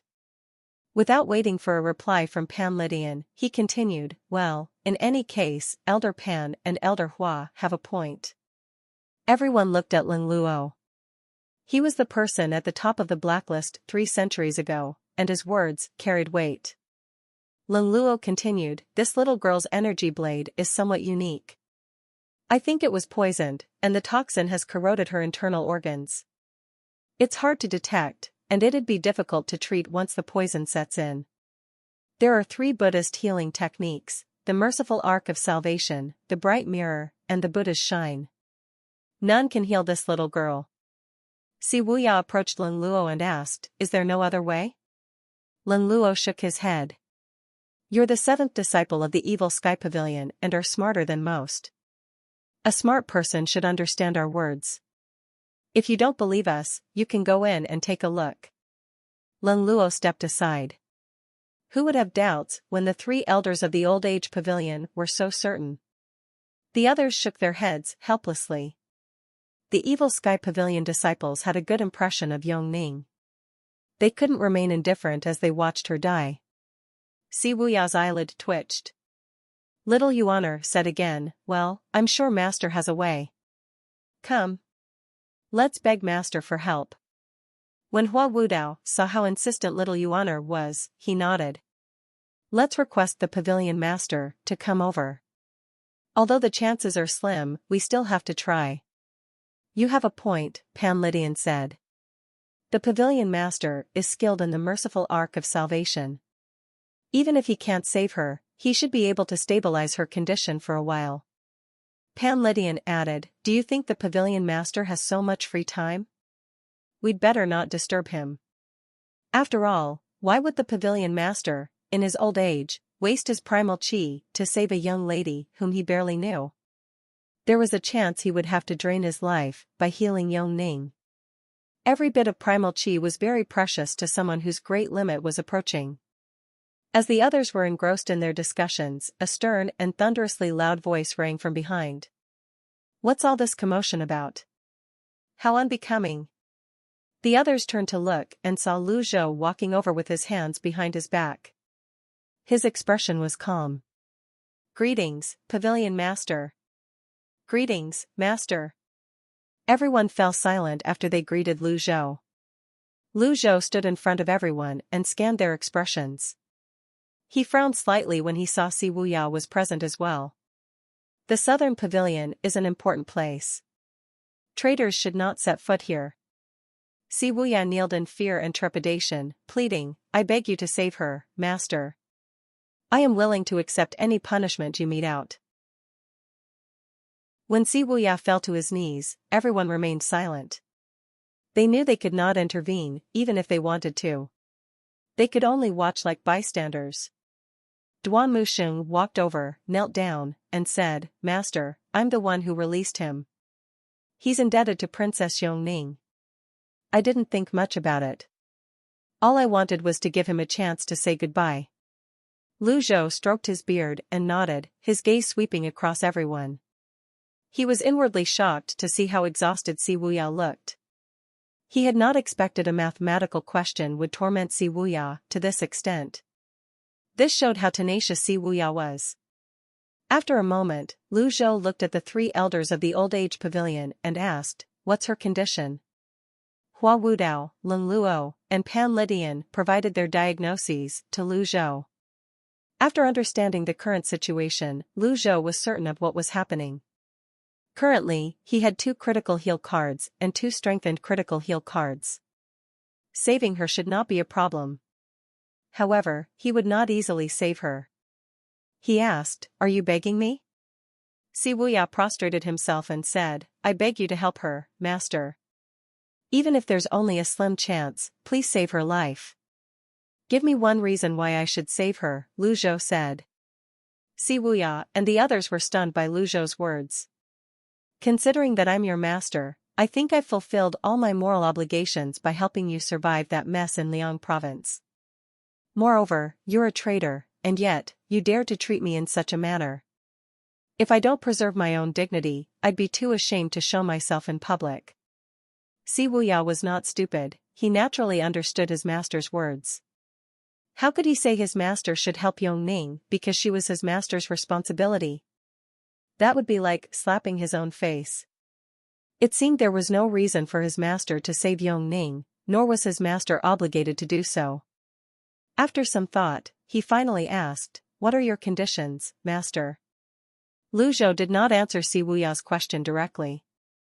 Instead, he walked toward the room, and the others made way for him. "It's too early for that. All 3 elders have said she's beyond help. If that's the case, it would be meaningless for you to beg me." After saying this, he opened the door and entered the room. Si Wuya rose immediately and respectfully followed Lu Zhou inside, while the others waited outside. After passing the screen inside the room, Lu Zhou and Si Wuya saw Princess Yong Ning lying on the bed with her eyes closed. She looked frail, and her lips were cracked from dryness. Si Wuya frowned at the sight, his thoughts complex and hard to express. Lu Zhou stroked his beard and shook his head lightly. "What does this little girl see in you? Why is she willing to go to such lengths?" As he looked at Yong Ning, lying unconscious on the bed, Si Wuya felt it was becoming increasingly hard to breathe. It was as if a heavy weight was pressing down on his chest. He kept recalling scenes from the past, watching the moon and snow together, finishing each other's poems, discussing events of the past and present. Perhaps, due to his lack of experience growing up, he had been a blank slate and rather obtuse when it came to women. However, when realization dawned on him, it was already too late. Things rarely turned out as one expected. One could seldom act according to their wishes within the palace. Si Wuya did not think he was romantically invested in Yong Ning. Yet, when he recalled how she had disregarded everything, including her own life, for him, he could not act as though he was unaware. His master was right. What had he done to deserve someone giving up their life for him? Lu Zhou walked up to the bed and checked Yong Ning's pulse. In just a moment, he completed his examination. Indeed, it was as the 3 elders had said. The energy blade had damaged her internal organs. According to his initial judgment, if the injury had been caused by an ordinary energy blade, she would only need rest and recuperation. However, it seemed her energy blade also had corrosive properties, leading to her current condition. Her injury and the poison had taken a toll on her. Lu Zhou straightened his back and stroked his beard, saying, "She can still be saved." Si Wuya was elated. He was about to kneel and plead again when Lu Zhou asked, "Do you really have no idea where the memory crystal is? Rongxi or Rongbei? Since the day I returned to the evil sky pavilion, every word I have spoken is the truth. If there's any lie, may I be struck by lightning," Si Wuya said. After all, Ji Tiandao was the one who sealed the memory crystal. It was indeed unlikely for others to know its location. Your plan for the battle at Liang province was meticulous. If Zhenghai had been there, the Nether sect would have won. I'm curious why Zhenghai wasn't there. Lu Zhou asked. According to the original plan, eldest senior brother was supposed to show up. Then, I thought of the variables and decided to take precautionary measures. Zhenghai can be considered one of the greatest variables. So long as nothing happens to eldest senior brother, the Nether sect will win sooner or later, Si Wuya said. Do you think that Zhenghai has the means to take down the divine capital? Lu Zhou asked. There's no need to take down the divine capital, Si Wuya replied. Are you that confident? Si Wuya was slightly taken aback but said, Lu Gu is an incompetent ruler. It's only fitting for us to march against him. Incompetent ruler? Lu Zhou had never concerned himself with the palace. Back then, when he came to know Emperor Yong, he found the emperor to be capable enough, even if not the best ruler. Why did Lu Gu turn out to be an incompetent ruler? After Lu Gu ascended the throne, he never attended any court sessions and never cared to govern the empire. He has been researching the secrets of life and the nine-leaf stage all this while. He's the true mastermind behind the disappearance of the fair folks, Si Wuya said. Lu Zhou frowned. Si Wuya continued, there are records stating that riding Qinghuang can allow one to live for 2,000 years. To search for Qinghuang, Lu Gu massacred the people of Fish Dragon Village and drenched the village in blood. After that, he fished the corpses from the river bottom for a decade in search of Qinghuang. To find the secret of the nine-leaf stage, he laid down 10 terminal formations in many cities and experimented on cultivators, killing them in the process. He was the one who ordered the Black Knights to attack Upper Prime City. Ling Luo was once with the Black Knight, and he can verify this. Also, the 30,000 floating corpses of civilians in Nine Tune River. That's enough, Lu Zhou interjected. He knew what Si Wuya was trying to say. Si Wuya was emphasizing how cruel, brutal, and incompetent Lu Gu was. Lu Zhou had seen as much from the battle at Obedient Villa the other day. There was no need to convince him further. Lu Gu was unaffected by the second Prince Lu Huan's death, making his cruelty and heartlessness clear. Are you trying to be the great hero who brings about a great change in the world? Lu Zhou asked. I don't have such grand ambitions. That's what eldest senior brother has in mind. I merely wish to understand one thing, Si Wuya said. And what is that? Lu Zhou looked at Si Wuya indifferently. Si Wuya looked up and said at a moderate pace, I want to know why the great Yan imperial family has remained in power for so long. I also want to know the secrets of the great Yan imperial family. Lu Zhou frowned again. He thought Si Wuya would mention Zhenghai or the memory crystal in his answer. He did not expect Si Wuya to be so focused on the imperial family. Was that the reason Si Wuya entered the palace as a grand tutor? Why would Si Wuya have such strange thoughts? Si Wuya seemed to know Lu Zhou would be baffled by this, so he continued, the 8-leaf stage and 10 terminal formations aren't enough.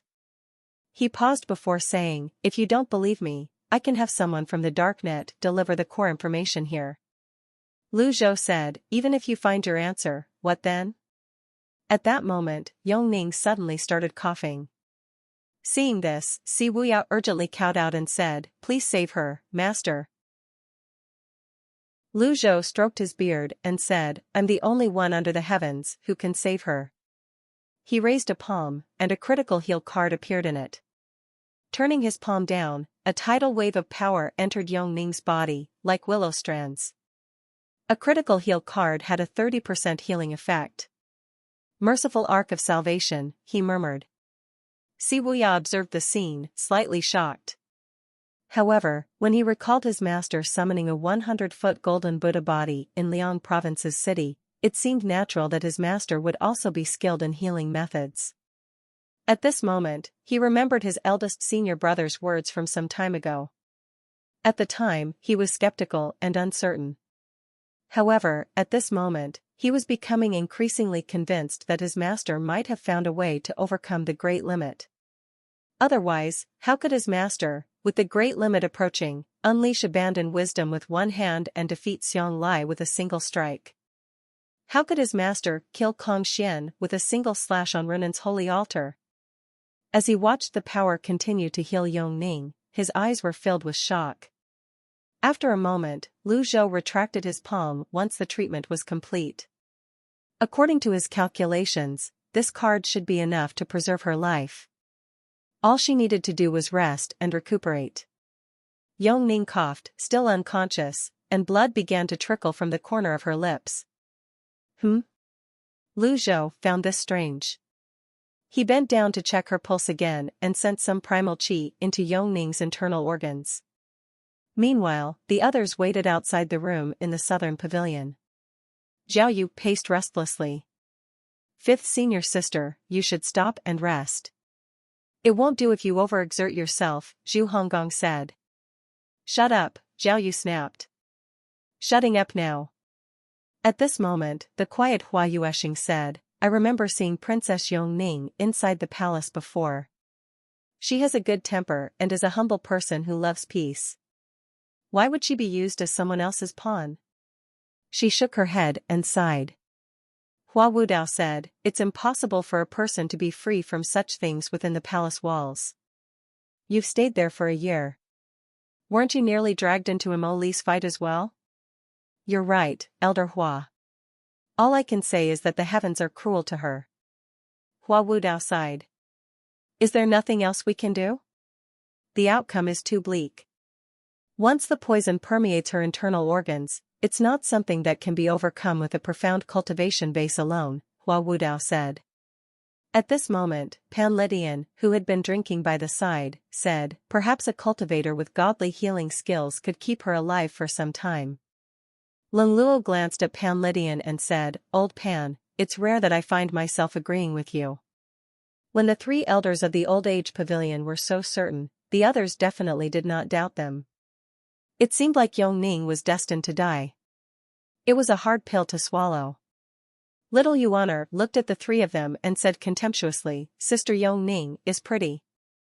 She won't die, I'm sure of it. The three elders did not argue with the little girl. If looks determined one's life, I would have been invincible when I was young. Can't Master do something? Zhao Yu found it difficult to accept the reality. Healing and killing are two completely different acts, just like this brick. Hua Wudao raised his hand. A nearby brick flew into his palm, and he wrapped his energy around it. Bam! The brick exploded into pieces. Hua Wudao kept the pieces afloat with his energy and drew them toward his palm.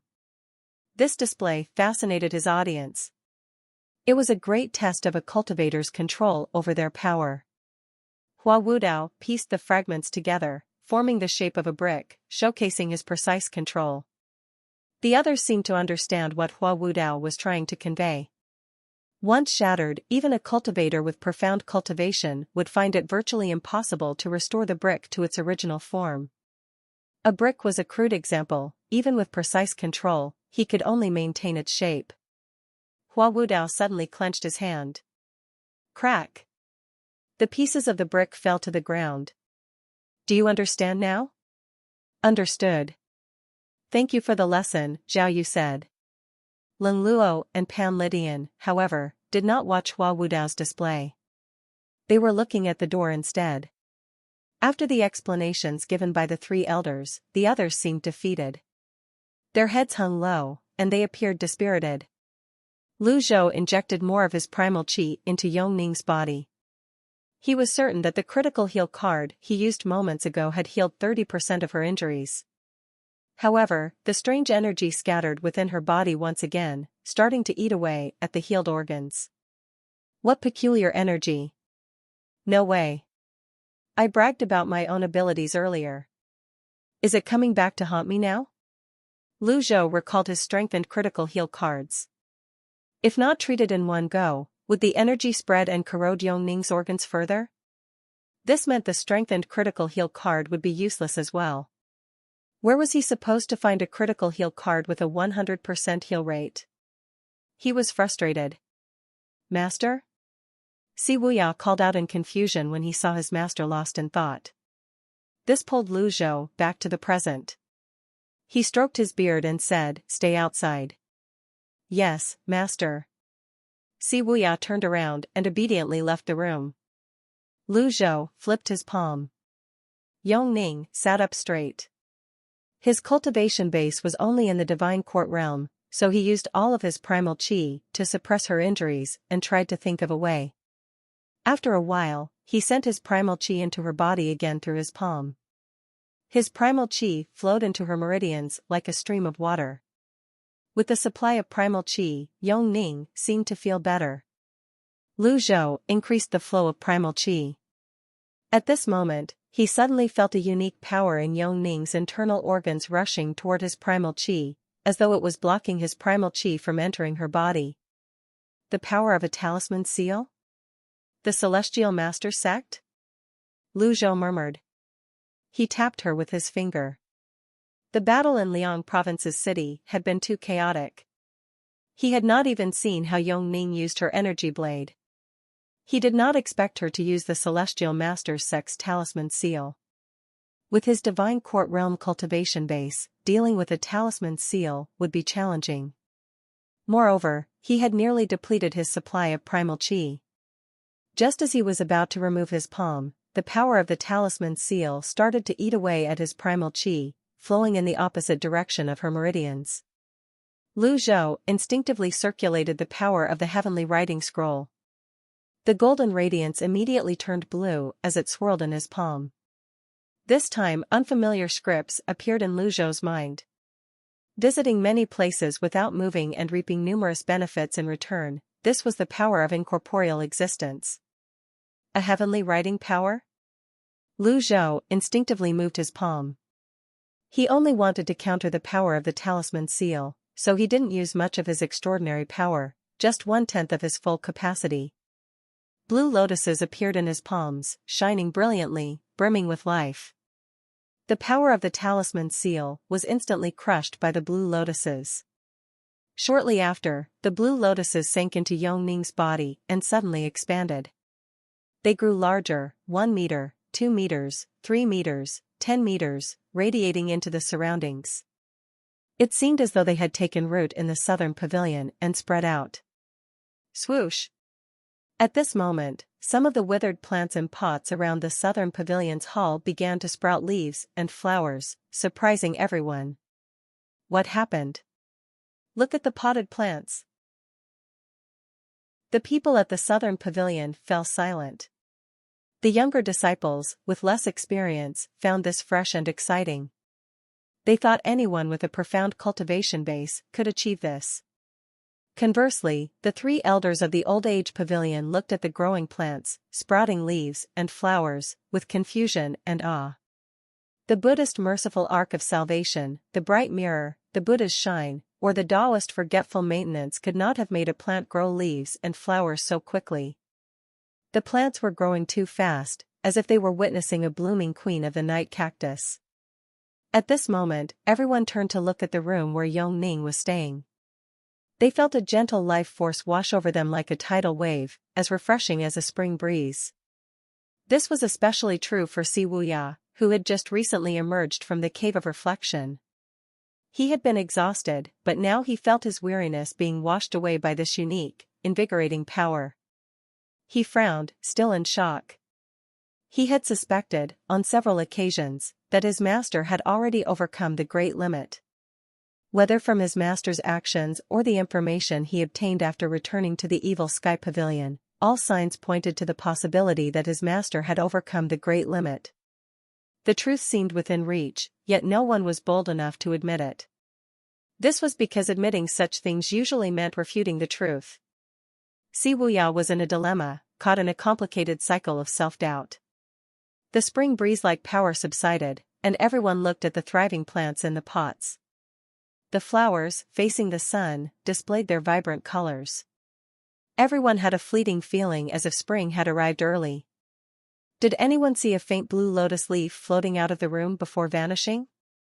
Pan Zhong rubbed his eyes, trying to confirm what he saw, and asked, with a trembling voice. I thought I was seeing things.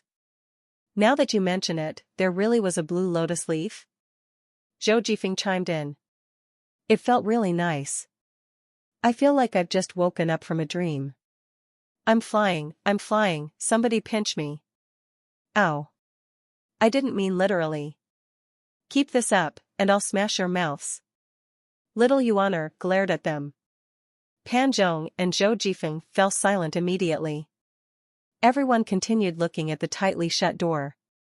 Inside the room, everything returned to normal. Lu Zhou's primal qi from his divine court realm was completely depleted. However, he had only used a quarter of the heavenly writing's extraordinary power. He noticed that Ning looked much better now. Her cheeks had a healthy tinge of color. It worked? Even if the talisman seal's power was destroyed, she should not have recovered so soon. Lu Zhou looked at his palms, recalling everything that had just happened. A huge, light blue lotus had appeared, enlarged, and then vanished. The fourth heavenly writing power? Healing? Lu Zhou laid Ning down and examined her pulse again. He confirmed that the talisman seal's power inside her was gone. The corroding poison had been purged. She was healed? Lu Zhou had trouble believing this. He stood up slowly. After making sure there was no major problem, he walked out of the room with his hands on his back. When the door opened, Lu Zhou saw the various expressions on everyone's faces. He saw confusion and shock in their eyes. Why do they look like this? Have they gone mad because of my mathematical questions? He entertained these thoughts in his mind but did not say them aloud. He crossed the threshold with his hands behind his back and said, "She'll recover after resting." Then, he walked out of the southern pavilion. Something stirred inside Si Wuya when he heard that. He ran into the room, while the others remained stunned. The three elders of the old age pavilion had been convinced that it was impossible for Ning to be saved. Her life could only be prolonged, at most. What did the pavilion master mean when he said she would recover after resting? Did it not mean she was healed and only needed to recuperate? After Lu Zhou left, they all swarmed into the room. Si Wuya was the first to reach the bed. He ran like the wind and stood beside Ning. Seeing the healthy color of her complexion, joy welled up in his heart. He stooped to check her pulse.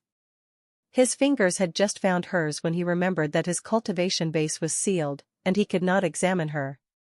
"Allow me." Pan Lydian tossed his wine-gourd bottle to Pan Zhong and walked over.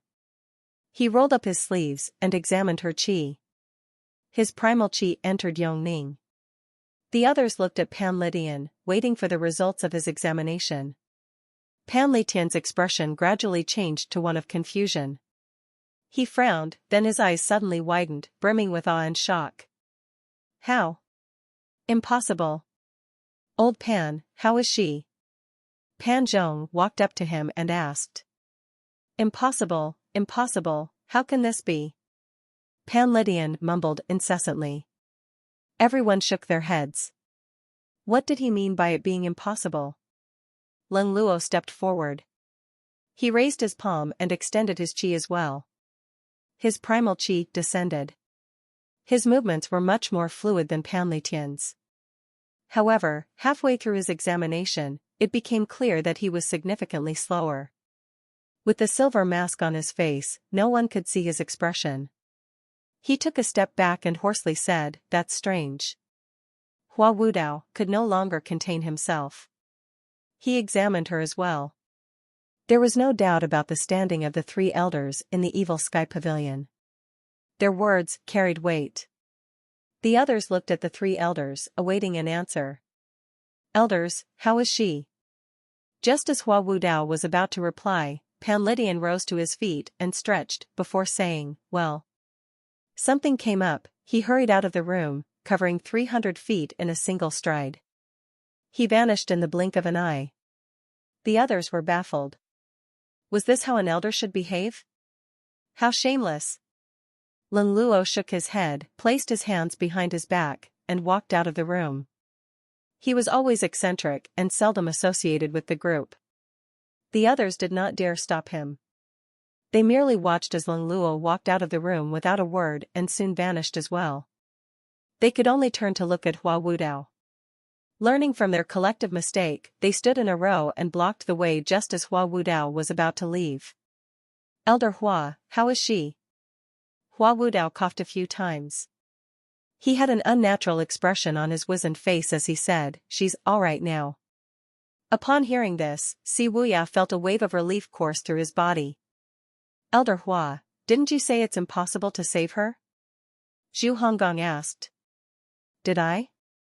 Didn't you? I don't think so. Hua Wudao emboldened himself and walked out of the room. This time, no one stopped him. After the three elders left, the others rolled their eyes. Told you master, can do it. Little Yuaner said. Zhao Yun nodded and said, that's enough. Let's give her some peace and quiet. The others left the room. Meanwhile, Lu Zhou did not return to the eastern pavilion. Instead, he went into the forest behind the mountain. He found a withered tree and reflected on his latest experience. He raised his palm, and the power of the heavenly writing surfaced in his mind once more. Visiting many places without moving, reaping many benefits as a result. A miniature blue lotus emerged from his palm, glowing with a faint blue light. Lu Zhou deliberately suppressed the burst of extraordinary power, making it surge out slowly before pushing his palm forward. A blue lotus shot out from his palm and landed on the withered tree. The tree visibly came to life, sprouting leaves and growing. Perhaps because he used only a small amount of extraordinary power, the tree grew only slightly before stopping. This confirmed Lu Zhou's thoughts. In other words, the fourth heavenly writing power was like a healing technique. However, it was much more effective and rejuvenating compared to ordinary healing techniques. Lu Zhou nodded in satisfaction after confirming his guess. Well, then, are there any more heavenly writing powers?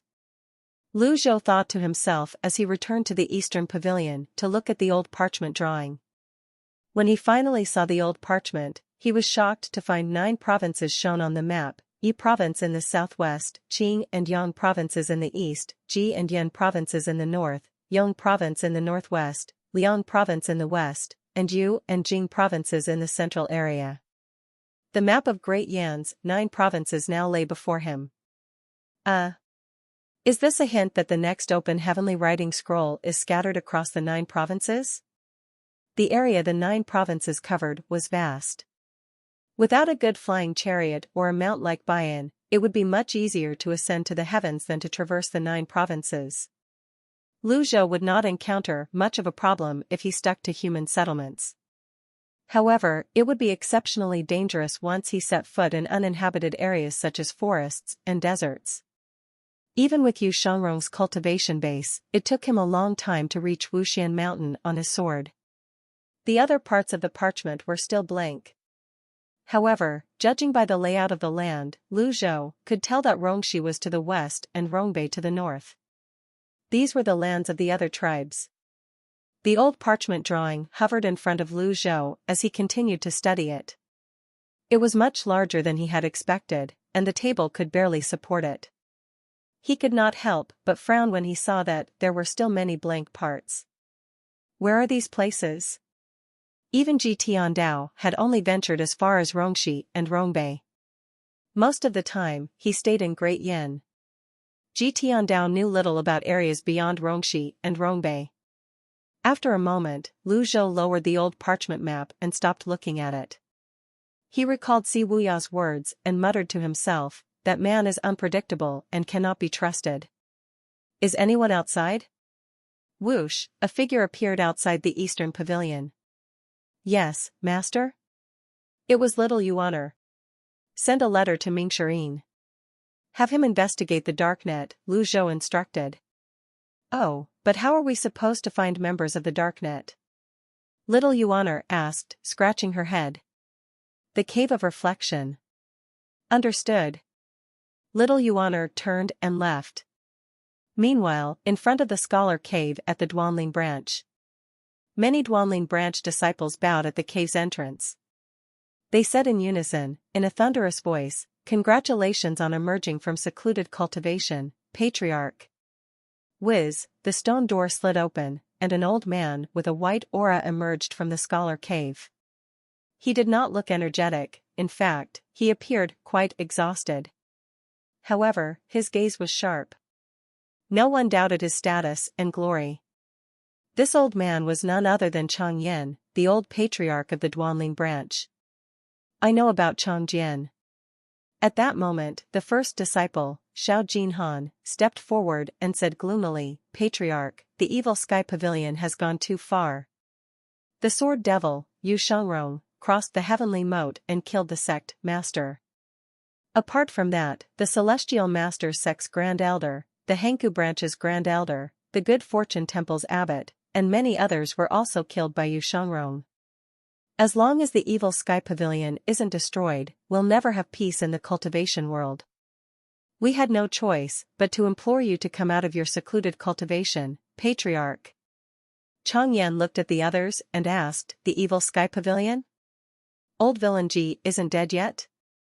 Xiao Jinhan recounted everything that had happened recently to Changyan, making sure to mention the rumors of Yu Shangrong being heavily injured by Zhang Yuanshan and the withering of plants across half of Golden Court Mountain. Upon hearing Xiao Jinhan's words, Changyan frowned slightly and said, Old villain Ji's great limit is near. How is he maintaining his peak cultivation base?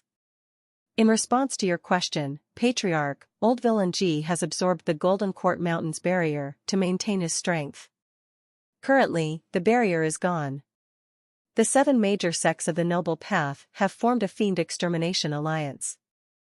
As long as we make ample preparations, we stand a good chance of taking down Golden Court Mountain, Xiao Jinhan said.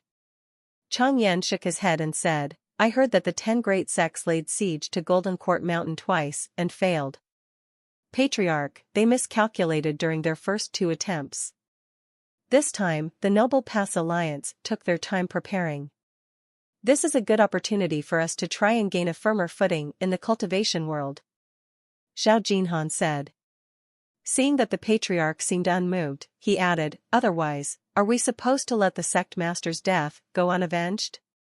The latter part of Xiao Jinhan's words resonated with Changyan's thoughts. A life for a life. This has been the way of the world since time immemorial. Changyan could disregard the past, but the cultivation world had its own rules. It was a world where only the fittest survived, as it always had been. However, what could he do? Changyan sighed softly and said, my cultivation base has already deteriorated to the 2-leaf nascent divinity realm. The disciples of the evil sky pavilion are highly talented. How can we possibly stand up to them? Patriarch, please look at this, Xiao Jinhan gestured. 2 disciples carried something from the back of the crowd, covered by a red cloth. Xiao Jinhan removed the cover, revealing vials of liquid to the Patriarch. What are these? Changyan frowned. Primal Fiend potions. Changyan was the only one who was shocked, the others seemed calm. The Primal Fiend potion was a banned substance in the cultivation world. Consuming this potion would boost one's cultivation to its peak, but the consequences were severe.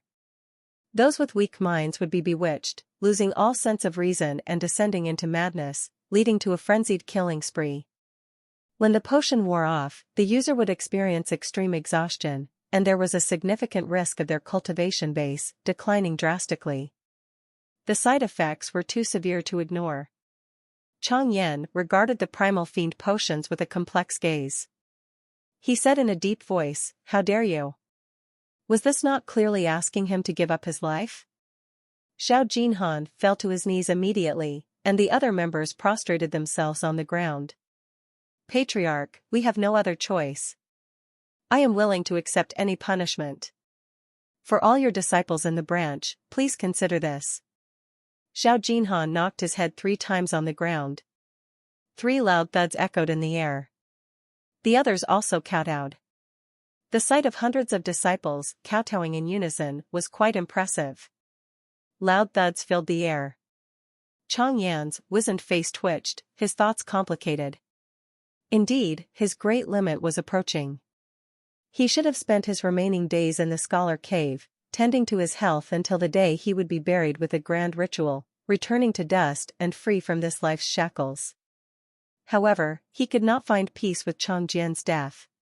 Chang Yan understood Xiao Jinhan's meaning.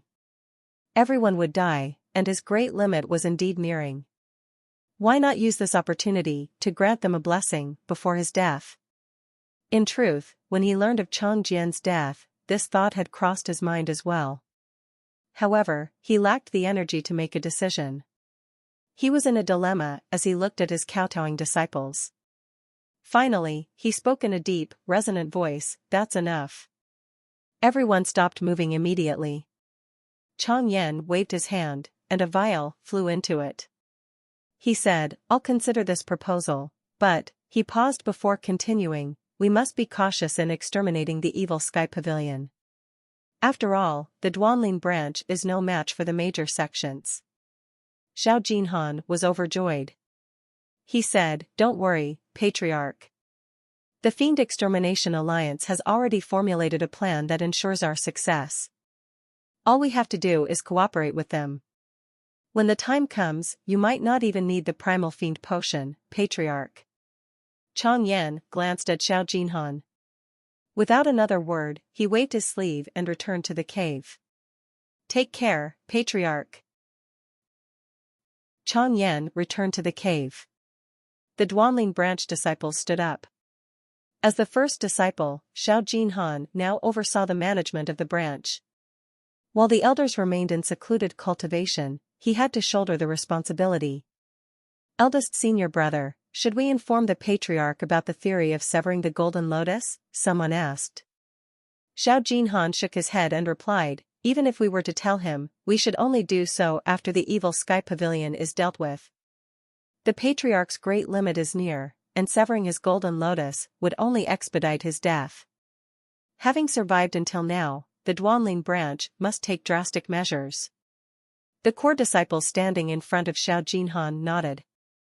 Xiao Jinhan continued, "Additionally, none of the Duanling branch disciples are to sever their Golden Lotuses. This is our chance to see if we can establish ourselves in the cultivation world." At night, all was quiet in the evil Sky Pavilion. Below the northern pavilion, on a rock halfway up the mountain cliff, the three elders stared at the moon. "I don't understand how the Pavilion Master managed that." The energy blade contained a talisman curse. Even an elite from the Celestial Master's sect would have a hard time nullifying it, Pan Lydian said, leaning against a rock. Hua Wudao responded, "If you don't understand it, Elder Pan, how could I? I've examined Princess Yong Ning's extraordinary 8 meridians repeatedly. Her damaged meridian vessels seem magically healed." The two looked at Ling Luo, who wore a silver mask. Ling Luo stood with his hands on his back, gazing at the moon, and said, "I'm not as old as the Pavilion Master, but I believe I'm knowledgeable enough. Yet, I've never seen such a unique healing method before." "Didn't you survive after self-destructing with heavy injuries back then, Old Lung?" Pan Lydian asked. Ling Luo glanced at him. Pan Lydian no longer tried to joke and said, "How much of his strength do you think the Pavilion Master is keeping from us?"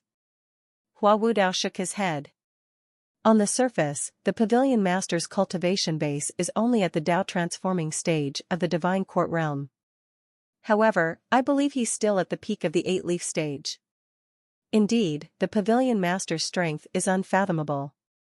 However, I can't help but think that the Pavilion Master is already at the 9-leaf stage," Pan Lydian said with a chuckle. Ling Luo and Hua Wudao looked at Pan Lydian in unison. In fact, both of them had this thought for a long time. However, they were confused. Why would the Pavilion Master go to such lengths to pretend he was only in the Divine Court realm instead of dealing with all the forces opposing the evil Sky Pavilion? He allowed these forces to grow, and now, they had formed the Fiend Extermination Alliance. 9-leaf. That seems rather impossible. Moreover, since the Pavilion Master shared the method of severing the Golden Lotuses, it means he's also seeking ways to attain the 9-leaf stage. You have a point. However, how do you explain what happened with Princess Yong Ning? Pan Lydian asked. Ling Luo glanced at Pan Lydian before swiftly pushing away from the ground. He flew to the evil Sky Pavilion, hands clasped behind his back, leaving these words in his wake, even if I know the reason, I wouldn't tell you. Elder Hua, what about you? Pan Lydian looked at Hua Wudao kindly. Don't worry. Although I'm older than you, you're the only one I can comfortably talk to in the Evil Sky Pavilion. Hua Wudao was slightly taken aback. Why did this sound like a threat?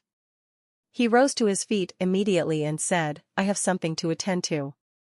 Hua Yuexing is trying to attain the three-leaf stage recently. I should watch over her. Old Hua. Don't tell me this is a folly of your youth? Pan Lydian laughed. Hua Wudao appeared embarrassed. He activated the 8 trigram circle under his feet and left with blinding speed. Pan Lydian was now alone. He lay on the rock, gazing at the bright moon. As though in a daze, he muttered to himself, if only I were 200 years younger. He had barely finished speaking when he heard a rustling sound from below. Rustle. Pan Lydian's ears twitched. He smacked the rock with a palm. Bam. He spun upward, allowing gravity to take its course, and said sternly, who dares trespass upon this land? He launched a hand seal toward the nearby forest. Bam. The hand seal sailed into the forest and vanished from sight. The rustling stopped. What incredible speed! Pan Lydian dove and flew above the treetops, vanishing from sight. Although he had not yet fully recovered his cultivation base and was heavily injured from the battle with Ba Ma, it did not mean cultivators could easily escape beneath his notice. Rustle. Found you. Pan Lydian tossed his gourd bottle out and dove toward the foot of the mountain at lightning speed. However, when he arrived, he stopped chasing. He was, after all, an experienced man. Trying to lure the tiger off the mountain? Not a chance. After speaking, Pan Lydian did not hesitate, he turned around and left. At that moment, a voice rang out in the air. Why don't we have a chat, senior? Pan Lydian frowned and turned to look at the dark forest. Who are you? I am Feng Lu of the Zhenghai branch, Feng Lu said, emerging from behind a tree. Feng Lu? Pan Lydian had never heard of this minor character. He searched his memory and confirmed he did not know or recognize this person. He scoffed and said, This is Golden Court Mountain, the territory of the Evil Sky Pavilion. I advise you to leave as quickly as possible. If you are caught by the Evil Sky Pavilion disciples, I won't be responsible for your fate. Feng Lu bowed and said, My master, Zhenghai branch's master, Feng Qinghe, has met you several times, old senior. You are Feng Qinghe's disciple? I am. The Zhenghai branch was once one of the 10 great sections. During the Clarity sect's golden days, they naturally had good relations with the branch. Pan Lydian descended to the ground, studied Feng Lu for a brief moment, and then asked, What business do you have with me? Feng Lu was about to start a lengthy speech when Pan Lydian said in a deep voice, Make it short. My time is precious. Feng Lu was slightly taken aback. He was prepared to deliver a speech about the Noble Path's principles and discuss the Clarity sect's destruction by Yu Zhenghai's hands. Yu Zhenghai was a disciple of the Evil Sky Pavilion. Pan Lydian was living among his enemies, after all. He truly did not expect that Pan Lydian would not give him a chance at all. Regaining his composure, he said, Old senior, the Noble Path's Fiend Extermination Alliance has been formed. The Evil Sky Pavilion will be destroyed sooner or later. Swoosh! Pan Lydian suddenly tossed his gourd out. It glowed with a golden light. Feng Lu defended himself with his arms. Bam! Feng Lu stumbled back 3 steps before regaining his footing. Your strength hasn't diminished, old senior. As expected, your cultivation base is being restored. Alas, your internal injuries are severe. Pan Lydian was slightly taken aback. He hadn't expected Feng Qinghe's disciple to have such a profound cultivation base. However, his expression remained unchanged as he said, Did you come here to try and drive a wedge between me and the Evil Sky Pavilion? The Fiend path is cruel and vicious. It deserves to be persecuted. Yu Zhenghai has ravaged the 9 provinces, and the people are living in misery. Old Senior. Shut your mouth, Pavilion said in a deep voice. Very well. In that case, all I ask is that you fulfill your promise, Old Senior. I'm sure you remember how my master helped you leave the Clarity sect all those years ago, Lu said. Pavilion remained silent. Lu bowed and said, to be honest, Ping is my younger twin brother. He ran into old villain Ji in Liang province and has lost his cultivation base. He's now a good-for-nothing. My demand isn't excessive. From the 9 evil Sky Pavilion disciples, choose one and destroy their cultivation base. With that, the debt between you and my master will be considered paid. What do you say? Pavilion said, what does my personal affair with Zhenghai have to do with the evil Sky Pavilion? Are you going to disregard the debt of favor you owe to my master? Lu asked, genuinely worried that Pavilion might say yes. After all, Pavilion had joined the Fiend path. However, Pavilion was originally from the Clarity sect, where he was once the greatest elite. It was not in his nature to leave debts unpaid. When the 4th prince saved him, Pavilion spent many years at the borders to repay the life-saving debt. Eventually, Pavilion said, a junior like you has no right to speak to me. I want to meet Zhenghai. That can be arranged. Old Senior, this way, please. The two of them traveled southeast through the air. 4 hours later, the night grew even darker. While flying, Lu asked, Old Senior, with your identity and standing, you could have easily joined any of the 7 great sects and become an elder. Why must you join the evil Sky Pavilion? Because I like it, Pavilion replied. Although old villain Ji's cultivation base is terrifyingly profound, he still can't defy the will of the heavens. Moreover, at his age, he can't sever his golden lotus to cultivate, Lu said. Pavilion glanced at him and asked, you know about that method as well? The method of severing the lotus has spread throughout the entire cultivation world. Everyone knows about it, Lu responded. Pavilion sneered and said, if I were you, I'd live in seclusion and study the method of severing the lotus. When I reach the 9-leaf stage, nobody will be able to stop me from taking out the evil Sky Pavilion. Time waits for no man. It takes too long to reach the 9-leaf stage. There are many treasures and cultivation methods in the evil Sky Pavilion. Almost every sect covets them. It seemed that Lu was finally being honest about his intentions. Ultimately, their motivation was the benefits they would gain from taking down the evil Sky Pavilion. It had nothing to do with being on the noble or fiend paths. If their true goal was to take down Dao, they could have just waited 10 years patiently. Why were they so insistent on taking down the evil Sky Pavilion, despite the heavy casualties it would incur? The quarrels and disputes in the world were fundamentally caused by greed.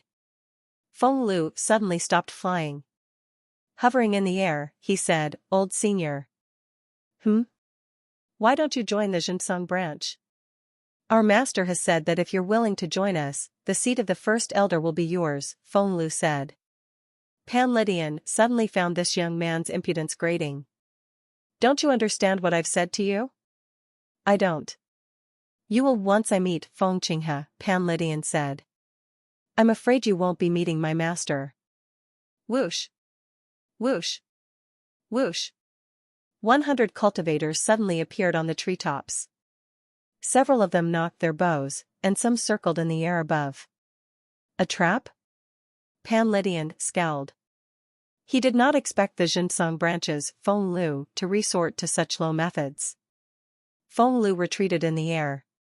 With a smile, he said, I had no choice. I wanted to persuade you to return, but since you refuse, you'll be buried here. Pavilion wielded his wine gourd and descended. He stood at the center, surrounded by cultivators on all sides. I thought Zhenghai was a man who knew how to differentiate between right and wrong. It seems I was wrong. Pavilion raised the wine gourd in his hand and took huge swigs. In just a brief moment, he emptied the gourd. His clothes were wet from the wine that spilled from the corners of his mouth. Lu said, it's useless to talk about morality with those on the fiend path. I've said everything I wanted to say. You're no longer at your peak. If you quietly surrender, you might be left with an intact corpse. Pavilion tossed the bottle out. The wine gourd turned golden as it circled him. You're right. I'm heavily injured, and I'm no longer at my peak. Even so. He paused for a moment. His voice deepened as he said in a deafeningly loud voice, I'm not so weak that I can be pushed around by the likes of you. Boom.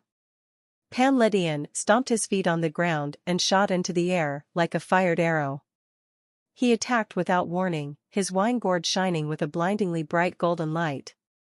The light grew larger and enveloped him. Boom. Boom. Boom. A dozen cultivators staggered back as they were hit by the golden gourd. They spat out mouthfuls of blood into the sky. Intoxicated world. How do you like that? Lu shouted, what a fine cultivation base. Shoot him down. Several archers in the distance fired their energy arrows at Pavilion. Arrows sailed across the sky like meteors toward Pavilion. Whoosh. Whoosh. Whoosh. Pavilion tossed his golden gourd bottle out once more and dove. Boom. Boom. Boom. The wine gourd circled around Pavilion, parrying all the energy arrows. Continue, Lu ordered. Drunk on the mountain. Pavilion descended and suddenly shot to the side, leaving the range of the energy arrows at lightning speed. His gourd bottle immediately crashed into two nearby cultivators. Boom. Boom. The two were sent flying back. Their 10 worlds avatar flashed briefly before vanishing. Pavilion laughed and said, it's been a long time since I behaved this freely. If this is all Fengqing has, I'm afraid you'll be disappointed. This is only the beginning.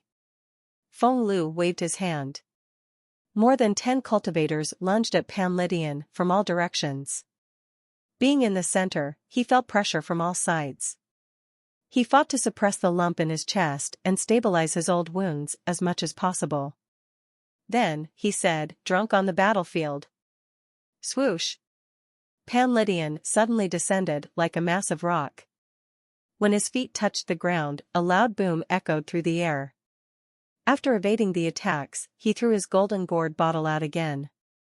Bam. Bam. Bam. The golden gourd bottle moved extremely fast, forming a golden circle in the air. A dozen or so cultivators immediately retreated. He's powerful. Isn't he injured? Why is he so powerful? As the cultivators retreated, they looked at Pavilion with shock. This shows the Fiend Extermination Alliance's plan is right. In any case, he must die. Lu commanded the cultivators again, archers, don't stop firing. Whoosh. Whoosh. Whoosh. Lu's voice had barely faded when dozens of energy arrows shot toward Pavilion.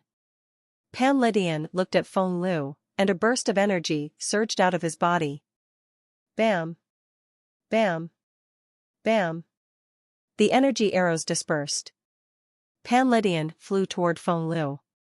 Eldest senior brother, stand back. The cultivators around joined their palms and formed script seals. The air was suddenly filled with script seals. Pavilion had no choice but to call off his assault. He descended again and looked up. The Confucian Sect's expansive energy seal? The Confucian Sect's expansive energy seal was a form of expansive heavenly energy. They condensed the energy into seals and shaped them into scripts. It was fundamentally similar to the Taoist talisman seal, though the Taoist seal required more brushstrokes.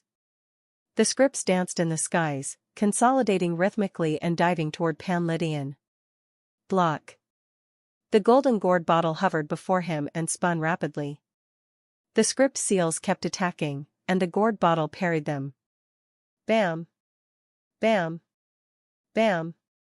The sounds of collision seemed endless, and ripples of colliding energies could be seen everywhere. Pavillion's arms were growing numb from the impact. At this moment, Feng Lu shot toward Pavilion with a sword in his hand, summoning his six-leaf avatar. Whiz! Expansive energy sword. A great surge of energy enveloped the sword in Feng Lu's hand, turning it into a shining golden sword. The sword shot toward Pavilion like a bullet. Pavilion waved his arm. The gourd bottle rose slightly. He clapped his hands together. Bam! Pavilion caught the sword between his hands. However, he was pushed backward by the force of the sword. He wrapped his feet in energy as he slid backward, leaving two shallow indents. When he finally stopped, the energy sword was barely half a foot away from him. His golden gourd bottle still circled him, deflecting the incoming energy arrows. Trying to sneak up on me? You're old, just like old villain G, old. The first elite of the Clarity sect can't even hold his own against a six-leaf cultivator like myself. Why do you have to throw your life away for that old villain? You're still too green, child. Pavilions palms glowed with a golden light that quickly turned red, like molten iron. He held the tip of Feng Lu's sword tightly between his palms. Their primal chis and energies clashed, buzzing loudly. The golden gourd bottle continued to parry the incoming energy arrows above their heads, and the loud crashes echoed in their ears. Pavilion stomped his feet to stabilize himself, stopping his backward movement as primal chi erupted from his body. Bam! Feng Lu was thrust backward by the sudden blast of energy. His sword flew into the air as he somersaulted a few times before landing on his feet again. At this moment, he looked at Pavilion with fear. His arms were numb from the exchange, and he felt a pain in his chest as his blood essence roiled in his body. As the saying goes, a starving and emaciated camel is still larger than a horse. Meanwhile, the wine gourd bottle fell into Pavillion's palm. Whiz! Shining golden energy enveloped Pavilion, completely repelling the incoming energy arrows. Since he possessed a heaven-grade weapon, the sword path elites around him did not dare to move recklessly. They only circled in the air, looking for an opening. Your cultivation base hasn't recovered, and you're heavily wounded. Yet, you've managed to hold out for so long. I'm impressed, Feng Lu said, his gaze lively. Pavilion shook his wine gourd bottle, but it was empty. He had no more wine to drink. Boring. It will get interesting in a moment. Feng Lu waved his arm again, and the dozen or so sword path cultivators dove with their swords. Really? Pavilion hurled his wine gourd bottle once more. The gourd bottle shone even more brilliantly than before. Bam! Bam! Bam! The cultivators were sent flying back. However, the energy arrows did not relent. In any case, you won't be able to last long. Script seals sailed through the air like fluttering butterflies. The cultivators from the Zhenghai branch surrounded Pavilion on all sides. They kept making hand signs and condensing their chis. Script seals and energy seals began to cordon off the area around Pavilion. Script seal formation.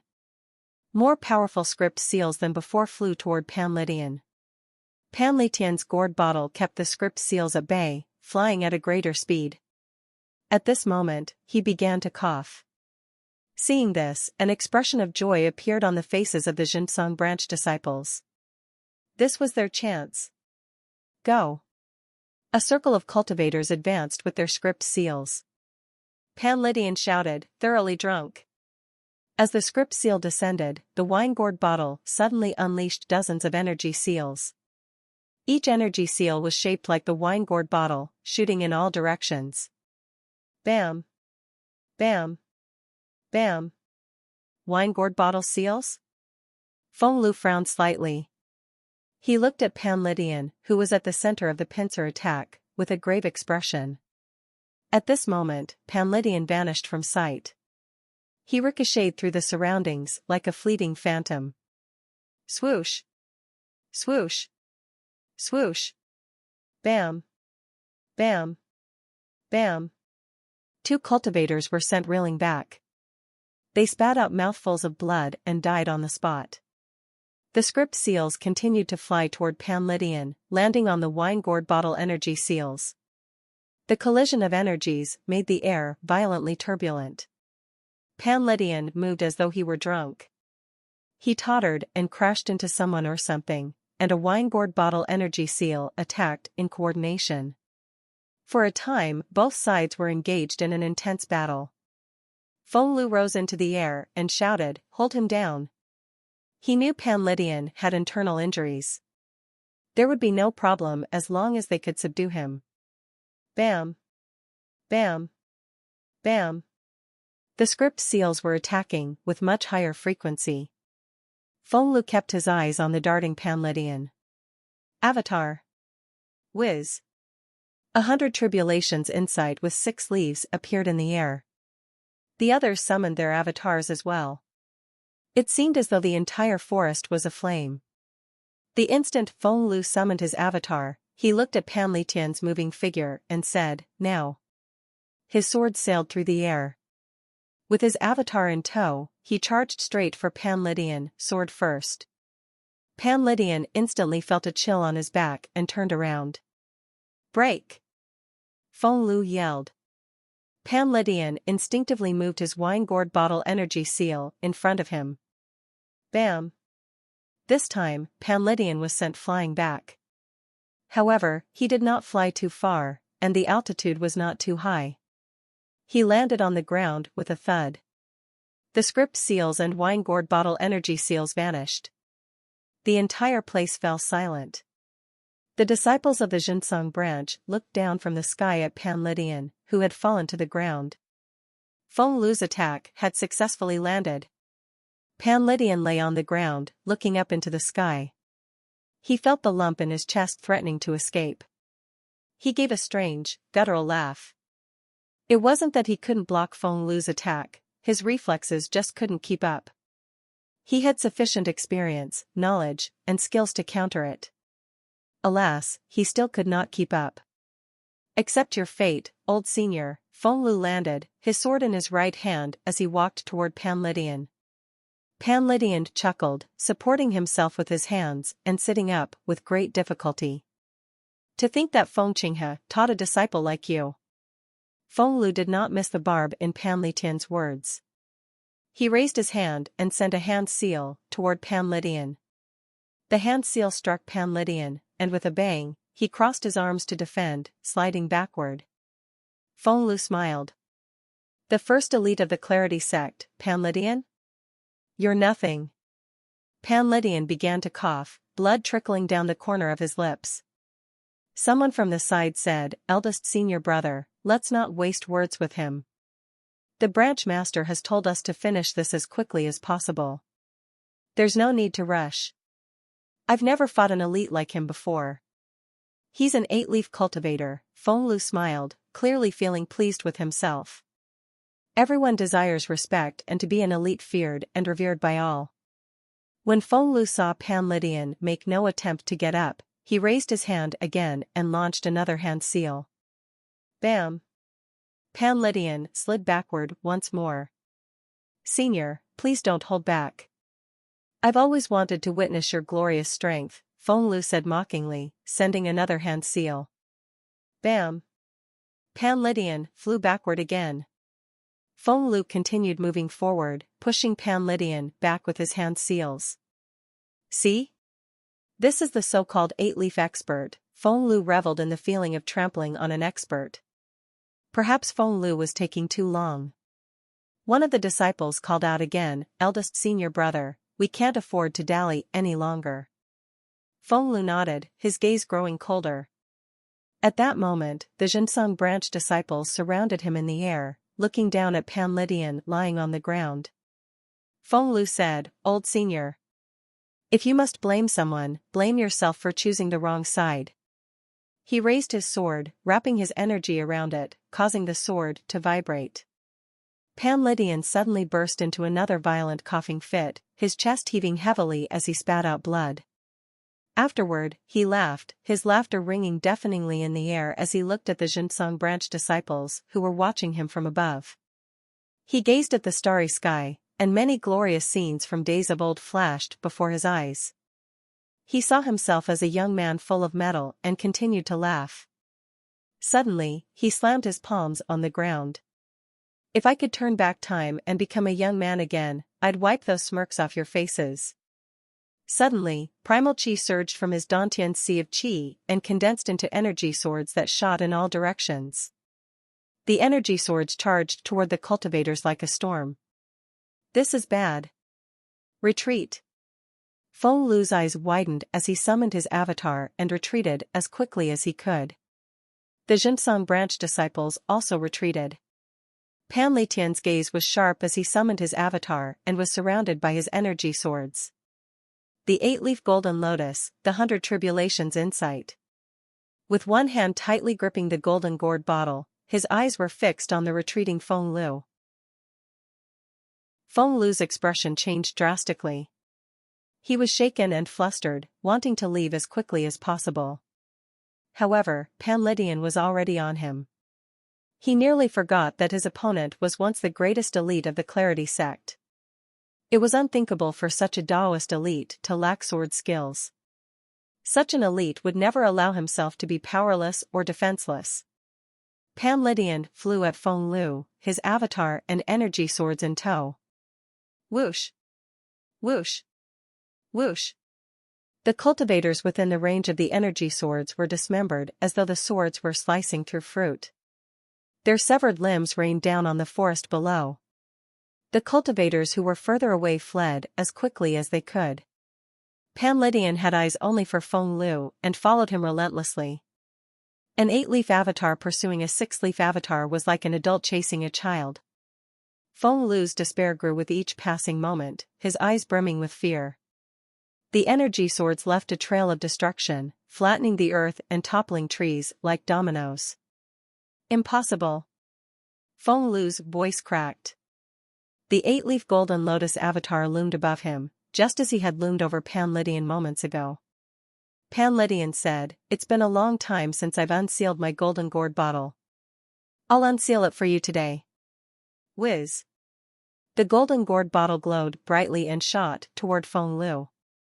Boom. Feng Lu didn't even have the chance to cry out when the golden gourd bottle enveloped him. A round pit appeared before Pan Letian. The red glow on Pan Letian's face gradually faded at this moment. His 8-leaf avatar paused slightly in midair before vanishing. Thud. Pan Letian fell into the round crater. Everything was plunged into silence and darkness.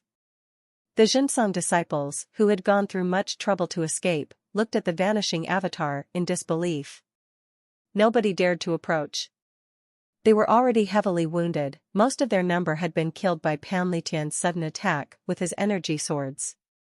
Those who survived were only a handful of their initial force. Head back and report this to the branch master. Eldest senior brother died in battle against Pan Letian. Pan Letian burned his Dantian sea of chi. Let's go. The remaining members were not bold enough to move forward. They turned around and vanished into the darkness. Meanwhile, Pan Letian lay in the crater for quite some time. He had spent most of his life living a nomadic lifestyle, moving from one place to another. The sky was his blanket, and the earth was his bed. He was already used to resting in such uncomfortable environments. Although he had burned his Dantian sea of chi, he did not regret it. Inside the meeting hall of the Zhenghai branch, Feng Qinghe listened to his disciples' reports and frowned. Feng Lu is dead? He found it hard to believe. Eldest senior brother and Pan Letian had a bloody battle. Who knew the old man would burn his own sea of chi? Feng Qinghe's eyelids twitched uncontrollably. He was so frustrated that his fists trembled when he clenched them in anger. An elder at the side bowed and said, "Branch master, we should prioritize the bigger picture. Pan Letian has burned his sea of chi, which means he has lost the ability to fight. Hua Wudao is a cowardly tortoise. The men of the Seven Stars Villa can easily deal with him. It's said that Lin Luo was heavily wounded in Tongzi town. The Celestial Master sect can handle him. With their talisman seals working against his Dao invisibility, he won't be able to get away. The Hanku branch, Duanling branch, Good Fortune Temple, and Core Heart sect will work with us to deal with old villain G. Upon hearing this, Fengqing's rage subsided somewhat. He said, we can't underestimate the evil Sky Pavilion disciples. Duan Muxing and Pincere Yin are being restricted by old villain G, but they're not to be taken lightly.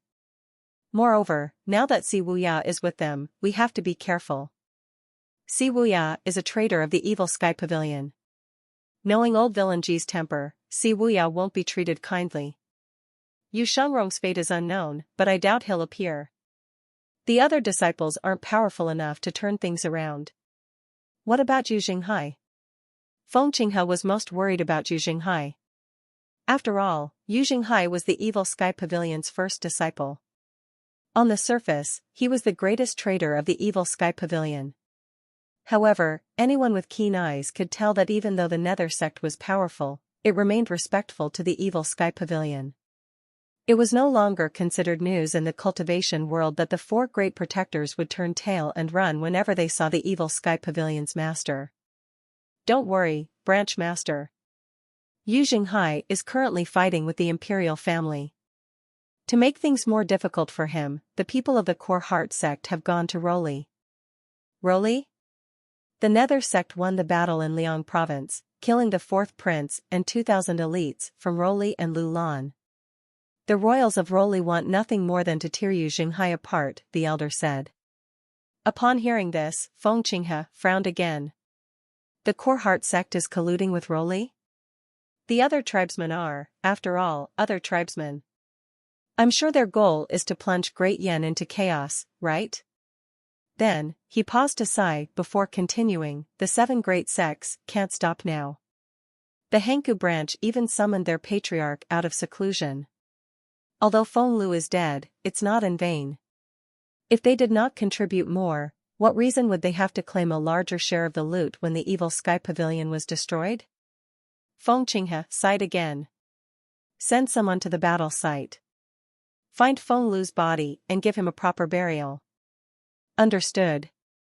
Inside the evil Sky Pavilion's eastern pavilion, Lu Zhou studied the old parchment drawing for some time before finally pausing. He crossed his legs and sat down to study the heavenly writing power. At present, he had mastered 4 heavenly writing powers. The first was the power of speech, a sound technique, the second, the power of muting, an area attack, the third, the power of past lives, a mimicry technique, and the fourth, the power of immaterial existence, a healing technique. He had used the first 3 powers many times and had a good understanding of them. However, he was not familiar with the 4th power. It seemed like a healing skill, but could also restore vitality. If that was the case, could he use it on the members of the Old Age Pavilion to help them recover their cultivation bases more quickly? Lu Zhou was still pondering this when Zhao Yu's voice rang out from outside. Master, a letter from 4th senior brother. Read it. Zhao Yu read aloud, Master, I've spread the information about severing the Golden Lotus everywhere I went. Apart from that, I found out the Fiend Extermination Alliance is on the move, and we should be wary of rats on the mountain. Also, the Duanling branch's Patriarch has emerged from the mountain. We'll have to guard against the patriarchs of the other sects as well. Lastly, I've located a Darknet branch. I'll consult Yi Zhixing about this and will report back once I know more. Regards, Pincere Yin. After reading, Zhao Yu asked, Master, what should we do now? Lu Zhou spoke calmly, it's about time we bring the enmity between the evil Sky Pavilion and the 10 great sects to an end. At this moment, a female disciple walked into the eastern pavilion, looking shaken. Pavilion Master, Miss Fifth. This is bad, Elder Pan. He's grievously injured. Zhao Yu was shocked. Grievously injured? How come? I don't know. At this moment, Lu Zhou walked out of the eastern pavilion with his hands behind his back. Although his expression was calm, he was inwardly confused and suspicious. The timing of this incident was too suspicious. When he recalled the content of Pincere Yin's letter, he could not help but think this had something to do with the 7 great sects. Zhao Yu and the female disciple bowed when they saw Lu Zhou. Where is he? Third Mr. and Eighth Mr. have gone down the mountain. Lu Zhou waved his sleeve. His wizened face seemed calm, but a slight hint of fury could be seen between his brows. Lu Zhou only recalled feeling under pressure when he faced the 10 great sects upon his arrival in this world. At that time, he had lost his cultivation base, and the rascals all had their own agendas. It was a challenging period for him. After repelling the 10 great sects, Lu Zhou acquired item cards and paid little attention to the noble path thereafter. Unfortunately, the evil sky pavilion was too prominent, making it a constant target for those who coveted its perceived troves of treasures. It turned out that these individuals had formed an alliance, using the pretense of upholding justice to deceive the public and gain a good reputation. At that moment, Lu Zhou stood outside the evil sky pavilion, hands behind his back, awaiting their return. Shortly after, he saw Duan Muxing and Zhu Honggong carrying a stretcher up the mountain. Upon spotting their master outside the evil sky pavilion, they stopped and carefully laid Pan Lydian on the ground. "Master," they greeted. Lin Luo and Pan Zhong, who had hurried over upon hearing the news, frowned at the sight of Pan Lydian's condition. Though Lin Luo often argued with Pan Lydian and frequently clashed with him, they had developed a strong bond. How could he not be shocked to see Pan Lydian in such a state? Pan Zhong was even more distraught. Since they met, Pan Lydian had been guiding him in cultivation, holding nothing back and teaching him patiently. Even his father had not treated him with such kindness. The sight was impossible to bear. Duan Muxing and Zhu Honggong, however, were less emotional. "Old Pan!" Pan Zhong cried out as he checked Pan Lydian's breathing. Lin Luo said, "Let me." Pan Zhong stepped to the side. Lin Luo placed a palm on Pan Lydian's body. After examining Pan Lydian, he said, "These are signs of him burning his seat of qi. He's already injured, and now, he has burned his seat of qi. Old Pan, are you out of your mind?" Duan Muxing said, "When I found him, he was lying at the foot of the mountain. I think he was fighting someone." Zhu Honggong said furiously, "Who dares to sneak into the evil sky pavilion? How despicable and shameless! If I ever run into them, I'll tear them to pieces." Lin Luo pushed his palm forward and injected some primal qi into Pan Lydian's sea of qi. He seemed to have forgotten his own injuries as he tried to heal Pan Lydian without a care for himself. The others found it hard to believe this was the same man who topped the blacklist 300 years ago. Lin Luo was known for killing, not healing. A short while later, Lin Luo lifted his palm. He took a deep breath and said, "Nearly half of his sea of qi has been burned." His outlook isn't optimistic. He suddenly remembered how Lu Zhou had pulled Ning back from the brink of death and hastily added, "I think the pavilion master is the only one who can heal him." Everyone instinctively turned to look at Lu Zhou. Lu Zhou gauged Pan Lydian's injuries. At the same time, he was also inwardly wondering if the fourth heavenly writing power could treat someone who had burned their sea of qi. Although he was not sure, there was nothing left to do but try using the heavenly writing's healing technique. Even the critical heal card would only relieve Pan Lydian's pain, it would not be able to restore his sea of qi. Once a person's sea of qi is destroyed, that person ceases to be a cultivator. Moreover, this was not Pan Lydian's first time destroying his sea of qi. It was his second time.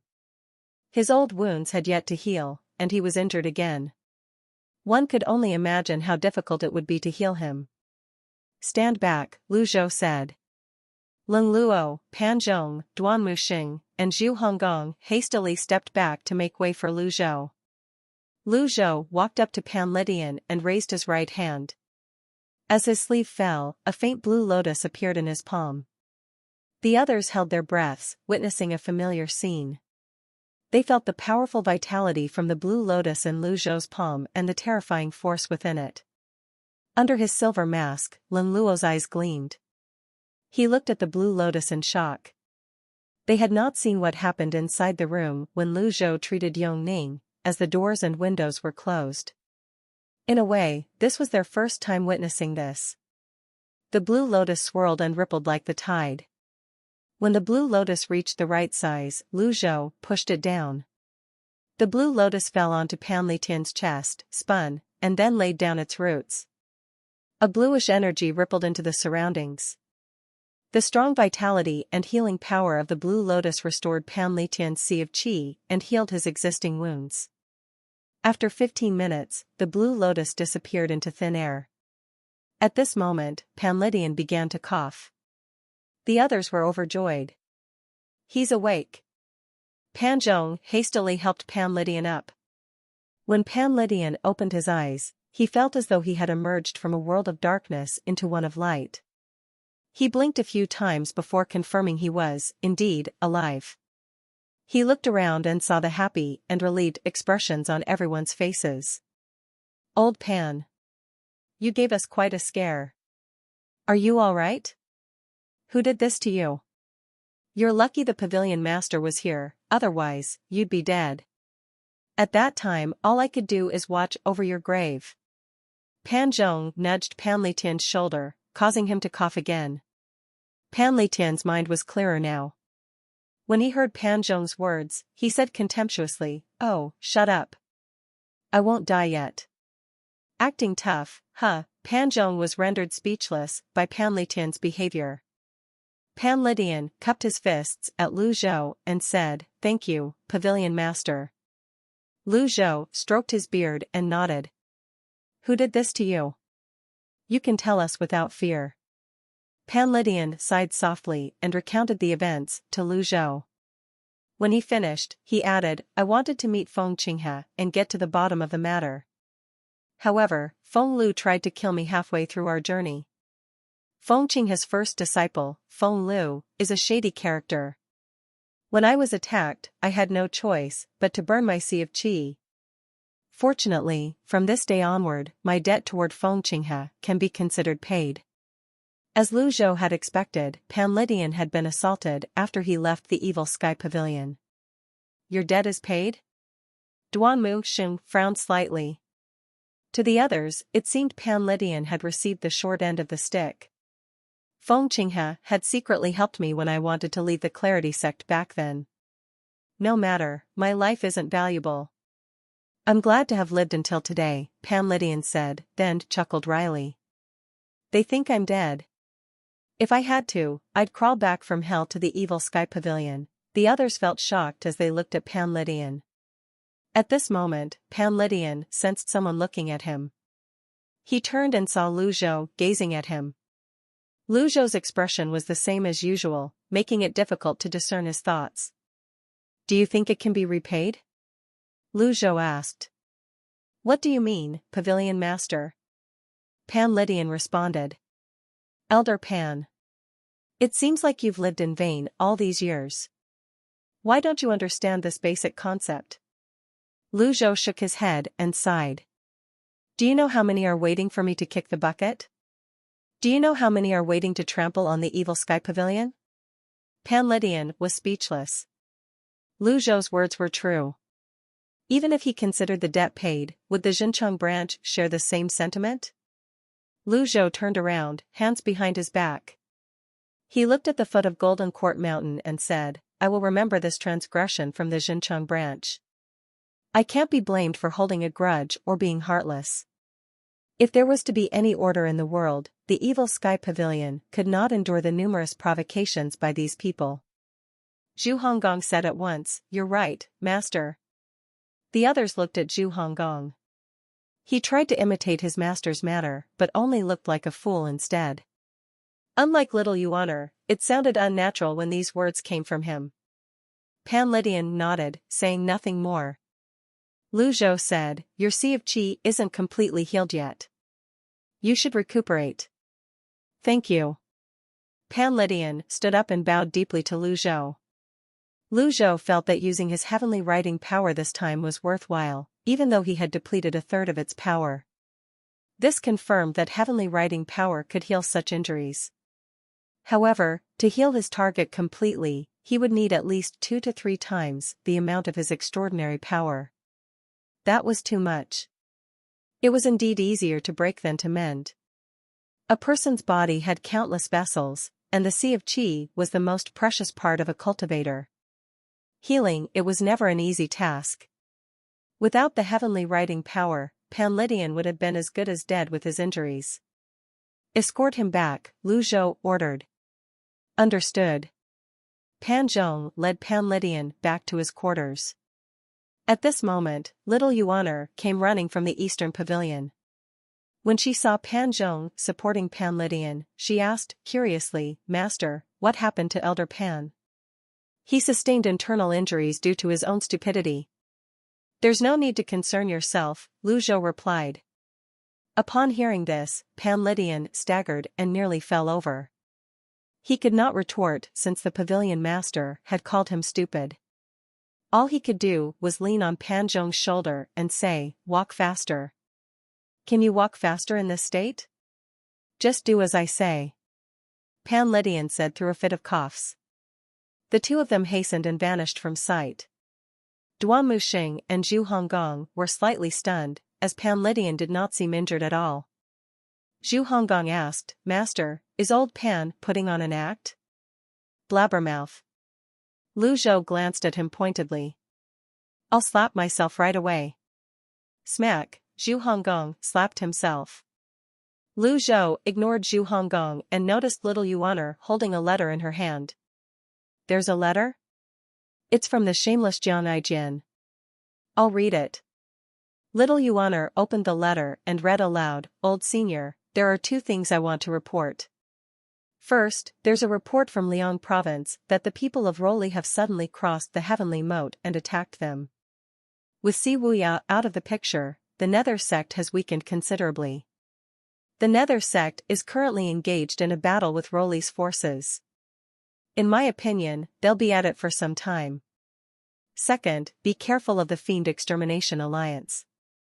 You must survive. I can only hide and watch from a distance, okay, K. You. What a vile and disgusting way to end his letter. Little Yuan tore the letter to shreds and threw it on the ground, gritting her teeth and stepping on the shredded paper. Zhu Honggong looked at little Yuan, speechless and depressed. It seemed like he would be bullied his entire life. Lu Zhou stroked his beard and nodded. "I see." Then, he made his way back to the eastern pavilion. "Rest well, master." The three disciples bowed in unison. Zhu Honggong said, "Those sects from the noble path are too despicable. No, we must find a way to deal with them." "You?" Duan Muxing looked at Zhu Honggong disdainfully before turning around and leaving. "You're right." Zhu Honggong scratched his head. "I'll speak to 7th senior brother about this. He'll think of something. I can wear my boxing gloves and kill all of them." Zhu Honggong didn't waste any time. Soon after, he arrived at the Cave of Reflection. Instead of rushing in, he poking his head into the cave and inspected the situation inside. "Get out," Si Wuya's tone was hostile. "Huh? 7th senior brother, why are you still studying that? Didn't you hear me? I said, get out." Zhu Honggong chuckled sheepishly. "I'm not inside the cave, so how am I supposed to get out?" "Wait. I'm here because of an urgent matter, 7th senior brother. The Noble Path has formed a Fiend Extermination Alliance. They're planning to lay siege on Golden Court Mountain again. Quickly think of a countermeasure." "Fiend Extermination Alliance?" Si Wuya placed the papers in his hand on the table. He looked up, dark circles under his eyes, and asked, "Who told you this?" "Some guy called Jiang Xiaojian." "Jiang, Si Wuya frowned slightly. Jiang was a dependable source. "That's right. That Jiang Xiaojian." Zhu Honggong exclaimed. Si Wuya frowned and said, "Only 7 of the 10 great sects remain. After failing twice, I'm sure they've made all the necessary preparations this time. How is Master faring recently?" "He seems normal. I can't help but feel that Master is idling away in his room." "Nobody knows what he's doing there," Zhu Honggong replied.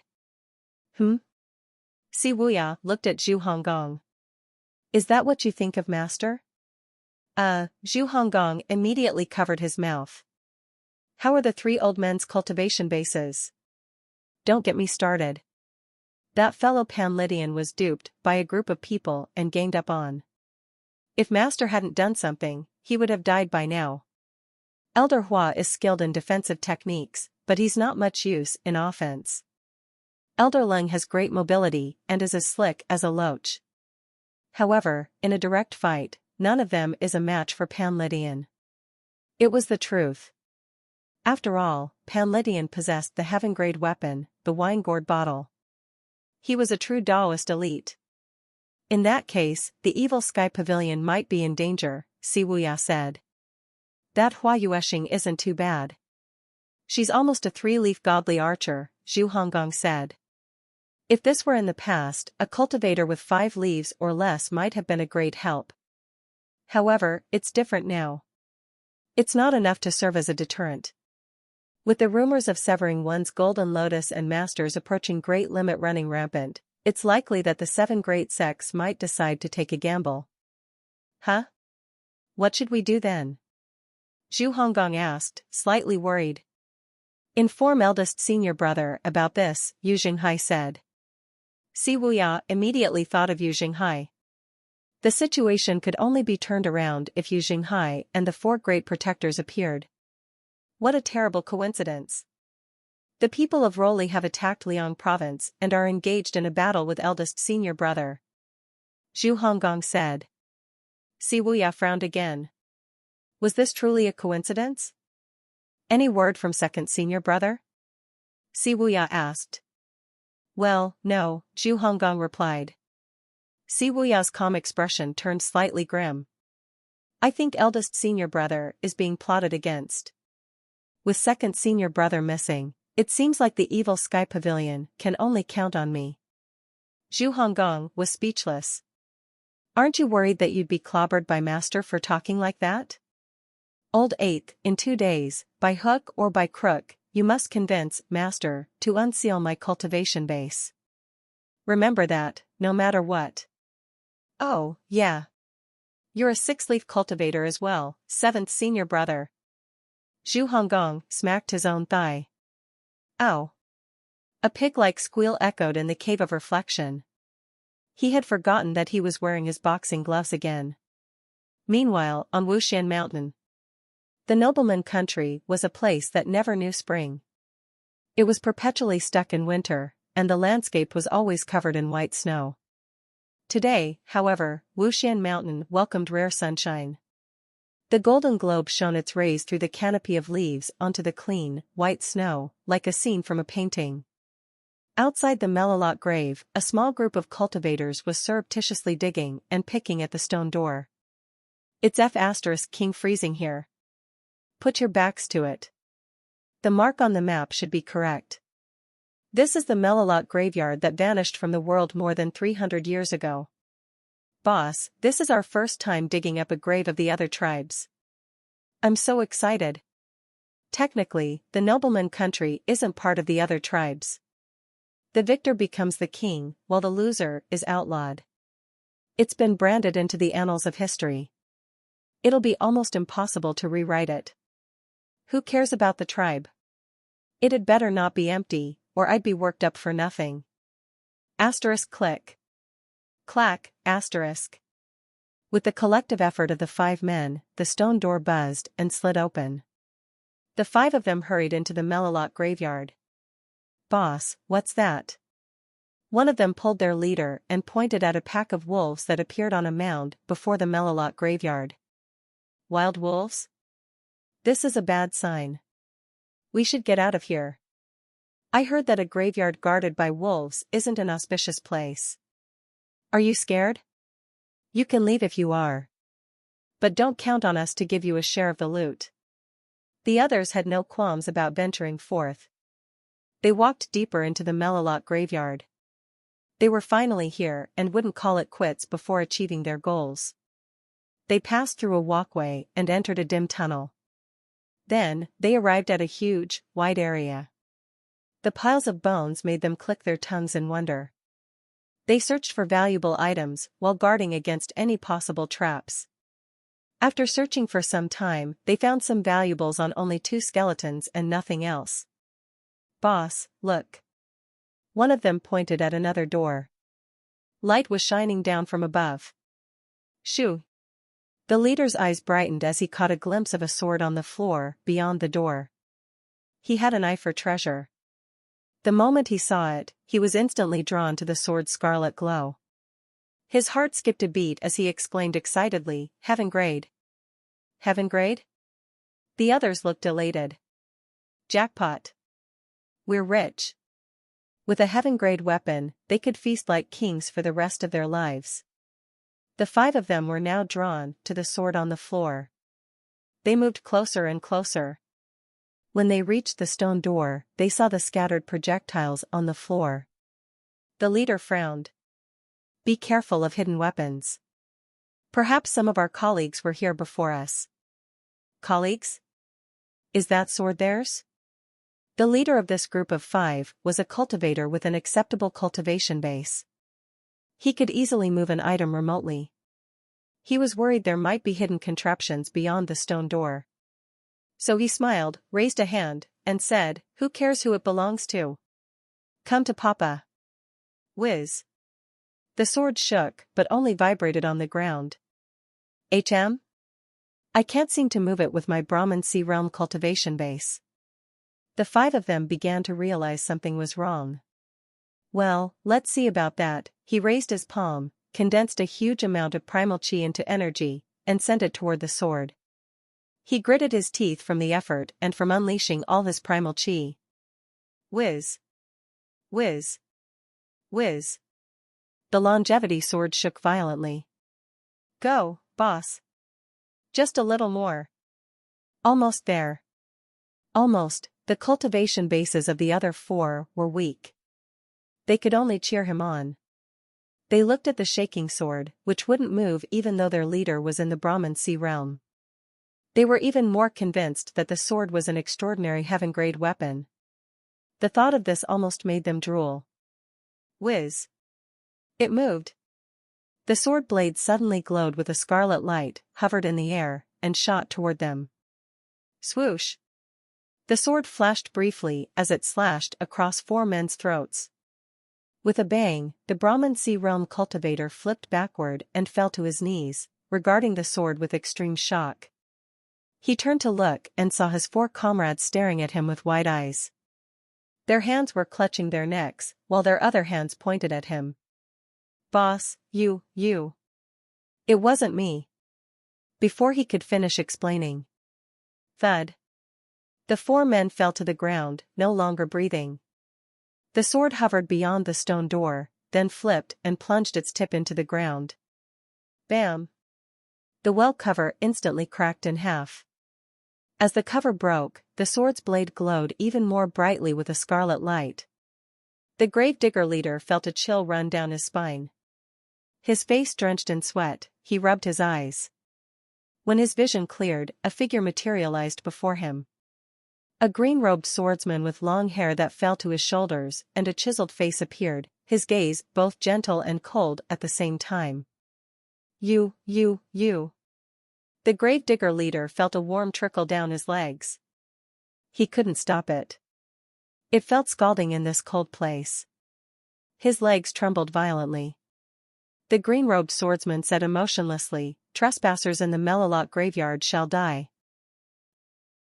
The gravedigger was a cultivator in the Brahman Sea Realm. In front of Yu Shangrong, he could not bring himself to resist. He had only heard stories about the sword devil, whose name shook the heavens. But he never imagined that the person before him now was the sword devil himself. Paralyzed with fear, he thought a monster had appeared to take their lives. Under extreme fear, humans often lose control of their limbs. This is precisely what the gravedigger was experiencing. He wanted to beg for mercy, but the pressure of Yu Shangrong's cold expression and aura silenced him. When he looked up, he noticed Yu Shangrong was not even looking at him. Instead, Yu Shangrong was gazing outside. He wondered what was going through Yu Shangrong's mind. At that moment, he realized the person before him was not a ghost but someone hiding in the Melilot graveyard. Suddenly, the howl of wolves echoed through the forest, breaking the stillness of the white landscape. The sound of the wild wolves snapped the gravedigger back to reality. Yu Shangrong finally turned to look at him. Without a word, he approached the gravedigger. The gravedigger finally managed to stammer, You, who are you? Yu Shangrong glanced at the 4 corpses on the ground as he made his way to the exit. His attention was fixed on the sunlight outside, which created a breathtaking scene. The sun was as warm as spring. 3 loud kowtows, Yu Shangrong said. His voice was sharp, a stark contrast to his previously refined and cultured demeanor. The gravedigger dared not hesitate. He kowtowed loudly 3 times at the piles of bones inside the Melilot graveyard. His forehead felt numb after kowtowing. When he finally straightened his back, the longevity sword, which had been hovering inside the graveyard, flashed.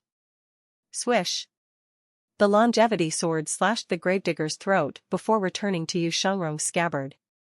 The gravedigger's body remained frozen in place. His eyes widened as a scarlet line bloomed across his neck. Blood trickled down and mingled with the pool of blood from his comrades, resembling a blooming Melilot.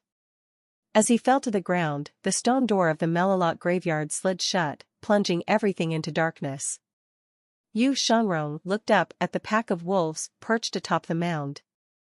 The wolves howled, their voices shaking the nearby branches and dislodging snow. Facing the sunlight, Yu Shangrong smiled and said, It's you guys again. Or, I'm fine. Or, I'll leave the rest to you guys. Or, I'll take that as an okay. Yu Shangrong turned slowly and walked in the southeastern direction. Perhaps he hadn't enjoyed the feeling of walking in the snow for a long time, so he didn't fly. He continued walking across the snowy field through the forest until he reached a mountain. Yu Shangrong raised his right hand and held it up. His avatar appeared, 100 tribulations inside avatar hovered above his palm, surrounded by 3 plump leaves spinning around it. A sword devil with a 3-leaf nascent divinity tribulation realm cultivation base. For the longest time, he wouldn't even deign to look at cultivators at this level. They were weak, very weak, so weak that he did not think they were worthy of his attention.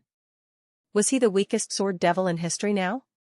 He recalled his avatar, then flew into the sky and looked down at the area around Wuxian Mountain. The sea of snow stretched in all directions, seemingly endless. Yu Shangrong looked toward the southeast. He had flown at top speed from the Green Jade Altar, and it took him 5 days to reach here. If he wanted to return, with his 3-leaf cultivation base, it would take at least 10 days. This was the same path Yu Shangrong took in his youth, but back then, he had no cultivation base. He managed to reach his destination in several months, relying solely on his willpower and physical strength. A faint smile crossed his face as he looked down at the land. Then, he flew in the southeastern direction. The sun set, and night fell.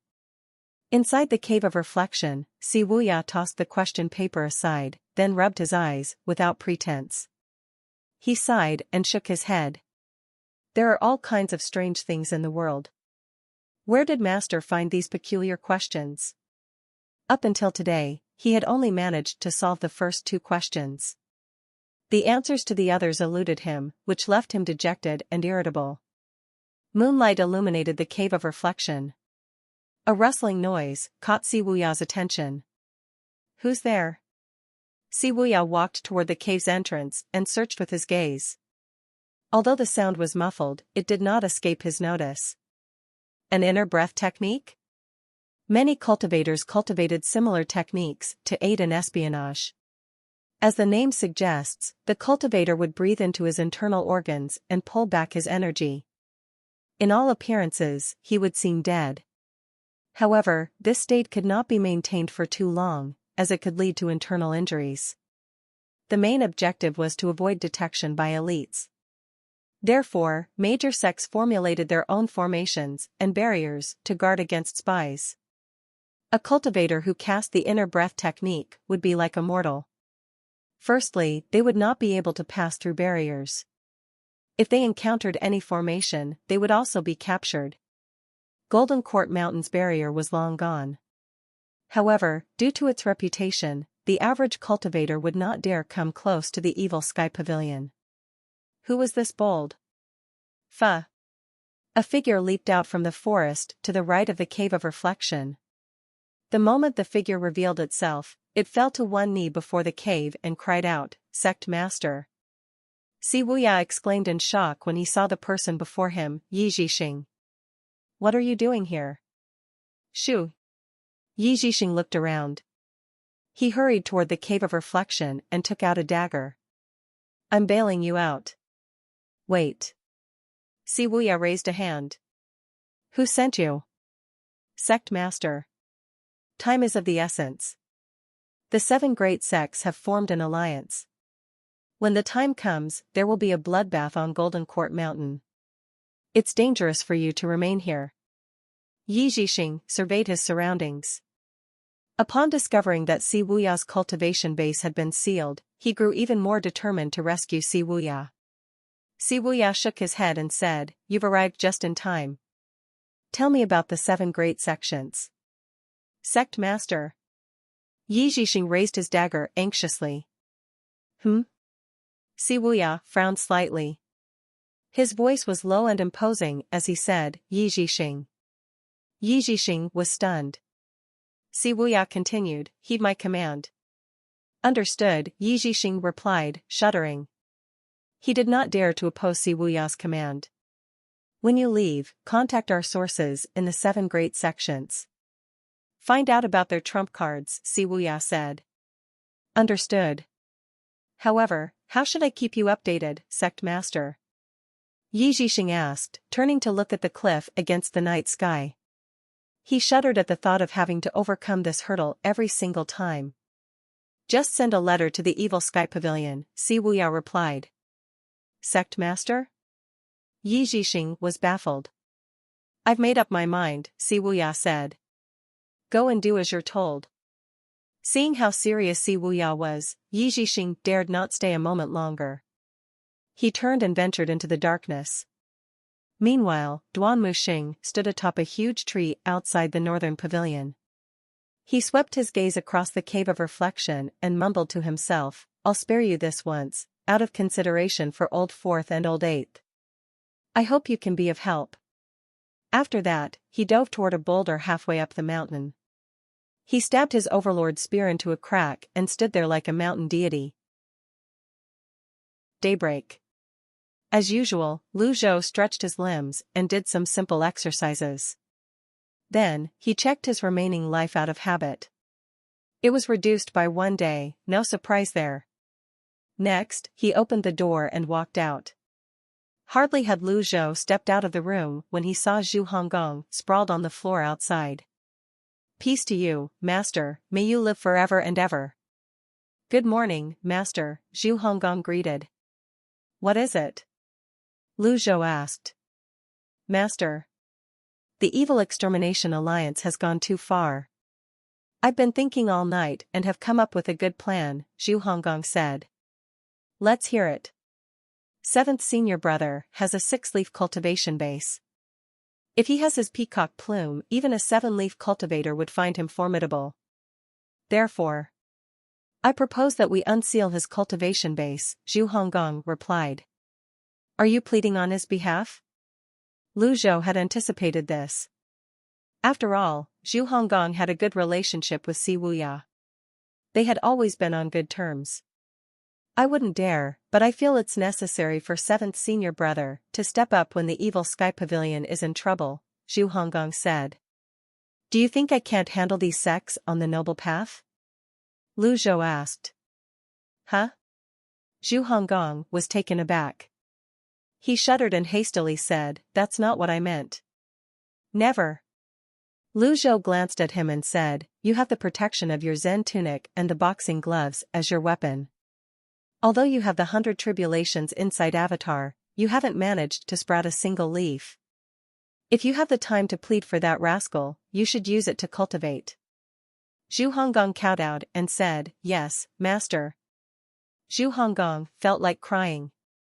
Why was this not going the way he had imagined? His master's reply dismissed his ideas and destroyed his resolve in an instant. He was not fit to plead on anyone's behalf.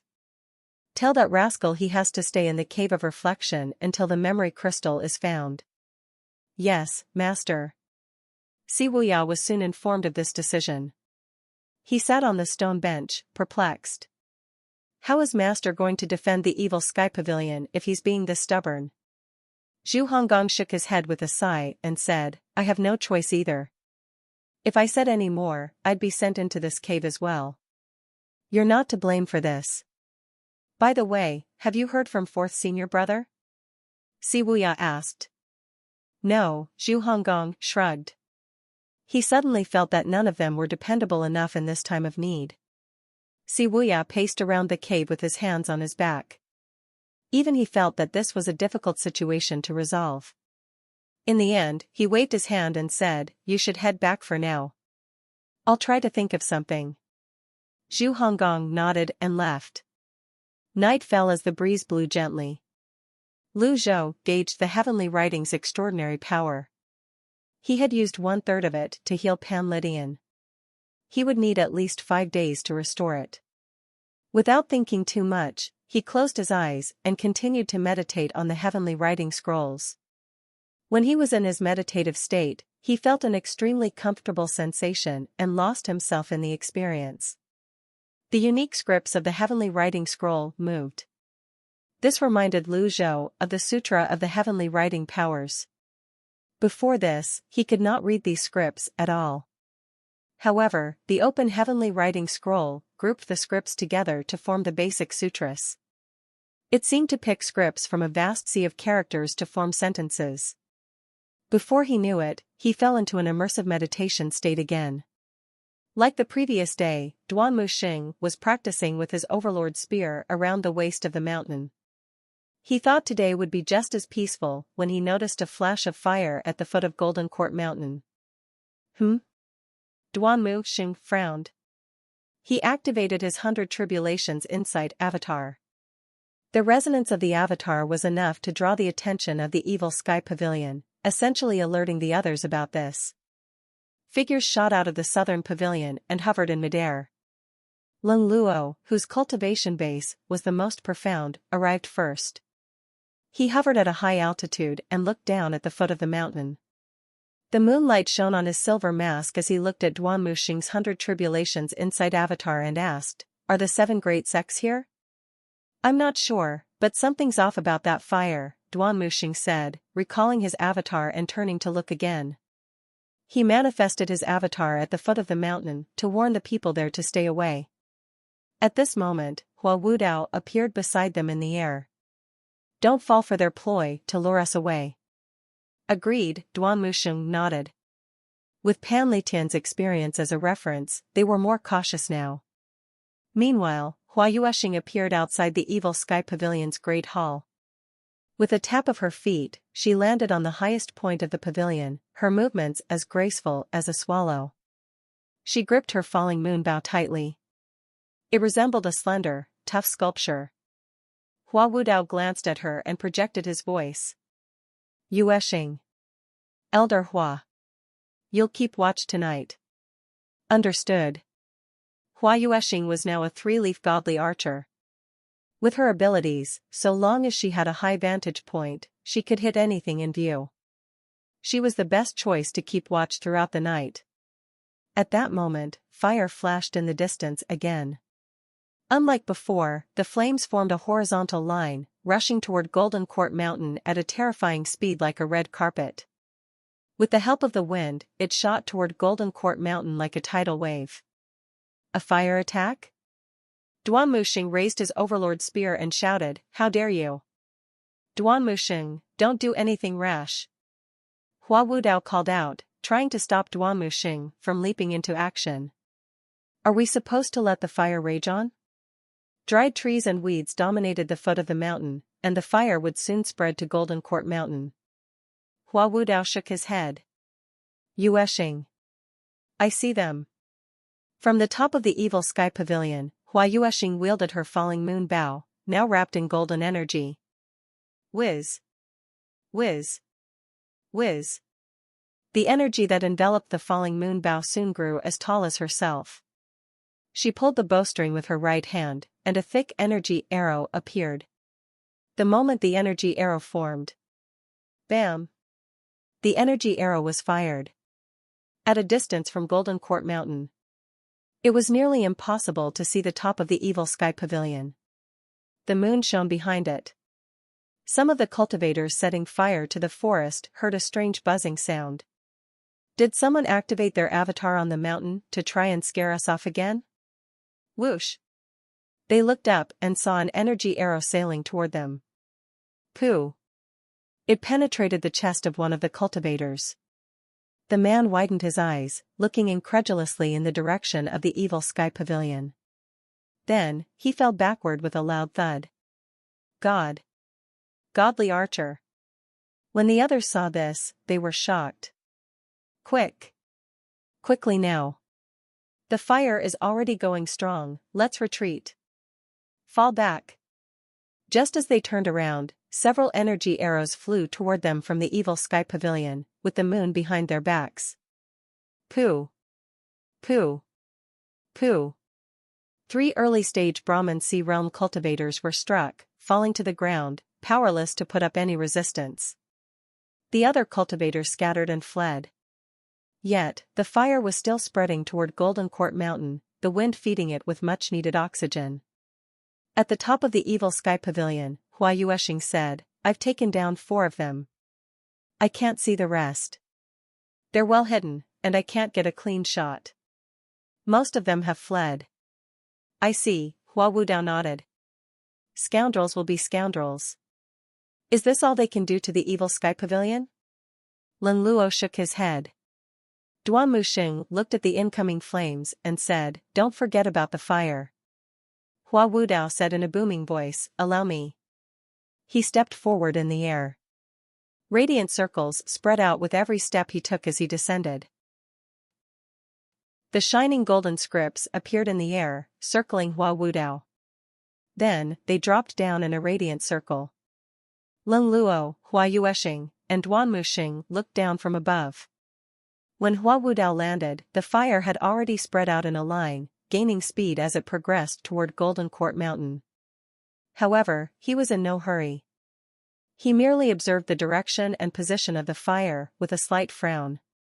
Clearly, the fire was a pre-planned opening to their assault. The fire drew closer. After completing his observations, Hua Wudao calmly walked into the flames. As he took a step forward, the 8 trigram seal appeared under his feet and moved with him. The scripts surfaced from his body again: heaven, earth, life, death, water, fire, being, non-being, and separation. The 9 golden, shining scripts circled around Hua Wudao. As he walked into the flames, the scripts released a protective layer of energy that kept the fire at bay. The sea of flames finally engulfed Hua Wudao. He placed both hands on his dantian and felt his primal chi surge. With the 8 trigrams at the center, his 9 script 6 compatible seal expanded. Whiz! It resembled a shining golden bubble as it expanded. Witnessing this grand display, Lin Luo nodded in approval. He's replicating the Pavilion Master's 10 script 6 compatible seal. It will most definitely cover almost all of Golden Court Mountain. A 9 script seal might just do the trick to put out the flames. Admittedly, the scene was slightly laughable. Indeed, it was somewhat a waste to task a grand 7-leaf elite with extinguishing a fire. The glow and movements of the flames also alerted the others in the evil sky pavilion. They rose into the air and looked at the fire from a distance. Zhu Honggang came into view and said, That's a big fire. I'll have to report this to Master. Before he could turn around, Zhao Yu hurried over and stopped him. There's no need for that. I've already been to the Eastern Pavilion. Master is resting, and we shouldn't disturb him. Oh. Zhu Honggang nodded. The others saw the flames at the base of the mountain being pushed away by a massive radiant circle. Nearly half the fire was covered by the circle and extinguished instantly. Hua Wudao didn't stop there. He unleashed his grand technique and moved to a different spot, extinguishing the fire there with the same method. After using his 6 compatible seal a few times, the fire around Golden Court Mountain was completely put out, and everything was dark once more. Hua Wudao vanished as well. Darkness enveloped them, and the dim moonlight was insufficient to illuminate much. Lin Luo looked at Hua Yueshing and noticed that her eyes glinted with a faint golden hue. He nodded and praised her. "You display remarkable talent at such a young age. I'm looking forward to seeing what you can achieve in the future."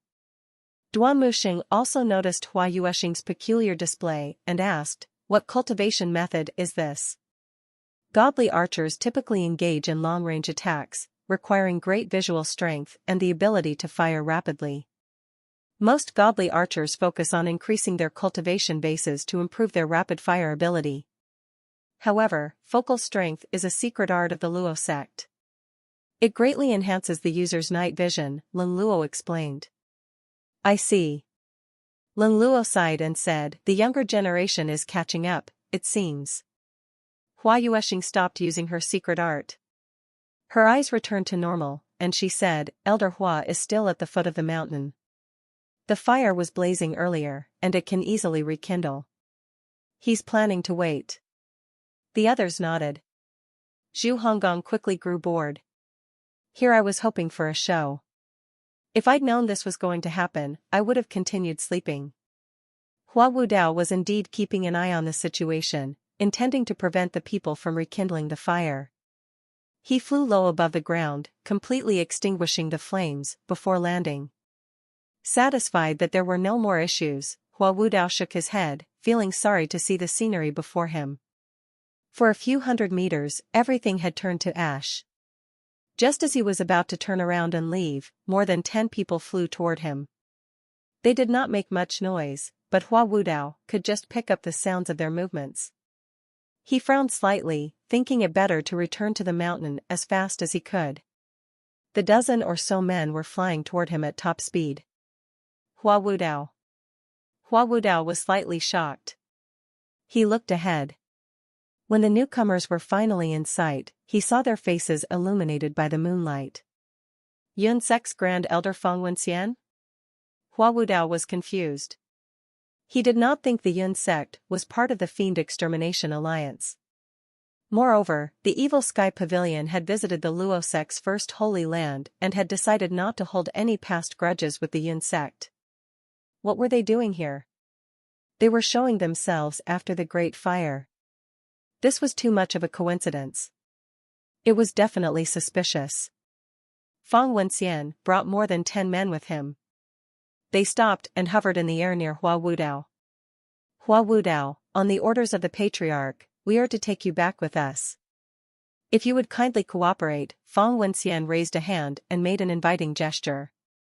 Hua Wudao frowned and said, "The Patriarch stopped caring about the affairs of the world a long time ago. Why would he give such an order?" "You'll have to take my word for it," Feng Wenxian said. Then, he drew a golden arc across the moonlit night sky. Whoosh! Feng Wenxian's expression darkened as he saw the energy arrow sailing toward him.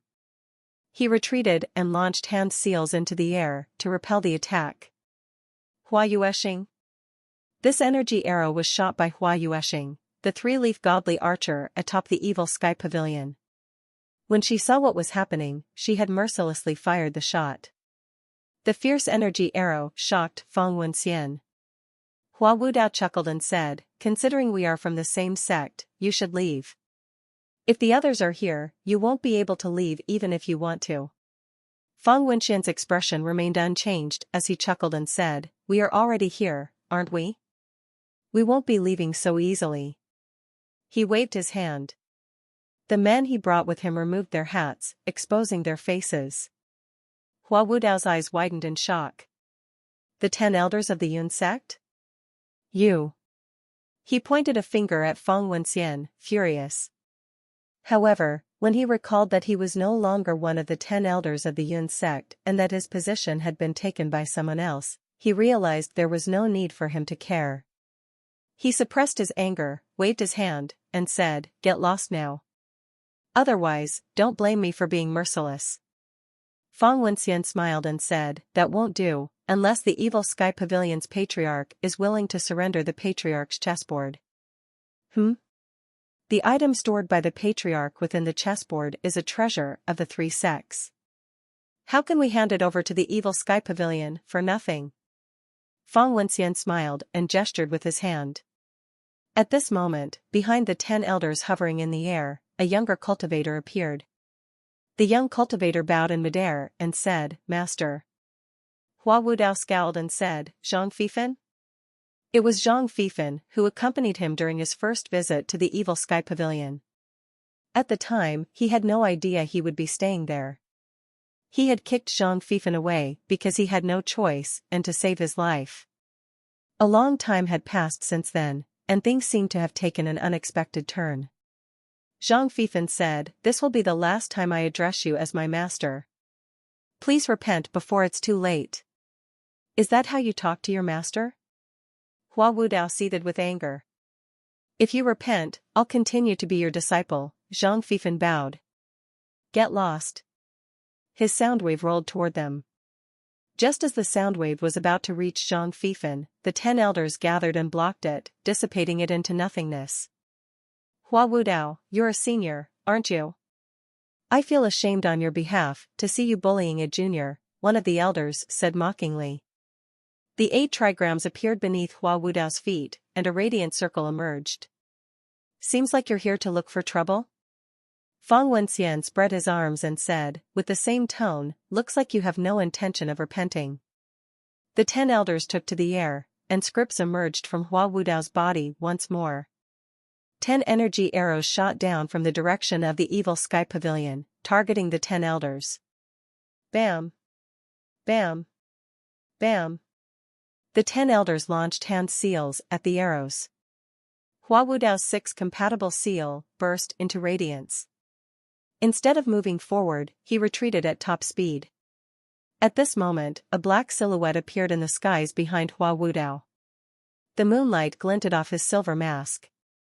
His voice was deep and hoarse as he said, Yun Sect's 10 elders? How bold of you. Lin Luo? Lin Luo's appearance stopped the 10 elders of the Yun sect in their tracks. Back at the Luo sect's holy land, they had witnessed Lin Luo's methods firsthand. This was the man whose name once shook the heavens. Not only was his name at the top of the blacklist 300 years ago, but he was also a rare 8-leaf elite. Fang Wenxian cupped his fists and said, This is a matter of the Yun sect. I humbly ask that you stay out of this, senior. Nonsense. Lin Luo said harshly. Hua Wudao is an elder of the evil Sky Pavilion. What does he have to do with the Yun sect? I do not like to waste my breath. Get out of my sight in 10 breaths.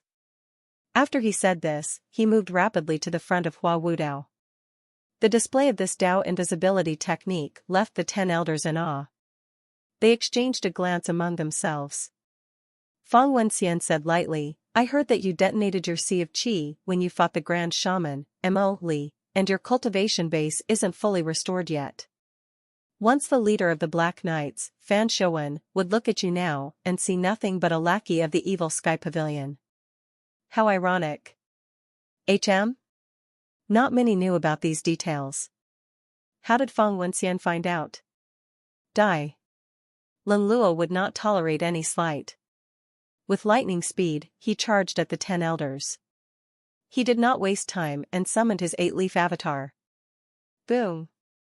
It contracted before it expanded.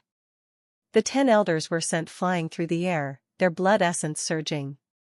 Lin Luo hovered in the air with his hands clasped behind his back, his cold gaze sweeping over the 10 elders. Fang Wenxian and Zhang Fifan stood nearby, watching the scene with shocked expressions on their faces. Meanwhile, in the charred forest in the distance, something rustled in the ashes. Many cultivators lay in wait among the trees, and they, too, were shocked when they saw this. We've underestimated the evil Sky Pavilion. That's an 8-leaf avatar. With Pan Lydian out, that person must be Lin Luo, one said. They were some distance away and could not get a clear look.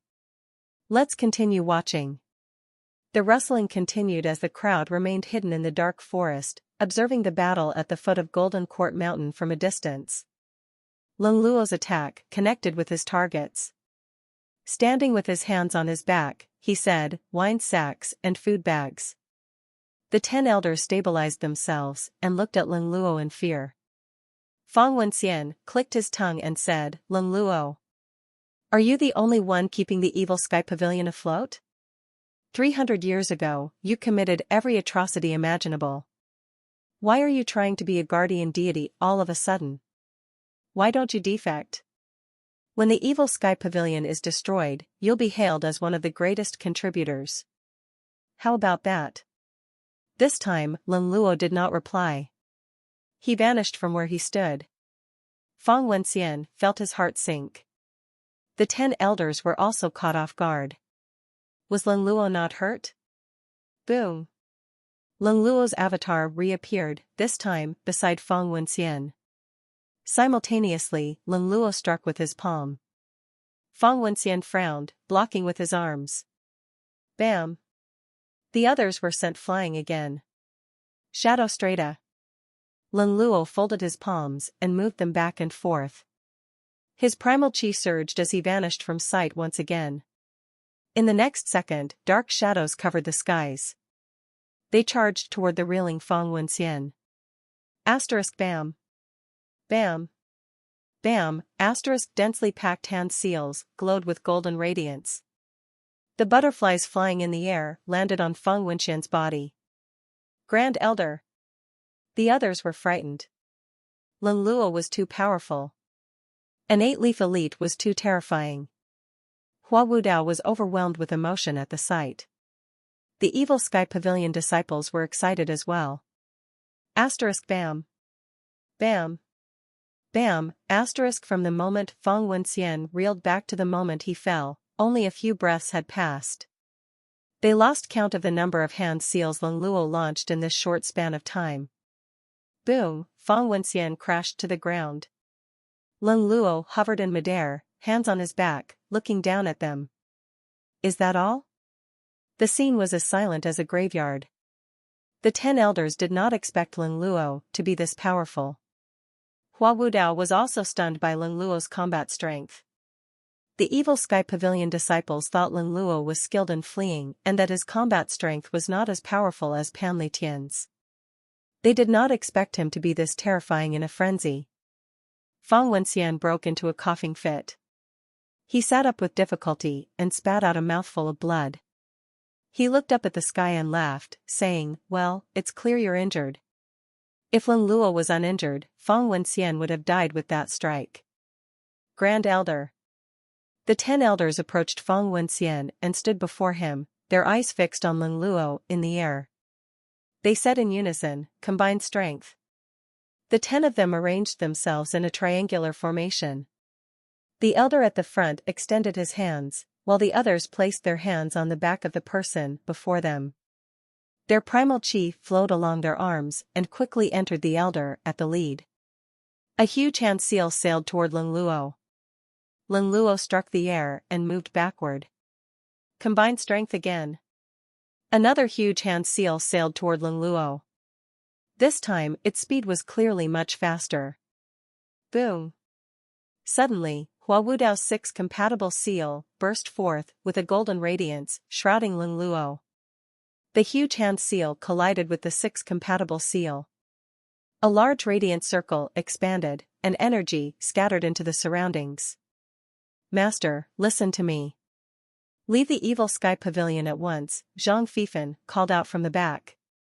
If anyone else had said this, Hua Wudao would not have been irritated. However, Zhang Fifan was once his disciple, whom he had spent much time and energy teaching. Seeing his disciple mock him, how could he not feel angry? With the 8 trigrams under his feet, he stepped forward and pushed forward with his 6 compatible seal. The 10 elders combined their strength and pushed forward as well. Boom! Boom! Boom! The huge hand seal pushed against the 6 compatible seal, but could not break it. 7-leaf? You're at the 7-leaf stage now? Fang Wenxian got up with difficulty. An incredulous expression appeared on his face. Hua Wudao's trauma was well known among the members of the Yun sect. He showed no signs of a breakthrough for 20 years.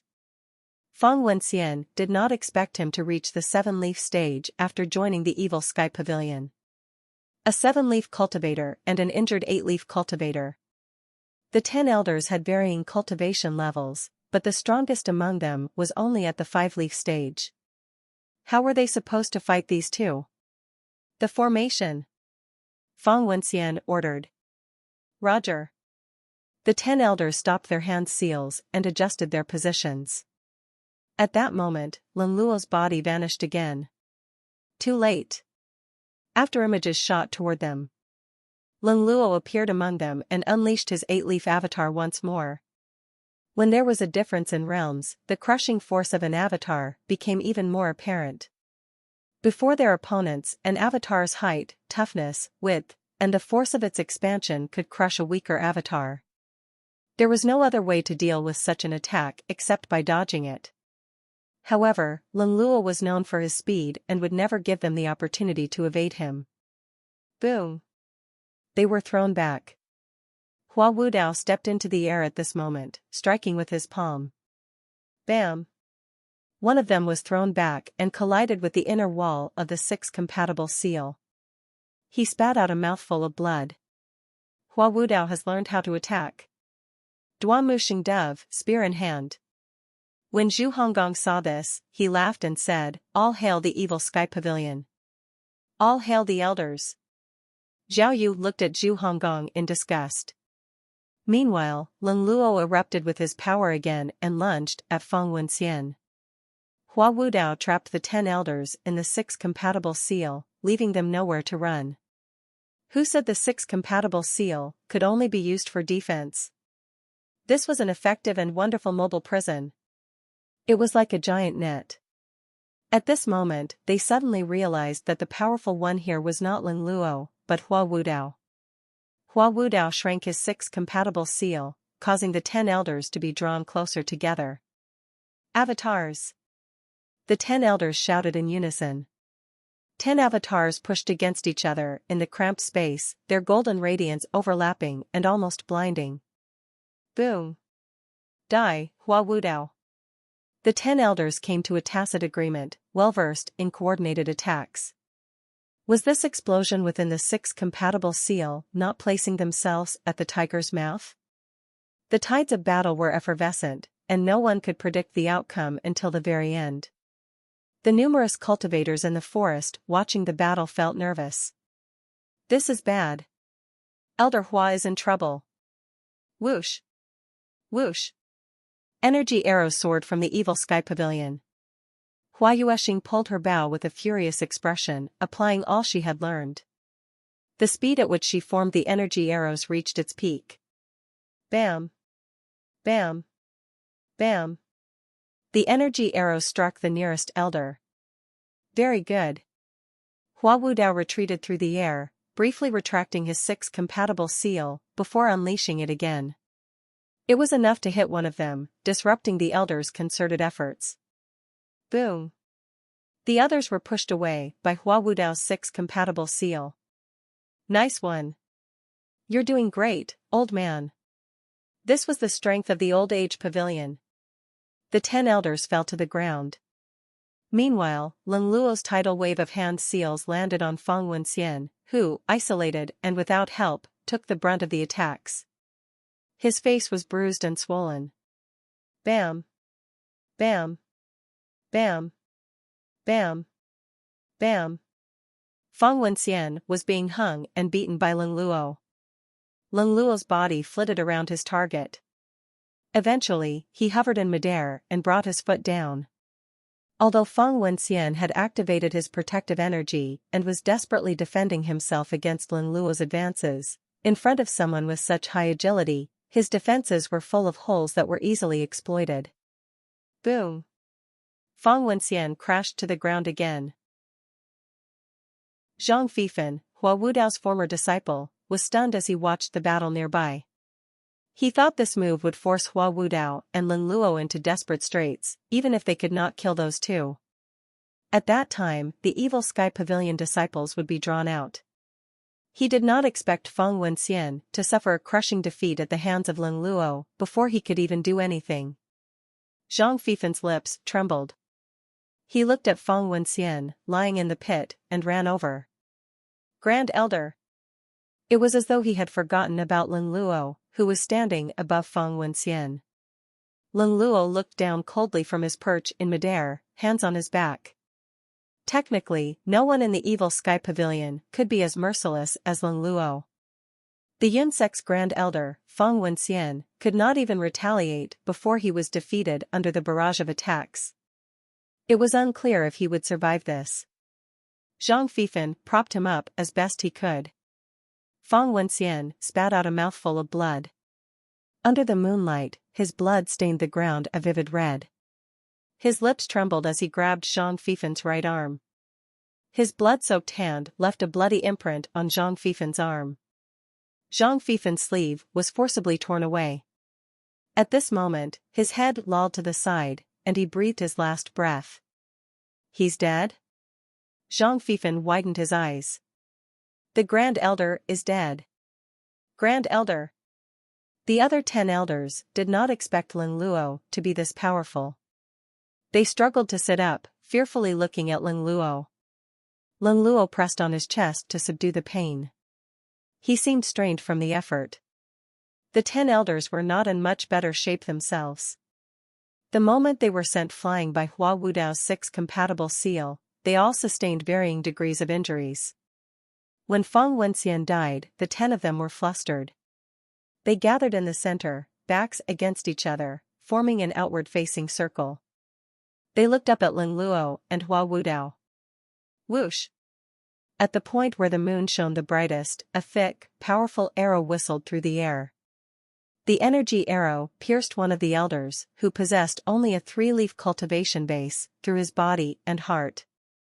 He glared and instinctively tried to catch the energy arrow, which dispersed as he clenched his fist. 5th Elder. The other 9 elders exclaimed in shock. A bloody hole, the size of a duck's egg, could be seen on the 5th elder's chest. With such a wound to his vital organ, he was beyond help. The 5th elder's eyes widened in shock as he looked toward the evil Sky Pavilion and fell on his back. The 9 elders tried to catch him, but Hua Wudao was approaching. Hua Wudao sighed and shook his head. I warned you before. With your abilities, you can't even take me down, let alone destroy the evil Sky Pavilion. Why you? Zhang Fifen. Hua Wudao barked. Zhang Fifen shuddered and sprinted toward the forest. Rascal, running away? Hua Wudao leaped, jumping over the heads of the 9 injured elders and flying toward his former disciple, Zhang Fifen. The 9 elders wanted to stop him, but Ling Luo turned to face them. The 9 instinctively took a step back, as if they were facing a fierce monster. Hua Wudao flew at top speed, while Zhang Fifen used every trick in his arsenal to escape, as if his life depended on it. Seeing his mischievous disciple run so quickly, Hua Wudao was enraged. He shouted, I'll purge the sect of you today. Swoosh! As Hua Wudao was almost upon Zhang Fifen, shining golden talismans, filled with dense, rich energy, flew toward him. Bam! The instant Hua Wudao activated his 6 compatible seal, the talismans were held at bay. A huge flying chariot slowly emerged from the forest before him, escorted by a black mass of cultivators. Under the moonlight, the aura of this group seemed peculiar. The Celestial Master Sect? Hua Wudao stopped chasing Zhang Fifen and hovered in midair, looking at the huge flying chariot. A calm voice rang out from the chariot. According to the Fiend Extermination Alliance Agreement, the Celestial Masters Sect should intervene when Ling Luo appears. Hua Wudao, your opponents are the Yun sect's 10 elders. Hua Wudao understood the implication. The Fiend Extermination Alliance had assigned their targets to the various factions. It made sense that only the 10 elders of the Yun sect had shown up when he appeared. He said, Taoist Master Zhu Yuan? Since the Celestial Master Sect is here, where are the remaining 6 great sects? As he spoke, he cast his gaze into the distance, attempting to locate the other sections. Inside the huge flying chariot, Zhu Yuan did not answer Hua Wudao. Instead, he looked at Lin Luo, who was hovering nearby. With a deep voice, he said, "Lin Luo, I have always treasured my friendship with the Yun sect. Now that you have killed Feng Wenxian, I can no longer sit back and do nothing." A piece of paper flew out of the flying chariot. Strange symbols were written on it. Against the moonlight, they ignited without warning. With a blinding golden light, they formed an energy seal. Hua Wudao would never allow this energy seal to pass. He turned at once, folded his palms, and allowed his primal chi to surge. Boom! The script energy seal struck Hua Wudao's 6 compatible seal. The intense collision of energies forced Hua Wudao to take several steps backward. Shortly after, more energy seals flew at him in rapid succession. When Lin Luo saw this, he said, "Stand back." There was a flurry of movement. Indeed, Lin Luo's method of crushing Feng Wenxian with all his might was not sustainable. From the beginning to the end, Feng Wenxian was eliminated before he could unleash his skills. He could not maintain this level of power forever. The appearance of the Celestial Master's sect left them no choice but to retreat. "You won't be going anywhere," someone emerged from the top of the flying chariot, hands on his back. His gaze was sharp and cold, complementing the sneer on his face. He shot into the air. Behind his back, he flipped his hands several times, and talismans appeared between his fingers. The talismans shot toward Hua Wudao's 6 compatible seal like bullets. Hua Wudao could sense the formidable nature of this opponent. This was Zhu Yuan, the sect master of the Celestial Master's sect, whose cultivation base was unfathomable. He immediately activated his primal chi and raised the 6 compatible seal to its highest level. The 9 scripts spun and merged into one. Daoist Master Zhu Yuan scoffed and struck with both palms. Several talismans burst forth with power, forming a cone-shaped attack. Bam! With the point of impact as the center, a vertical ripple spread out. Boom! A ravine appeared on the ground, and Hua Wudao was sent reeling from the impact. His 6 compatible seal had been shattered. Both opponents faced each other from a distance. Daoist Master Zhu Yuan placed his hands on his back and said in a deep voice, hovering in the air, "The 6 compatible seal originated from the Daoist sect. It took me some time to break this seal, but it's not unbreakable." "You came prepared?" Hua Wudao's eyes seemed to flicker with flames. If they could devise such a powerful defense, the others could naturally think of a way to counter his skills. The 6 compatible seal had Daoist roots, as did the Celestial Master's sect. Talisman seals were their specialty, capable of attaching to shield-type Daoist seals and corroding them. "Yes, I've come prepared," Daoist Master Zhu Yuan replied. At this juncture, there was no need to beat around the bush. Hua Wudao shook his head. "Zhu Yuan, you've become much more shameless. I am merely meting out justice on behalf of the heavens." The Celestial Master's sect's Grand Elder, Zhang Daoran, lost his life to Yu Shangrong. Zhang Yunshan died at the hands of Bai Yuqing, who is one of Yu Zhenghai's protectors. It is the law of nature to repay a life with a life. Moreover, the Fiend path is getting out of hand, and everyone has a responsibility to persecute it, Zhu Yuan said self-righteously. "Shouldn't a man who's supposed to die be killed?" "Hua Wudao, you've fallen into the Fiend path. You're beyond help," Zhu Yuan said as he shot out. Whoosh! At this moment, energy arrows were fired from the top of the Evil Sky Pavilion again. Along with the energy arrows came the disciples of the Evil Sky Pavilion, Zhu Honggong, Zhao Yu, Duan Muxing, and Little Yuaner. Lin Luo glanced at the forest in the distance and said in a deep voice, "Zhu Yuan, you rejoiced too soon." Lin Luo's body began to fade out of focus. A 100-foot avatar advanced. A glaring light flashed in the forest in the distance. Figures were hovering under a huge tree. When he saw this, Lin Luo recalled his avatar and shouted, "Begone!" Lin Luo was everywhere.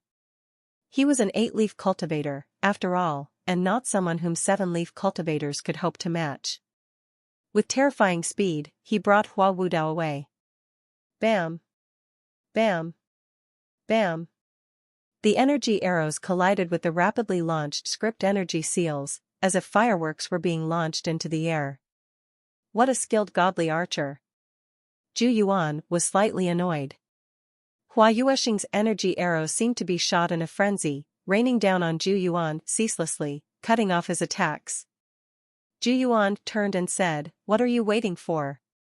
From among the trees, a brighter and more powerful energy arrow shot toward the evil sky pavilion. Hua Yuesheng, look out! There was a more powerful godly archer in the forest. Hua Yuesheng stood atop the evil sky pavilion. When she saw the incoming energy arrow, she was momentarily stunned. She had been focused on Hua Wudao, doing all she could to ensure his safety. She did not expect there to be such a powerful godly archer here. Who was it? Her heart sank. This is bad. The energy arrow was too powerful and fast. Hua Yuesheng closed her eyes. Bam! Just when Hua Yuesheng thought she would die, she suddenly felt herself being picked up by someone. She opened her eyes at once.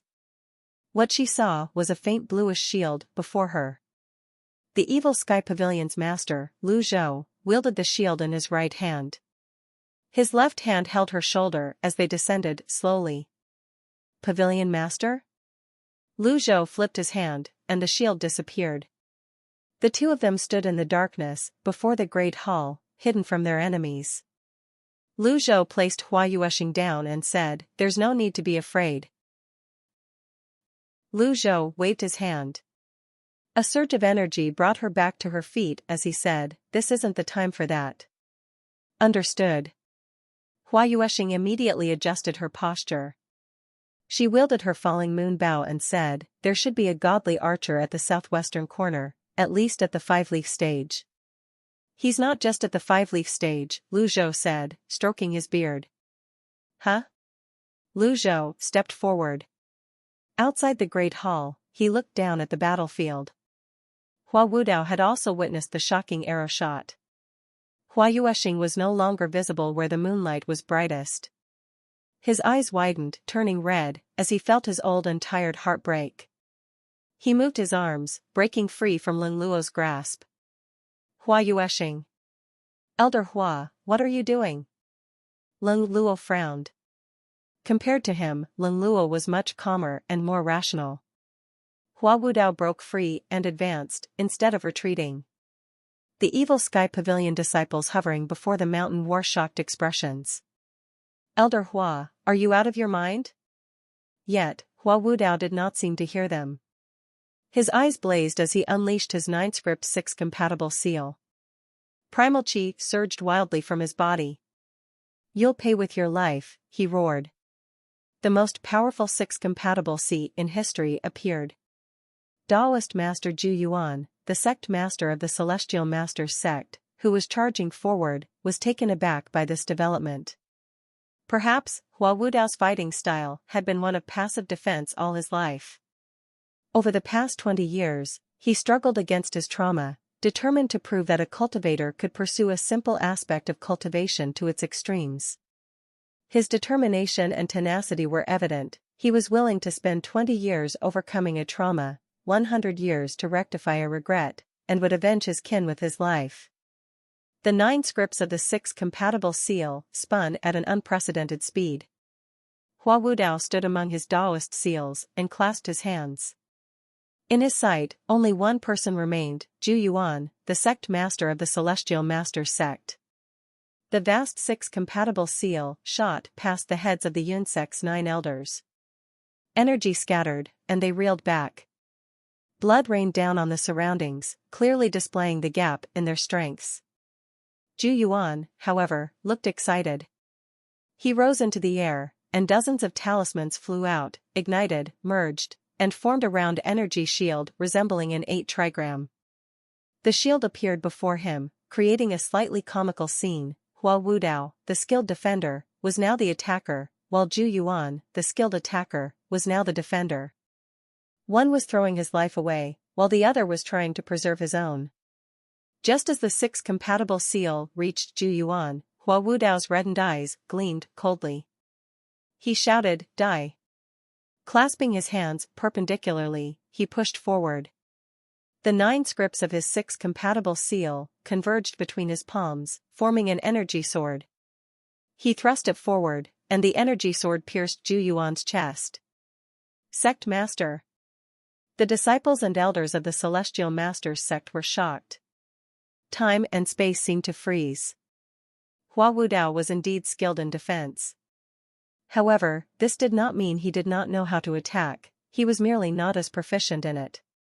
Since he came from a Taoist sect and had lived to such an old age, it was impossible for him to be completely unfamiliar with the sword path. Nonetheless, the public assumed he did not know how to attack.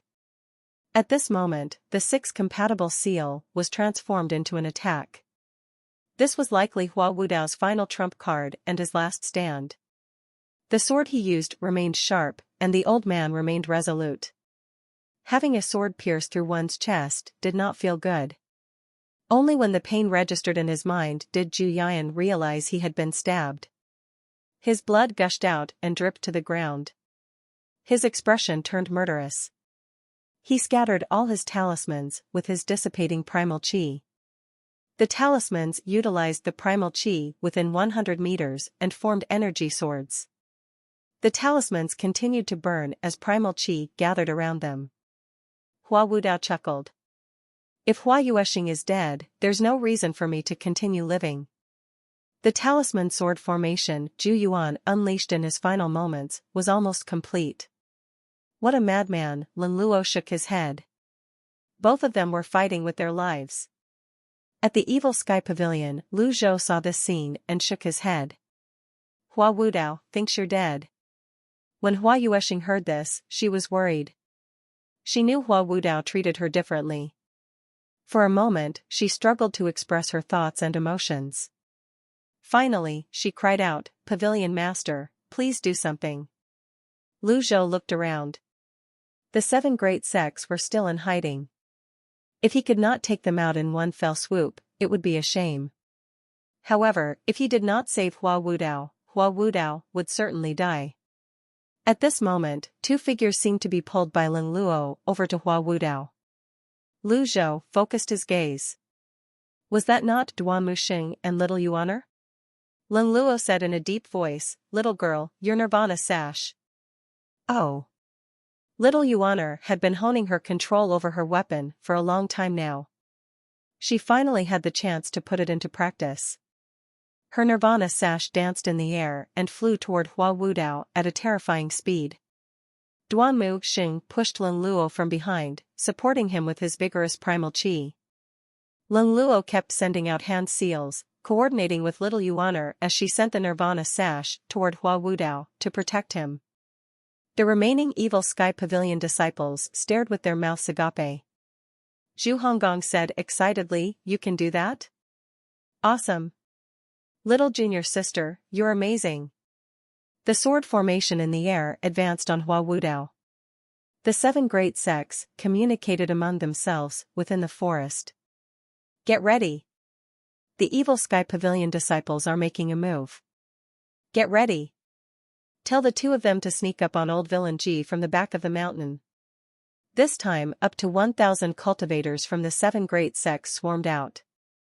There were huge chariots on land, huge chariots in the air, and mounts of varying grades. Lin Luo glanced at them and said, "Little girl, retract your Nirvana sash. Focus." Oh. Little Yuaner held her breath and sharpened her focus. Her Nirvana sash responded to her, wrapping around Hua Wudao and pulling him back swiftly. "This is handy," she exclaimed in joy and excitement. In her excitement, the Nirvana sash slowed for a second. Lin Luo struck with his palm, his vigorous primal chi flowing along the Nirvana sash and boosting its speed. Like a web, it caught Hua Wudao and kept him out of the range of the energy swords. The talisman's energy swords were truly terrifying. However, their weakness was also clear. When they erupted, they could not travel too far from Zhu Yuan. Zhu Yuan was already heavily wounded and would not last long. He could not possibly travel with the sword formation in tow. Bam! Bam! Bam! The energy sword struck the Nirvana sash. Hua Wudao thought he was a dead man. However, seeing the evil Sky Pavilion disciples and Lin Luo trying to save him so desperately, he cried out in fury and unleashed every bit of primal chi from his Dantian Sea of Chi. He flew out of the range of the sword formation, the Nirvana sash in tow. At this moment, the 1,000 cultivators from the 7 great sects finally appeared under the moonlight. Zhu Yuan placed a hand on the gaping wound on his chest, his eyes gleaming coldly. Curses! As Zhu Yan spoke, an energy arrow, slimmer than the others and shining with a blue light, shot toward him from the evil Sky Pavilion's great hall. Hua Yueshing is still alive. The others looked up at the energy arrow from the evil Sky Pavilion under the moonlight. Its target was Zhu Yuan, the sect master of the Celestial Masters sect. Block it! 5 cultivators raised their weapons to form a shield. Strangely, the energy arrow flew through the shield as though it were made of tofu. It pierced the hearts of the 5 cultivators before finally striking Zhu Yuan. The arrow that shot through the clouds stunned everyone present, especially those from the 7 great sections. When had Hua Yueshing become so powerful? The casual arrow shot did not look special, save for the faint blue radiance. Compared to the arrow fired by the godly archer hidden among the trees, it appeared much slimmer. Taoist Master Zhu Yuan, the sect master of the Celestial Masters sect, was heavily injured by Hua Wudao and was on the brink of death. Before dying, the only thing he could do was ignite and send out all the talismans he had. The arrow shot caused the cultivators from the 7 great sects, who had swarmed out from their hiding spots, to fall silent for a moment. They could tell by the unique sound of the arrow sailing through the air that it was powerful, beyond the comprehension of ordinary people. Usually, after cultivators condensed their primal chi into energy, whether in the shape of a saber, sword, or energy seal, the energy would erode as it traveled further. Therefore, archers aiming to hit targets over long distances would typically form larger energy arrows. However, this faint blue energy arrow was different. It was slim and exquisite, and the whistling sound was higher pitched compared to ordinary arrows. When it pierced through energy layers and bodies, it delivered a more powerful impact. How did Hua Yueshing accomplish this from her hiding spot? She was only at the 3-leaf stage, and it should have been impossible for her to fire an energy arrow like this one. After a brief moment of silence, the cultivators from the 7 great sects snapped back to their senses. The lifeless bodies of Zhu Yuan and the 5 cultivators could no longer maintain flight and fell to the ground. Ding! Target killed. Reward, 1,500 merit points. Ding! Target killed. Reward, 50 merit points. When Lu Zhou received the notification, he shook his head. The values of the 5 cultivators who acted as human shields were very low. He turned and returned the falling moon bow to Hua Yueshing.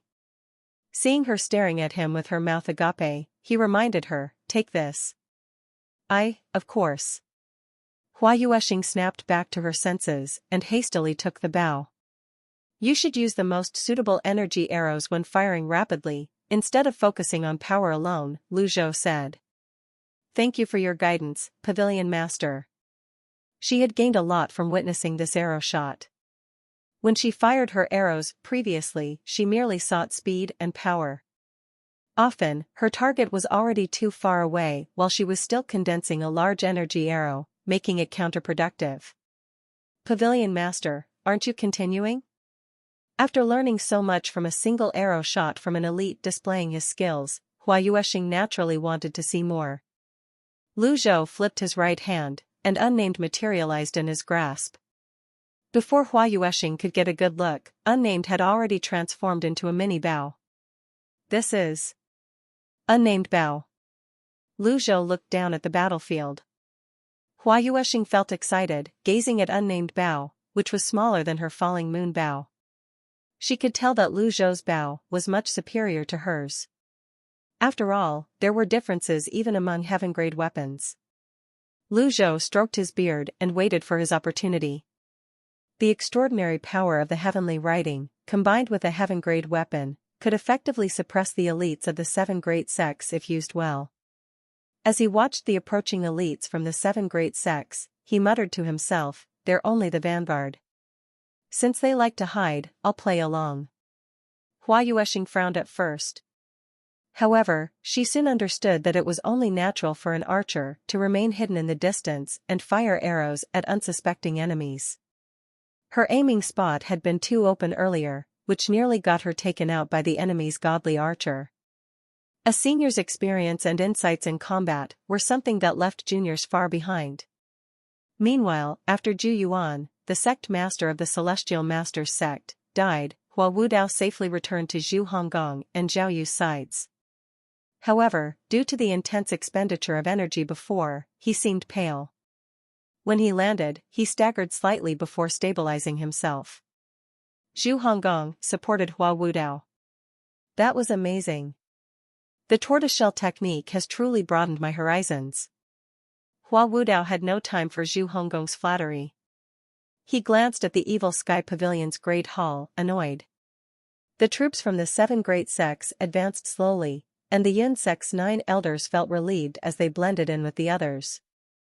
Leng Luo looked ahead and said, "Duan Muxing, little girl, go back." "I won't," little Yuaner glared at her opponents. "Elder Leng, you've spent too much energy. You should head back." "Little junior sister, and I can handle this," Duan Muxing said before he shot up into the air, raising his overlord spear. Little Yuaner flew up to his side. The flying chariot stopped. "Where is old villain Ji?" Duan Muxing raised his overlord spear and asked, "Who's asking?" "I am Feng Qinghe of the Zhensong branch," came a voice from a nearby flying chariot. "I'm the Hanku branch's master, Ning Liang," another voice added. "I'm Good Fortune Temple's current abbess, Miaoyin," said a third. "I am 7 Stars Villa's master, Jia Yuan. I am Core Heart Sect's master, Lu Rushi. I am the Duanling branch's first disciple, Xiao Jinhan." The mainstays of the 7 great sects were all present, except for Zhu Yan, the sect master of the Celestial Masters sect, who had died from an arrow piercing his vital organs moments ago. Only 6 flying chariots now hovered above the disciples of the sections. Even the previous coalition of the 10 great sects that stormed Golden Court Mountain could not compare to this. Duan Muxing snorted and said, "How bold of you to provoke the evil Sky Pavilion time and time again. Do you think the evil Sky Pavilion won't retaliate?" Feng Qinghe chuckled and said, "All of us here have core disciples who lost their lives to the evil Sky Pavilion. Not only did you go on a killing spree, targeting the 10 great sects, but you didn't even spare the Yun sect. Do I need to elaborate further? You can dump your crap somewhere else." Duan Muxing couldn't help but curse. He brandished his overlord spear, and several energy seals spun and emerged from the tip of his spear. Bam! Bam! Bam! Feng Qinghe stood inside his flying chariot, striking with his palms. His expansive heavenly energy flowed like a river, parrying the overlord spear's energy blade. At this point, there was nothing more to be said. The noble and fiend paths had fallen out completely, and this did not happen overnight. In the end, it had to be settled on the battlefield. "You should tell that old villain Ji to show himself," someone called. The disciples below struck the ground with their weapons. Dong! Dong! Dong! The noise resonated throughout Golden Court Mountain. Leng Luo looked up at the moon. This was destined to be a night of disturbances. How would the evil Sky Pavilion survive this ordeal? When he saw the scale of the enemy forces, he began to lose confidence. If he were alone, with his strength and cultivation, he would have fled long ago. Alas, he was not alone. At that moment, several cultivators flew toward Duan Muxing. They engaged in battle, and their energies collided. The core members of the 7 sects inside the flying chariots would not show themselves so easily. They occasionally fired energy seals at Duan Muxing. Bam! Bam! Bam! Duan Muxing brandished his weapon and parried the energy seals. It seemed as if their attention was entirely focused on him at the moment. Hua Wudao can't continue fighting, and Lin Luo is merely putting on a show. Only the disciples of the evil Sky Pavilion are worth our concern, one said. There's nothing to fear if they aren't at the 5-leaf stage or above, another added. I'd like to see how long old villain Ji can stay hidden, a third remarked. Lu Rushi, the sect master of the Core Heart sect, walked out of his flying chariot. He had barely shown himself when a small, faintly blue energy arrow shot out from the evil Sky Pavilion's main hall. Whoosh! The sound was sharp and deafening. When Lu Rushi saw this, he said in a deep voice, I'm not as stupid as Zhu Yuan. Zhu Yuan had been heavily wounded, while Lu Rushi was in top condition. There was no way he would be unable to block this little energy arrow. He adjusted his position slightly but instantly discovered the energy arrow had shifted its trajectory as well. It was as though the energy arrow was homing in on him. The disciples from the 7 great sects looked up at Lu Rushi. Lu Rushi raised his arms and erected an energy shield in front of himself.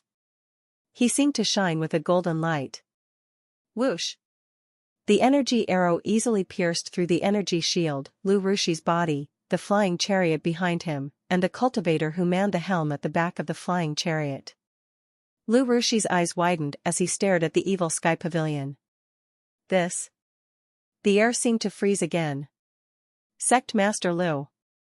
Sect Master Lu, what's wrong? It had happened too quickly. Lu Rushi did not even get a good glimpse of the energy arrow when it pierced his chest. The evil Sky Pavilion's godly archer, Hua Yuexing? Impossible. She can't be this powerful. Damn it. The evil Sky Pavilion is firing arrows from the dark. What's wrong with firing arrows from the dark? Isn't it normal for the Fiend path to use such methods? The people from the evil Sky Pavilion thought. Although the dim moonlight did not illuminate much, everyone still saw Lu Rushi, the sect master of the Core Heart sect, falling off his chariot. That's amazing, Lady Hua. Pan Zhong praised as he flew above their heads. Get lost. Can't you keep your mouth shut if you have nothing better to say? Boom. Lu Rushi fell to the ground. The members of the 7 great sects, or technically, the 8 great sects, along with several other minor sects, stood riveted to the ground as they stared at the fallen Lu Rushi.